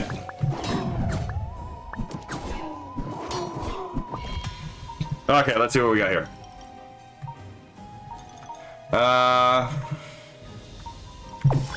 Let's increase the movement speed.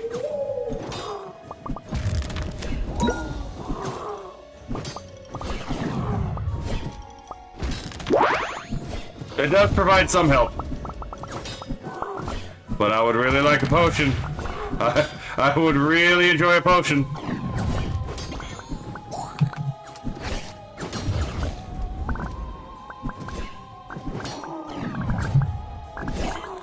Son of a bitch! Well, I maybe die.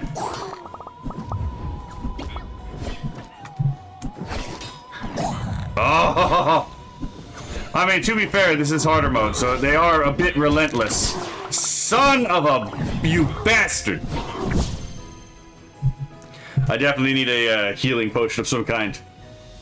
I don't think I've never seen Master Roshi get his comeuppance for being a naughty old man. I'm kind of sad Launch wasn't in DBZ and was only in Dragon Ball. That's fair. I mean, Launch is a fun character, but also the switch in DBZ from Dragon Ball to DBZ, I could kind of see why Launch isn't in the story because she kind of doesn't fit anywhere in it. Hell, to be fair, like Yamcha is a fucking badass character when you consider that, like, again, Yamcha by Dragon Ball Z would probably mog almost anyone in original Dragon Ball, right? Because everyone's progressively getting more powerful. But you know, he's kind of fodder in the entire. Even Krillin. Krillin's like the mightiest human on Earth. You know, and still it's like, yeah, kind of just gets mogged constantly. So vaguely remember thinking familiar was one of the weaker archetypes when playing. It is, but I also find it fun.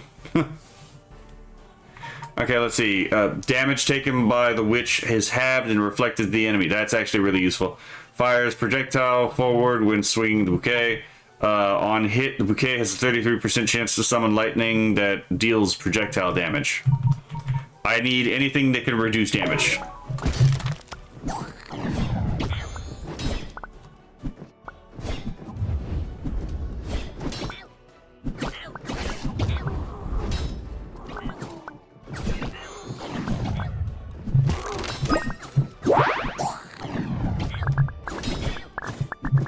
Woo! Okay.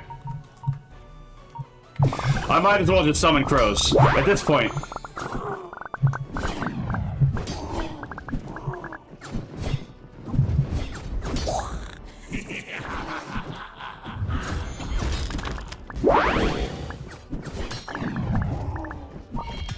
At this point, I just gotta let the familiars kill the boss for me. Holy shit.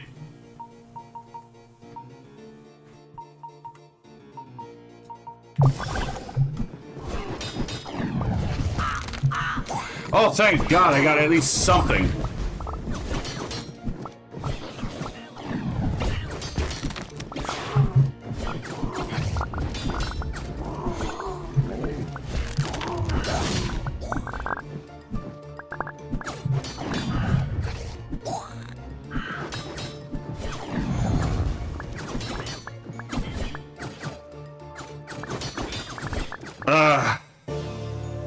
Son of a bitch. Oh well, alright. You can't win them all. Let me check. I'm checking something. Give me one moment. Okay, let's try this. Alright. Let's try again. Let's see if we can do this again. Go to title. Game start. Let's see.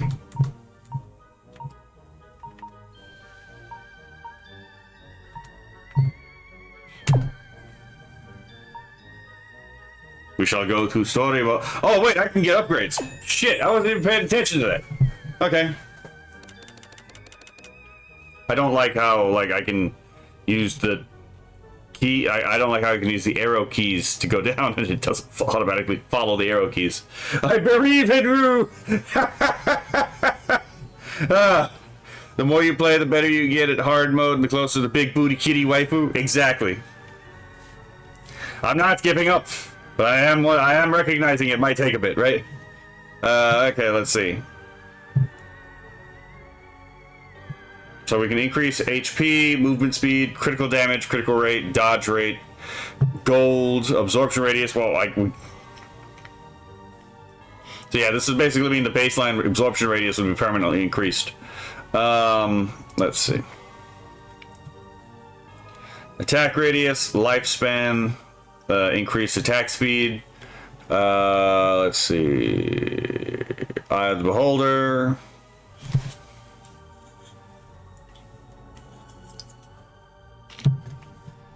Let's see.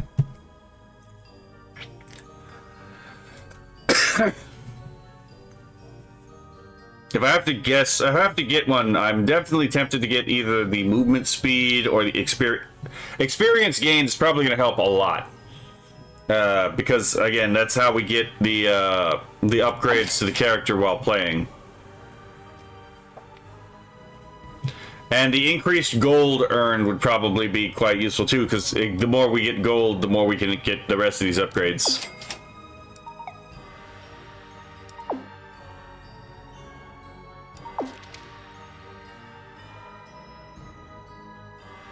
Actually, hold on. We're gonna try for the... Wait, yeah, I don't have a beast anyway, so we'd have to try for something.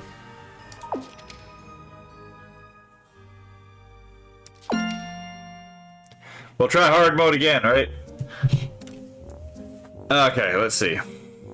We can either go for hips or beast. Which one? Okay, if we go here, we get hips. We get beast, or hips. One of these two. We can get hips here. So it looks like just the way that everything played out, it looks like we're going for the Witch of Hips first. Yeah, okay. So if that is the case... Alrighty then. Let us continue. Mogged. Mollywopped. Okay. Attack Haro. Hornswoggled even. Bamboozled. Okay, let's see. I'm gonna try getting power first. There we go. Okay, so Nightshade, Curse Magic will make the enemy flee. Gunflower, 25% projectile magic damage. Corpse Flower, upon death, enemies have 10% chance to cause curse damage to another. Okay, I'll take this one. Well, that was useless to me in the moment. Absorption radius up. Okay. We're gonna go power rate up.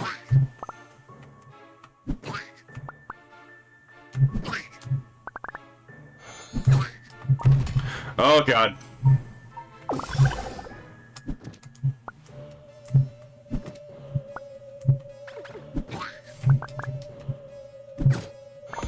There we go. Okay, so we go power up.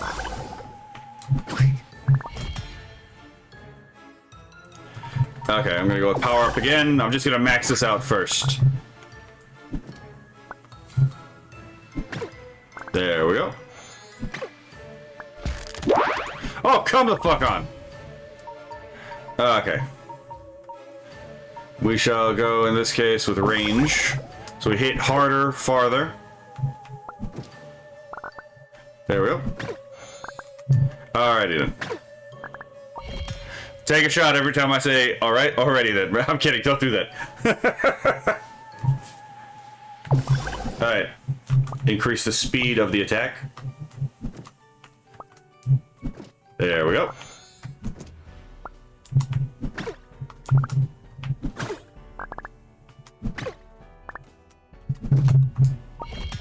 Alright, so in this case, let's get the absorption radius up. Ah, there we go. You gotta gamble a little bit, right? Close enough to get the experience points, but not far enough to where you can't, but not close enough to get attacked.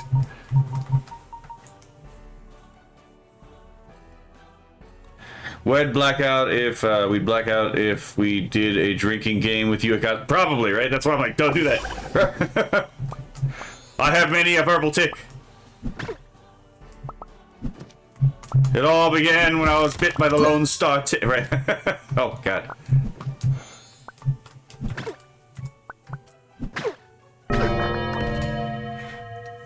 Alright, let's see.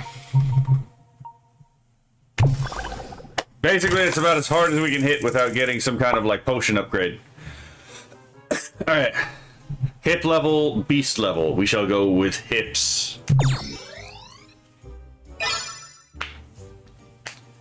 Hips got bigger.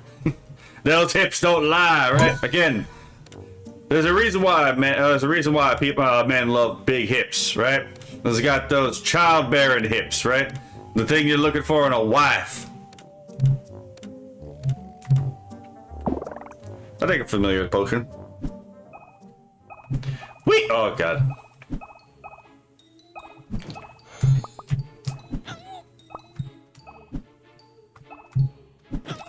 Whee!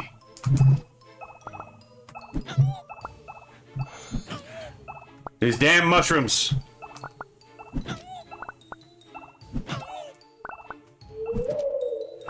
Look, man, all I'm saying is, I think we can tell whether or not these villains are kosher or not. I'm just saying, right? Okay, let's see. Ooh, plasma shock. We don't have anything for either projectile or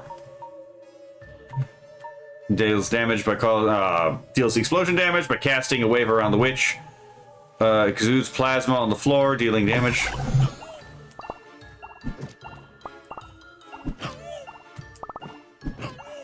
Whee! Oh god. Oh god. There we go. Okay, 2 birds, 1 stone. I got the pumpkin and the bouquet. Okay, let's chamomile summons an area that causes damage to damage that follows the witch. Oh, I remember that one. That one's fucking busted. Explosion magic has 25% chance to deal additional damage. Well, I don't have any explosion magic right now. grants a critical hit against enemies at 100% HP. This, I'm taking. Oh my god.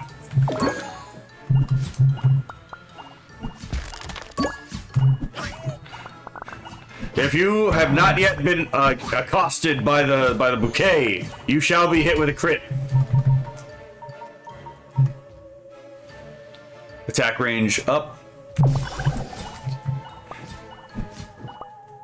Jasmine has HP. Wait. These fuckers are fast. They're on top of me. Okay. Let's see. Plasma shock, chain explosion.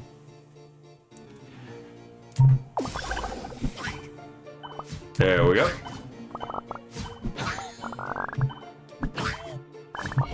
Luckily, the seal is much easier than the boss, right? Critical rate up. Let's see, speed up, and we're gonna go with the speed up. That way we hit faster.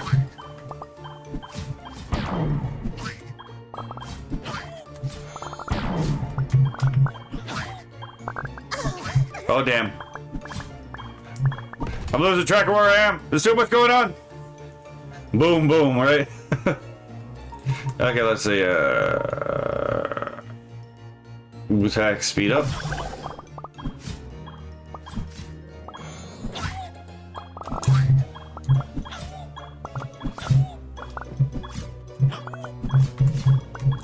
Oh my god, they're everywhere. They're like ants. They're like ants on a sweet snack. Okay. Bouquet range attack up.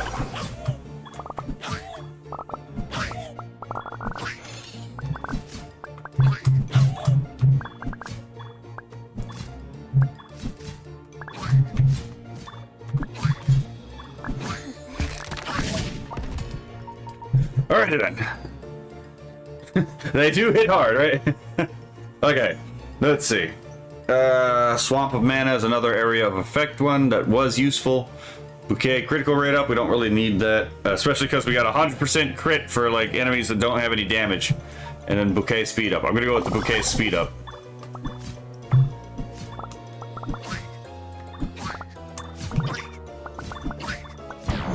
Ah!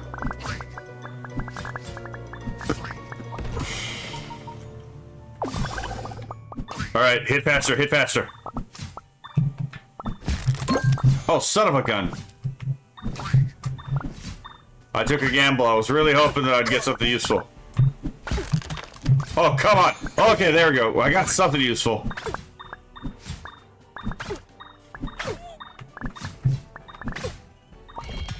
Okay, here we go. Lifetime up. Okay, I'm gonna go with the area of effect.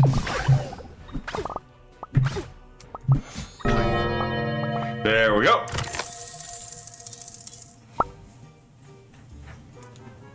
Beast level, the Witch of Small Tatas, or the Witch of Humongous what, I don't remember what it is. Ganga Lagoos or something like that. I don't remember what the old shit post is. But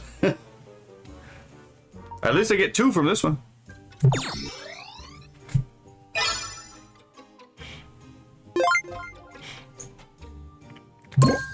All I'm saying is that tail looks very holdable. There we go.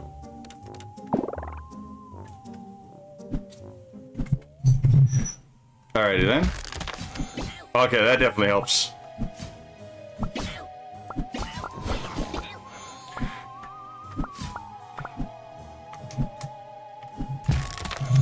Oh, yes! The game is having mercy on me despite the difficulty setting. Which leads me to believe that things are about to get a whole lot worse before they get better.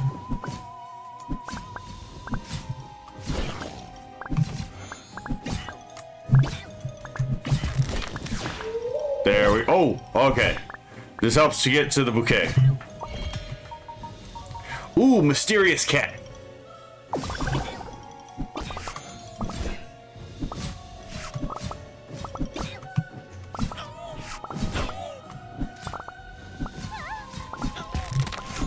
Okay, good. What do we got here? Familiar movement and attack speed increases significantly. Okay, 25% projectile attacks. I don't have any projectiles. Swinging the bouquet will throw a bomb that deals explosion damage. That's fair, but I'm gonna go with the increase the ability of my familiars.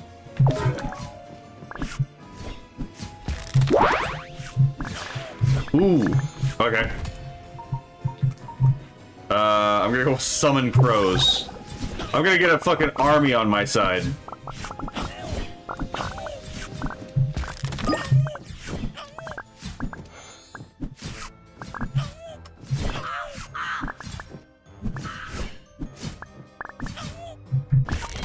Ooh, there we go. Mysterious cat. Woo!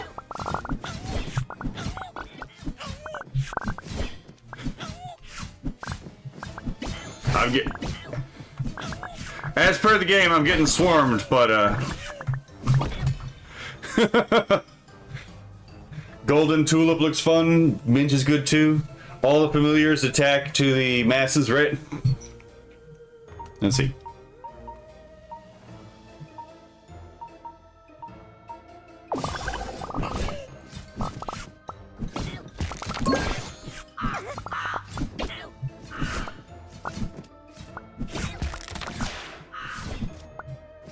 I may have made a series of very bad decisions in this run. Scheisse.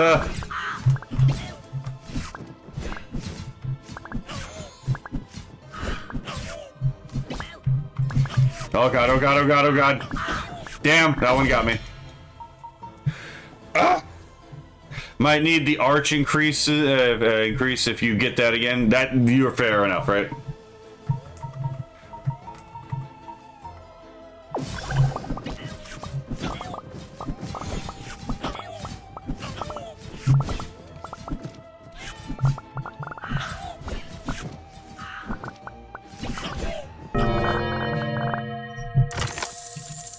Now the real problem is going to be surviving the rest of the game. Oh my god.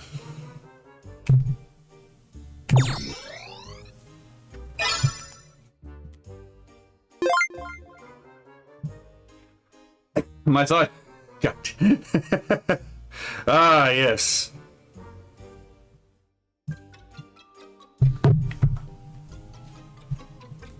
There we go.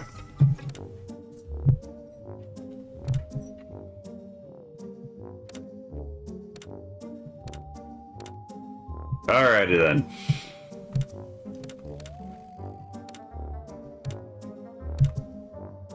It's either a time attack or an unsealing. I think we're gonna go with the time attack because unsealing is essentially a time attack, just slightly modified.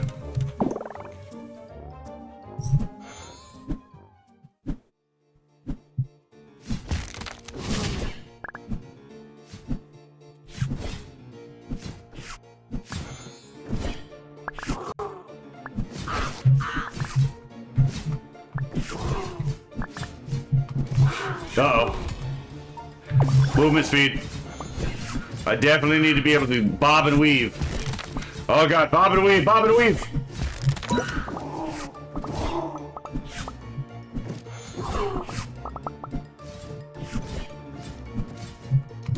Ah!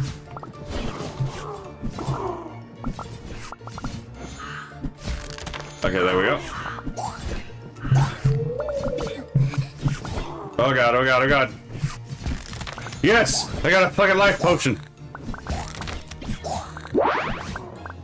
That helps too. The familiars do bring in a lot of bodies that then I get to collect. Woo! Okay.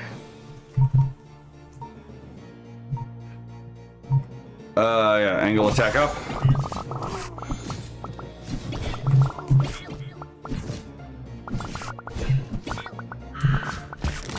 There we go. Ah, hell yeah. Okay. Swamp of Mana, Mysterious Black Hole, Mystery Cat.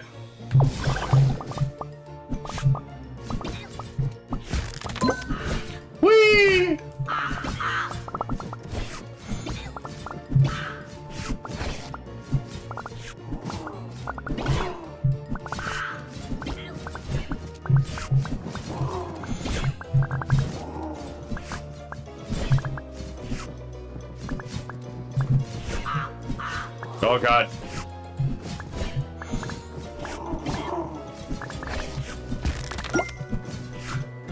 We're almost there. We're almost there.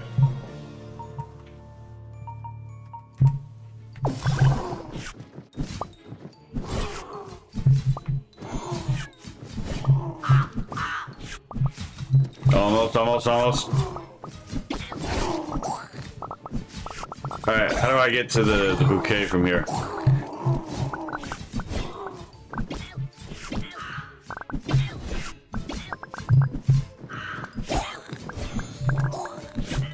Uh-oh.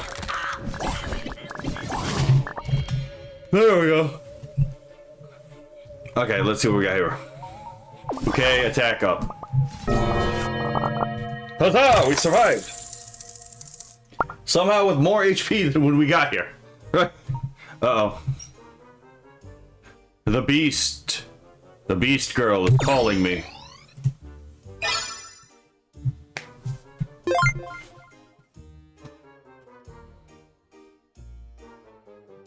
Alright, let's see what we... hopefully, if we can make it to the Succubus Queen and actually survive, we'll see what exactly we get, eh? Onslaught. Fair enough. I'll still click the onslaught. Just in case we get the hit potion.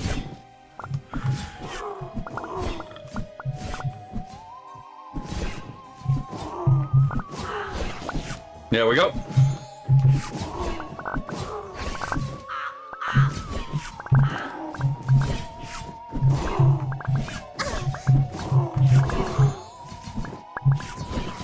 Could almost...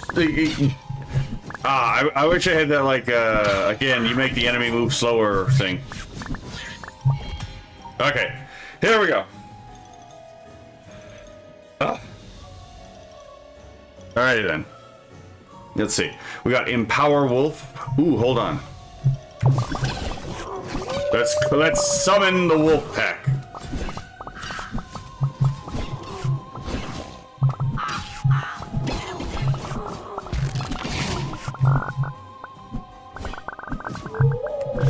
Whee!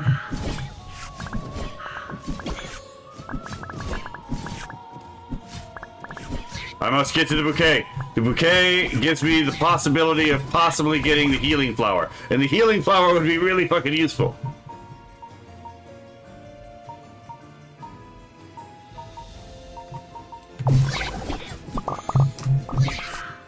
Alright then.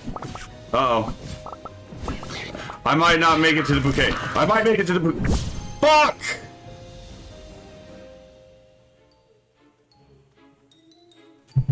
Oh, oh, what an irony. Please. You have got to be shitting me. You have got to be fucking kidding me. I lucked out so hard just now. I cannot believe I pulled a lily. Holy shit, revives one time. I'm gonna need this.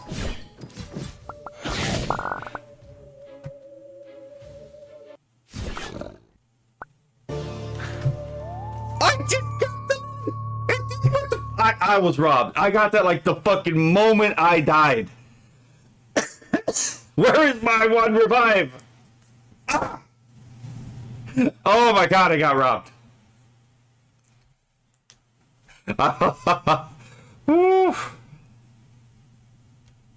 I might be a little bit salty from that one, right? Ah.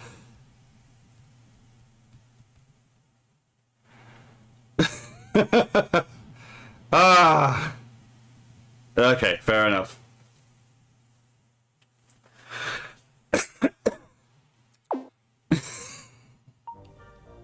Alright, so that's going to be it for today regarding Wedding Witch. I will play this in the future, right? This is a game I do enjoy. I will play this game in the future. But, that's going to be it for Wedding Witch right now. I got fucking spawn camped upon revive, right? Oh my god. So, I'll see y'all in the next episode. Alright. So that is the end of that recording. Whew. Okay, where is the, where the fuck are my tabs? Here they are.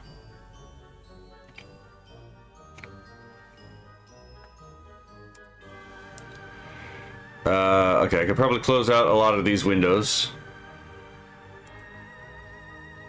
Close that out. Close that out. That's fair. Good night, Kianala. Whew.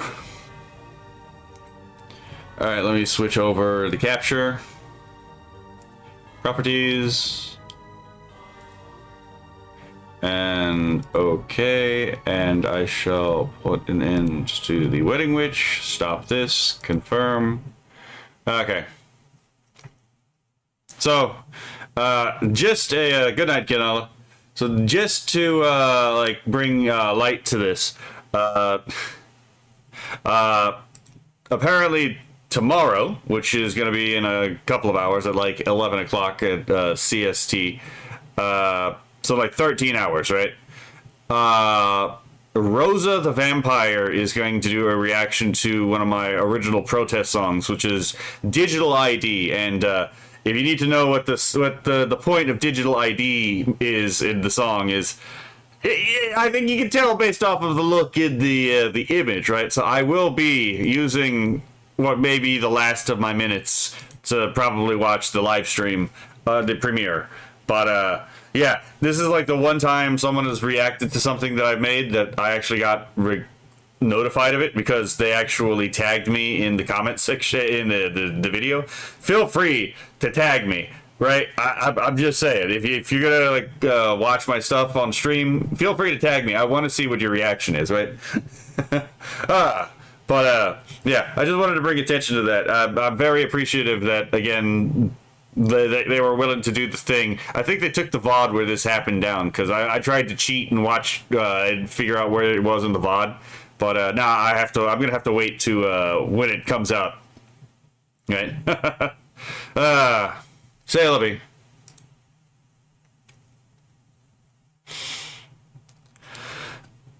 Oh shit, Ando is live. And this is what I mean from earlier, right? With Nux fucking absolutely clickbaiting everyone, right? They wanted this Israel debate. I didn't hold back. Blowing them up is based, actually. It looks like Jake Monroe is fucking exhausted of Nux, and Tectone's freaking out, and Powder's just eating in the distance. Right? This is completely, obviously, clearly clickbait, right? And it's like, yeah, I get it. Clickbait is the game, but at the same time, it's like, it does get a little bit obnoxious from time to time, right? The monster under the bed is the fucking cat. Fair enough. Nile saltwater crocodile hybrids are real. What the fuck? Okay. Tectone is... What the... Wait, what is this? Okay, I'm gonna have to save... I'm gonna have to download that to listen at work tomorrow. Oh my god.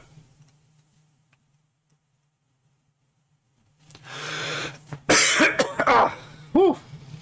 Oh my god, there's something in the air again. Either that or I've been talking for way too fucking long, to be perfectly honest. I can't stand the Superman show, to be perfectly honest. Like, I get it, there's a lot of people who like it. I could not stand it to save my life. Hold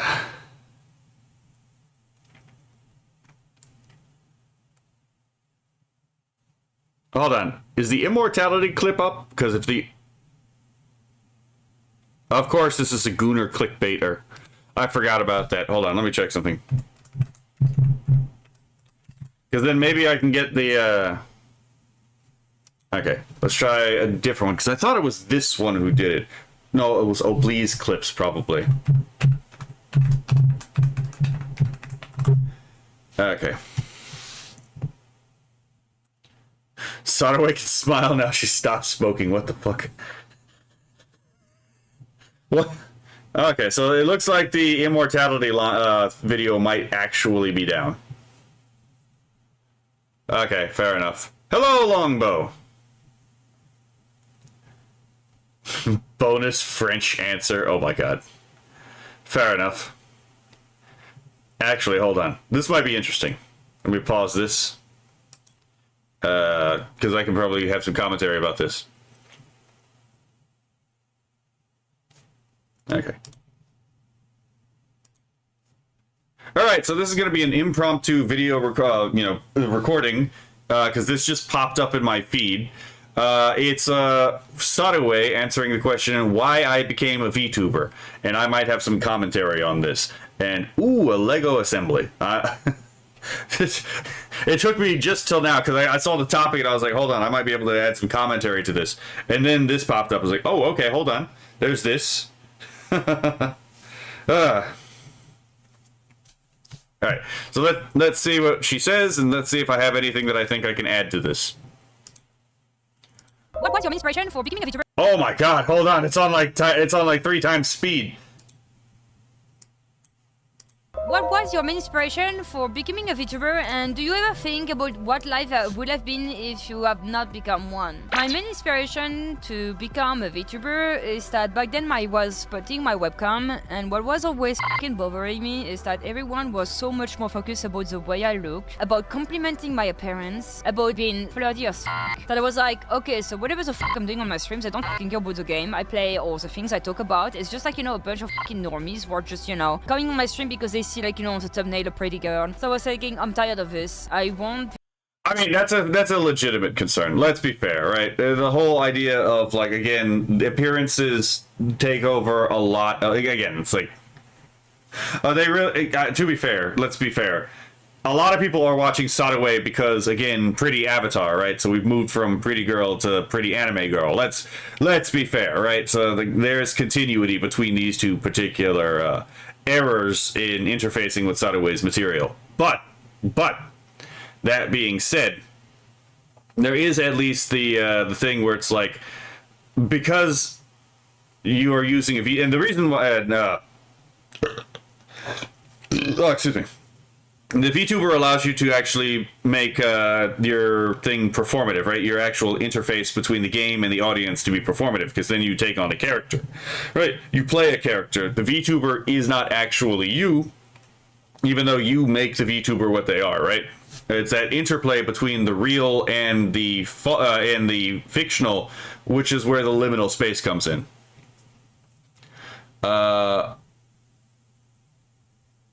I don't know, I was you for the unhinged blunt truth, but I am weird. I mean, that's fair. The reason I decided the VTubing thing is, one, I actually like my privacy, right? Like, if you were to ask me my opinion... Oh, watch it, fair enough. But, like, if you were to ask me any of my opinions on, like, outside of VTubing, I would probably just tell you that if you, like, anything that I've said on the stream, like, in person... But the thing is like, I also like my privacy. I don't think that my personal life and my online life should actually be, you know, one and the same. I actually think that there is a healthy distinction between the two. And also in my case, the VTubing thing wasn't just that. It was also the whole thing of like Kirsha, Leaflet, you know, they can't exactly be the ones holding up the whole system, right? There has to be other people that are actually getting in and at least trying to help. And... You know, and apparently it's not just me. You have people like Gaming Syndicate and Cairo Chikage, and you have people like the Useful. You know, all of these groups getting together and talking about this stuff as well. So it's not, you know, and Mama Oko does the drama stuff, and Misa Dumari does the drama stuff, and setting, you know, tourists straight. So it's like, it's not like I'm the only one doing this. But by the time I started doing the VTubing myself, I didn't know of most of these people, right? So that was the main drive, was, you know, someone needs to be able to, you know, at least try and help. The emphasis on the word try, not succeed, right? But, yeah, the anonymity thing was the real thing that was the driving force, and I personally can't stand it when I see, like, people dogging on anonymity and VTubing. It was like, what the fuck is the point of being a VTuber, then, if you're not going to have your anonymity, right? Like, Jaden Animations was a VTuber. I mean, she still is a VTuber, technically. If you know, you know, right? But, like, I'll pull this up anyway, right? Because to prove a point, right?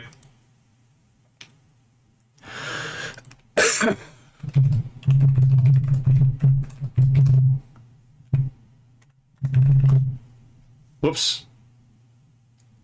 Well, that's unfortunate.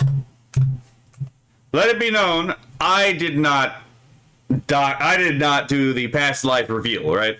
Yes, Kiryu Crocodile is Jaden Animations. It's so obviously Jaden Animations. The first time I heard her voice, I was like, hold the fuck up. But Jaden Animations was doing VTubing before she had this, but she was literally VTubing as herself. I can be angry. Ooh. Oh, I just read a bad comment. I can...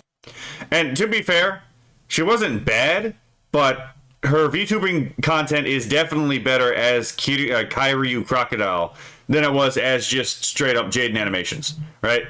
Hate my gorilla mitts. I mean, fair, but at the same time, I'm pretty sure some woman out there is gonna fucking love those gorilla mitts. Oh my god. People to appreciate me, like, you know, for my content and my personality, and that's Sudaway, okay, look, I'm gonna give you this, Sudaway, but at the same time, my content and my personality, hold on. Now I get to be a little bit of a shitter now, right? Hold on. Hold on. Hold on, give me one moment.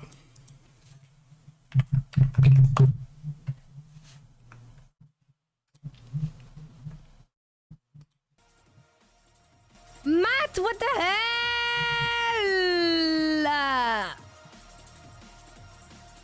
oh god, thank you so much for the 100 sub gift, dude. What the hell? I really appreciate the support. You didn't have to. Thank you so much. Thank you, Matt. I hope you had a wonderful week, by the way. Oh god, I always feel embarrassed when people give me so much fucking sub gift because I'm like, I don't know how to react to, like, you know, this. What do I do, huh? Oh yeah. Okay, I'm a woman. I know what to do. I'm a woman. I know what to do. God damn it, Sudaway. Again, it's a shit post, but still. Here, let me remove this. There we go. Okay, here you can see and watch my boobs. You gave me so much money, so I can give you this at least. Do you like it? Huh? Yeah? Yeah? Okay, I stop. Let me put my t-shirt back on. Okay, I stop. There we go. Just So, better than nothing. You know, I owe you a bit. I mean, I feel like I owe you. all I'm saying is she is very well aware that her model has sex appeal, right? And she leans into the sex appeal too, right?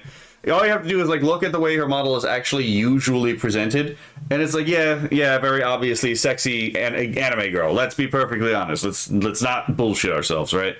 But at least in this case, it's something that she's actually doing performatively, right? So it's like part of the act. And she's talked about how like her character online is a kayfabe, which is a degree of honesty I think is really laudable, to be perfectly honest, right? Not taking anyone for a ride, just being honest that, like, again, this is not real. This is just a character that she's playing, and she's playing it because it's entertaining, right? And I appreciate that kind of honesty.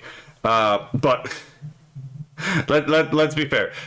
It's not that people are watching for, again, the beautiful girl or like the you know, hot girl, because obviously her model is pretty, and also let's be fair, it does lean into the sexy territory, right? Let's be totally fucking like upboard with this, right?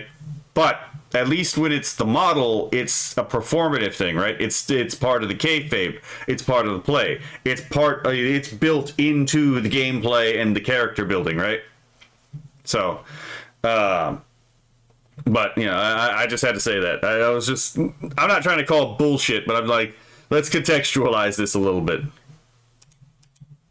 That's how I actually started my, you know, career as a VTuber. And here I am now.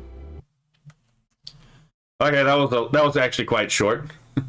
And I probably still made this commentary on the commentary on this is probably still like twice as long as the original video, right? But I mean, yeah, everyone has their own reason for trying to do VTubing.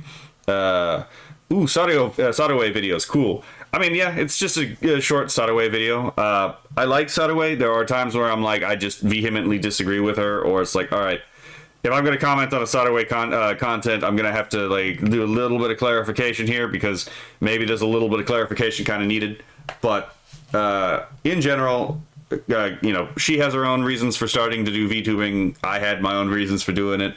Pretty sure Kura's a VTuber. Pretty sure Kura has his own reasons for doing VTubing. We all did it for different things. I literally started mostly as a cultural political commentary thing. That was kind of my entire purpose, right? But the real reason for the VTubing thing is the anonymity thing. The fact that I get to keep my privacy. Because it turns out not everyone wants to be terminally online. Ignore the fact I think I've been streaming for 5.5 hours probably. Oh my god. Let's see, what do we got here? Oh wait, yeah, I forgot. So if you're watching this video on YouTube, I'll see you in the next video.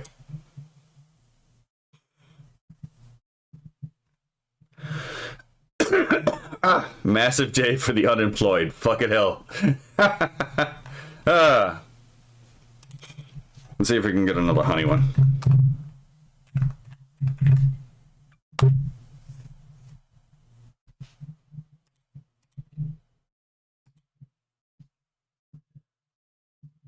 God damn it. Yeah, she is a bit of a leftist, but she's not a maliciously leftist. She's more of she's more of those, yeah. Not all leftists are evil, just most of them, right?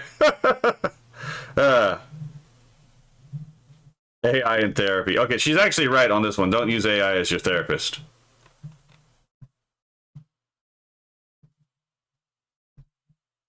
She had one about, hold on, where was the one with there's an art one that she had. Okay, it's this one. It is very, very... Okay. I'll probably have to stitch this one. I should have probably stitched this one to the Solderway one, to be perfectly honest. Mine, so I don't have to reveal that I am in fact a gorilla in a gorilla enclosure. That's fair, right? That's entirely fair. Let's see.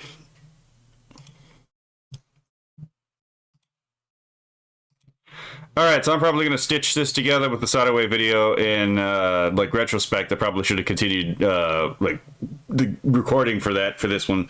But, right now, we're going to look at another impromptu one. This one is, Try It, Honey Goblin, Body Proportions. And I'm pretty sure I know exactly what it is she's going to bring up, but...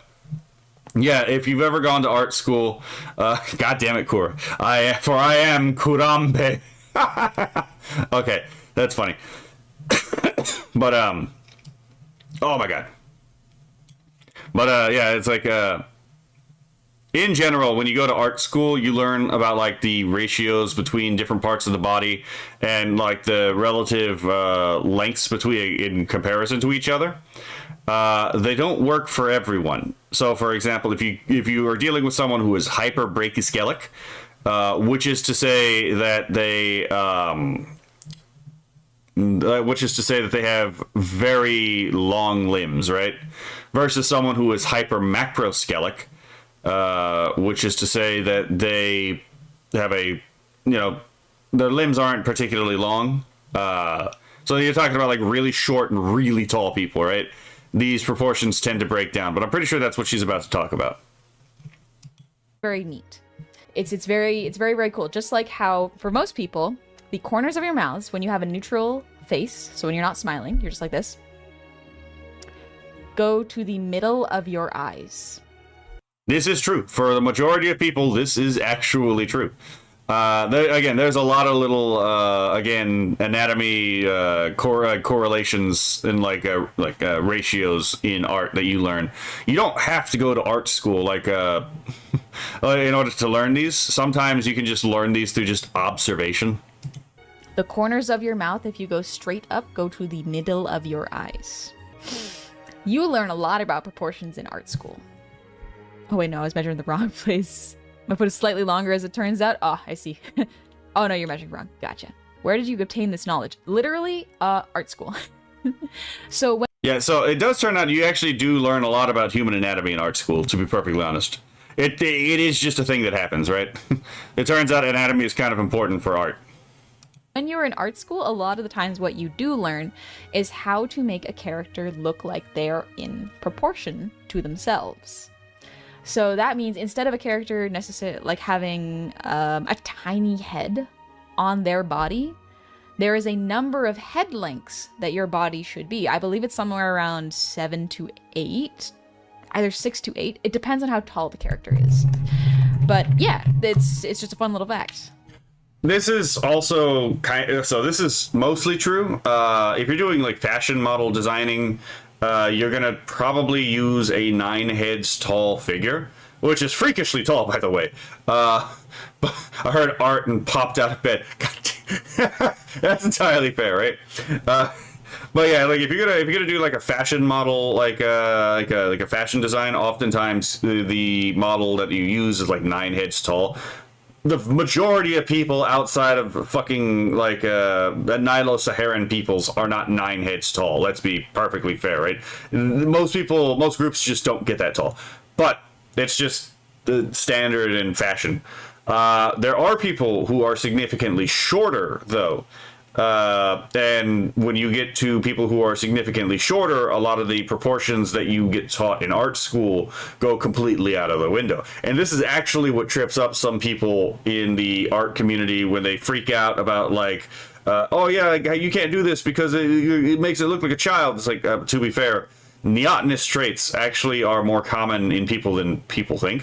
When you learn anatomy in art school, you're doing oftentimes a more what would you say, standardized anatomy, but deviations from the standard of the community are actually a lot more common than people think they are, and they're actually pretty predictable in how they're going to deviate.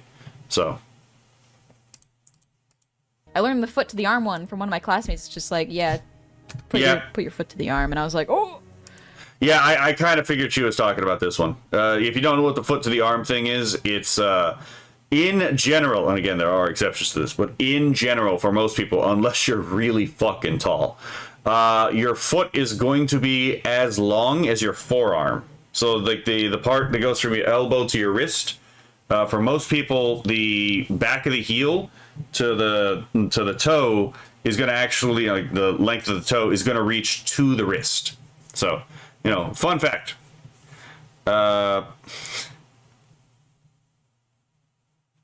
Keel Knowledge is sent. Mikey Mega did some tutorials about height between a child and a short adult, aka a dwarf. I totally misread it. The first 3 words of that comment. Oh my god. I for something in my brain completely butchered the first 3 words but read the rest of it completely correctly. What the fuck? Okay.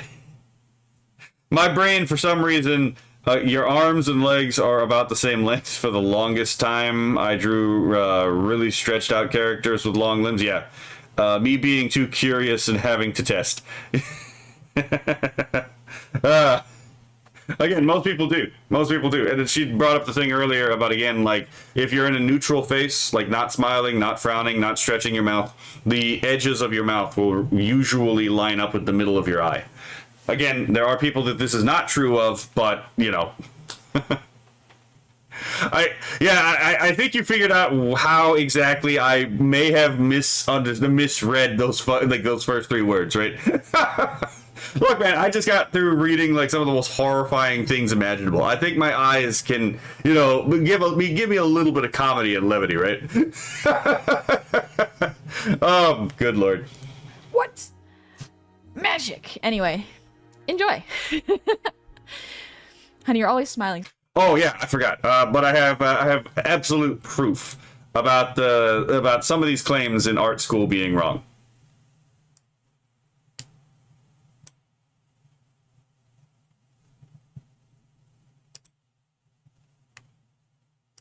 See, proof positive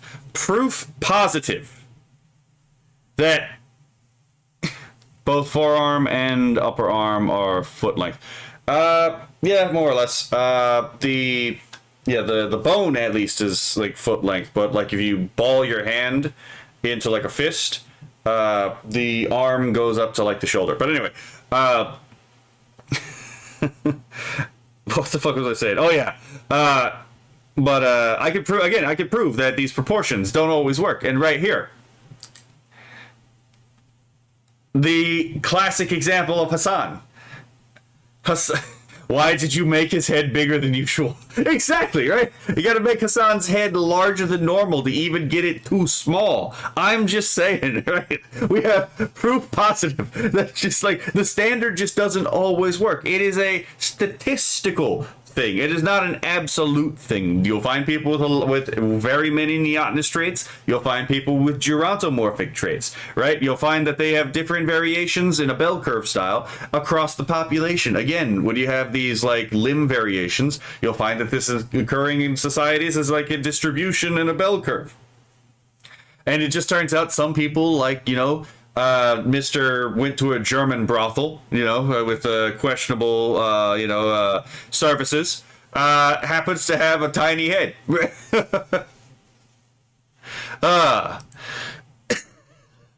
Okay, I'm definitely uploading this shit post because, like, I really do just like the tiny head Hassan looks.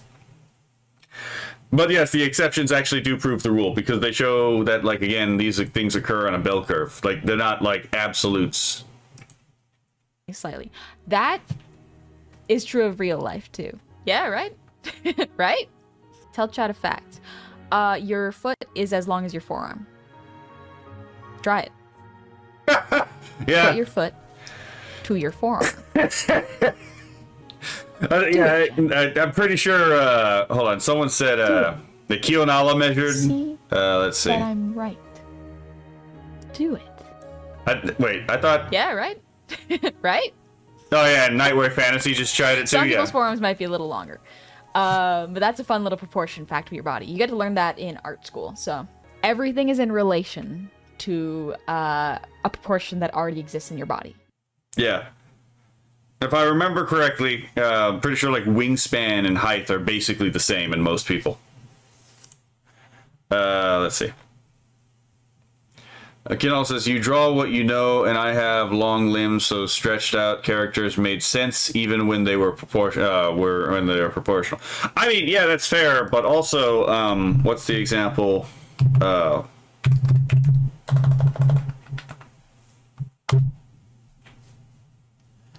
I mean, like, do we not remember one of the more common and one of the more popular manga styles out there, right? Manga artists out there, Clamp. Just, all you have to do is look at their proportions and you'll notice, like, a lot of these characters are very lanky, right? And it's because it turns out there's something aesthetically pleasing about the particular, like, very tall, aesthetic. Actually, this one was really pretty. Hold on. Yeah, this one is actually really pretty. I actually quite like this one. But, yeah. I don't have any Clamp art books, but I have art books from, like, other shoujo stuff. Not all shoujo is the same. There are shoujo where this is not the case, right?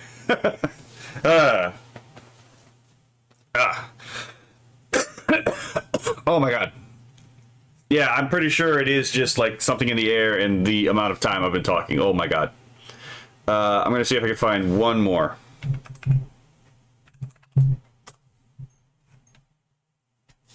Actually, hold on. Before I do that, let me check something. What was being shown to me beforehand? Okay, never mind. I thought it would have showed me the things that were on here before that, but...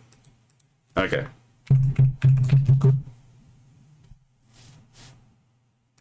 Oh god, these are longer than I thought. These are longer than I remembered. Okay, never mind. No, definitely not one of these. Definitely not one of these, right? Not a burger. The British are wrong about burgers. Okay, fair enough. Let's see.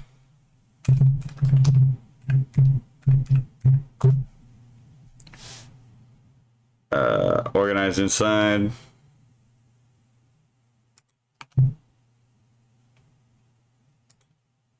I will say, though, rat girl supremacy. Rat girl supremacy. I don't know what it is. There's something about the chaos rat that just activates my fucking neurons. right? Just activates my neurons.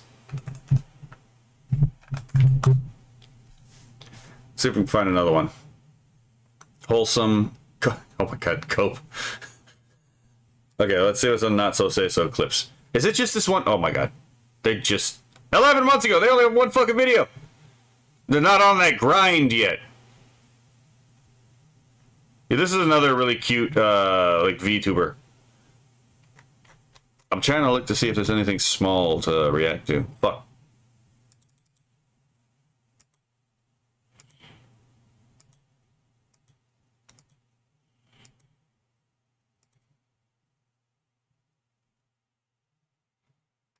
Alright, let me check something. What the fuck is Professor Layton and the Curious Village? I have no idea what that is. What the fuck is Professor Layton and the Curious Village?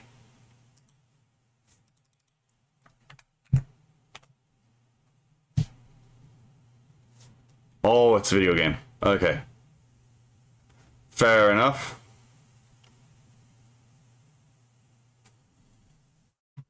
Wait, is this a game? Okay, it is a game. Hello. Okay. So I think I have probably padded out this... oh, it's a puzzle game. I think I've probably padded out this stream for a lot longer than I probably should have, to be perfectly honest. At least I got some episodes recorded, right? Alright, so I am going to see... I'm going to find someone to raid. Let's see.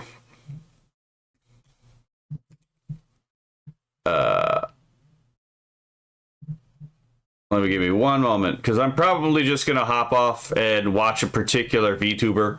So I'm probably just going to send y'all to the same VTuber I am going to be watching in just a moment. Hold on. They're not in the community, and they probably would not want to be in the community. I'm going to be perfectly honest, right? I'm going to be totally blunt about that. But at the same time, oh my god, what the fuck? Honey Goblin is on right now. What fucking day is it? Oh, she may have changed days. That might be why I haven't caught a Honey stream in a while. She may have changed her schedule. Okay, that's entirely fair. What's Honey Goblin doing, actually? Hold on, let me check something. Okay.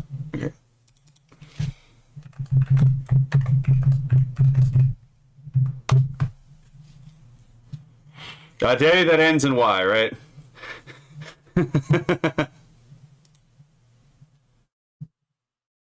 Let's see. It works, and I don't know why. What the fuck are they talking about? Oh my god. Okay. Let's see. I thought I had my fucking ad blocker on at maximum settings. What the fuck? What in the absolute fuck is this?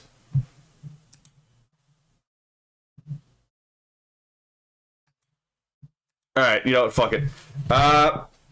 She's probably doing some kind of either Dark Souls or art stream, to be perfectly honest. That's usually what she does.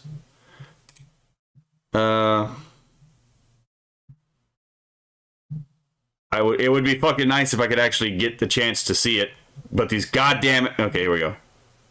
Is a pretty good title. I think if they wanted to make it a cooler title, just drop the second the, but that's a small detail. Okay. So she is doing that. Let's see, look at one more thing. See who it is we're going for. Because I don't know if this one is going to be doing a VTuber thing or a cringe live thing. Okay, so they're doing the VTubing thing. Okay. Don't forget to check your DMs. Oh, okay. I'm about to check right now. Okay. Okay, you know what? Fair enough. You know, fair enough. Only caught the tail end, but this will cover most of my work day tomorrow, re-listening to some of it. That's entirely fair. You might want to have headphones in, because most of this stream was finishing up the Rape Gang Inquiry report. So, yeah, there's that, right?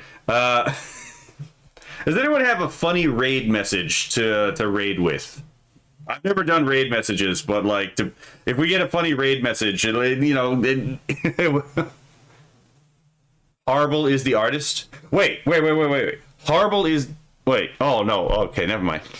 My brain was connecting two separate dots. Okay, that makes sense. So Horrible's the one who did this. Fair enough. Let's see. The turtle. Interesting. You mean like Vidal?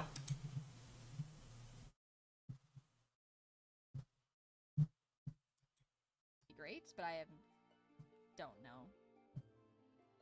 Has Honey ever heard any of the Twilight Princess adaptations of older? Yeah. Okay, she's talking about the Twilight Princess. And what is she on about? Over the next few days, and unfortunately I lost 2 days from the power outage, but I'm back. Okay, that's fair. Fuck it. Let's see. She's been on for 2 hours. She just got on. Oh, I have to find them on this damn raid thing.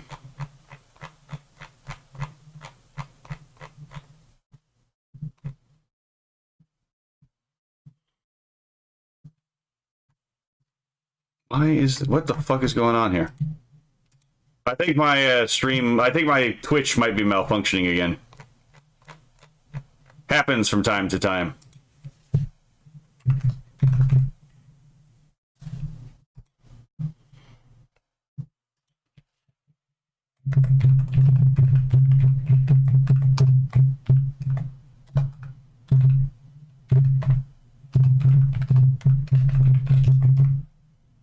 All right, I have a raid message idea for the thing. All right, there's my idea for a raid message. I don't fucking know, right? I've never done a raid message. I have no fucking idea. Let's see.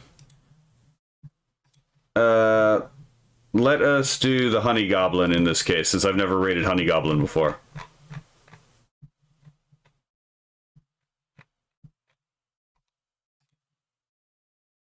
I'm going to start the raid, and here we go. Copy this, put this in here, so that presumably everyone can raid as well, and we are out. We are off. Y'all have a lovely day.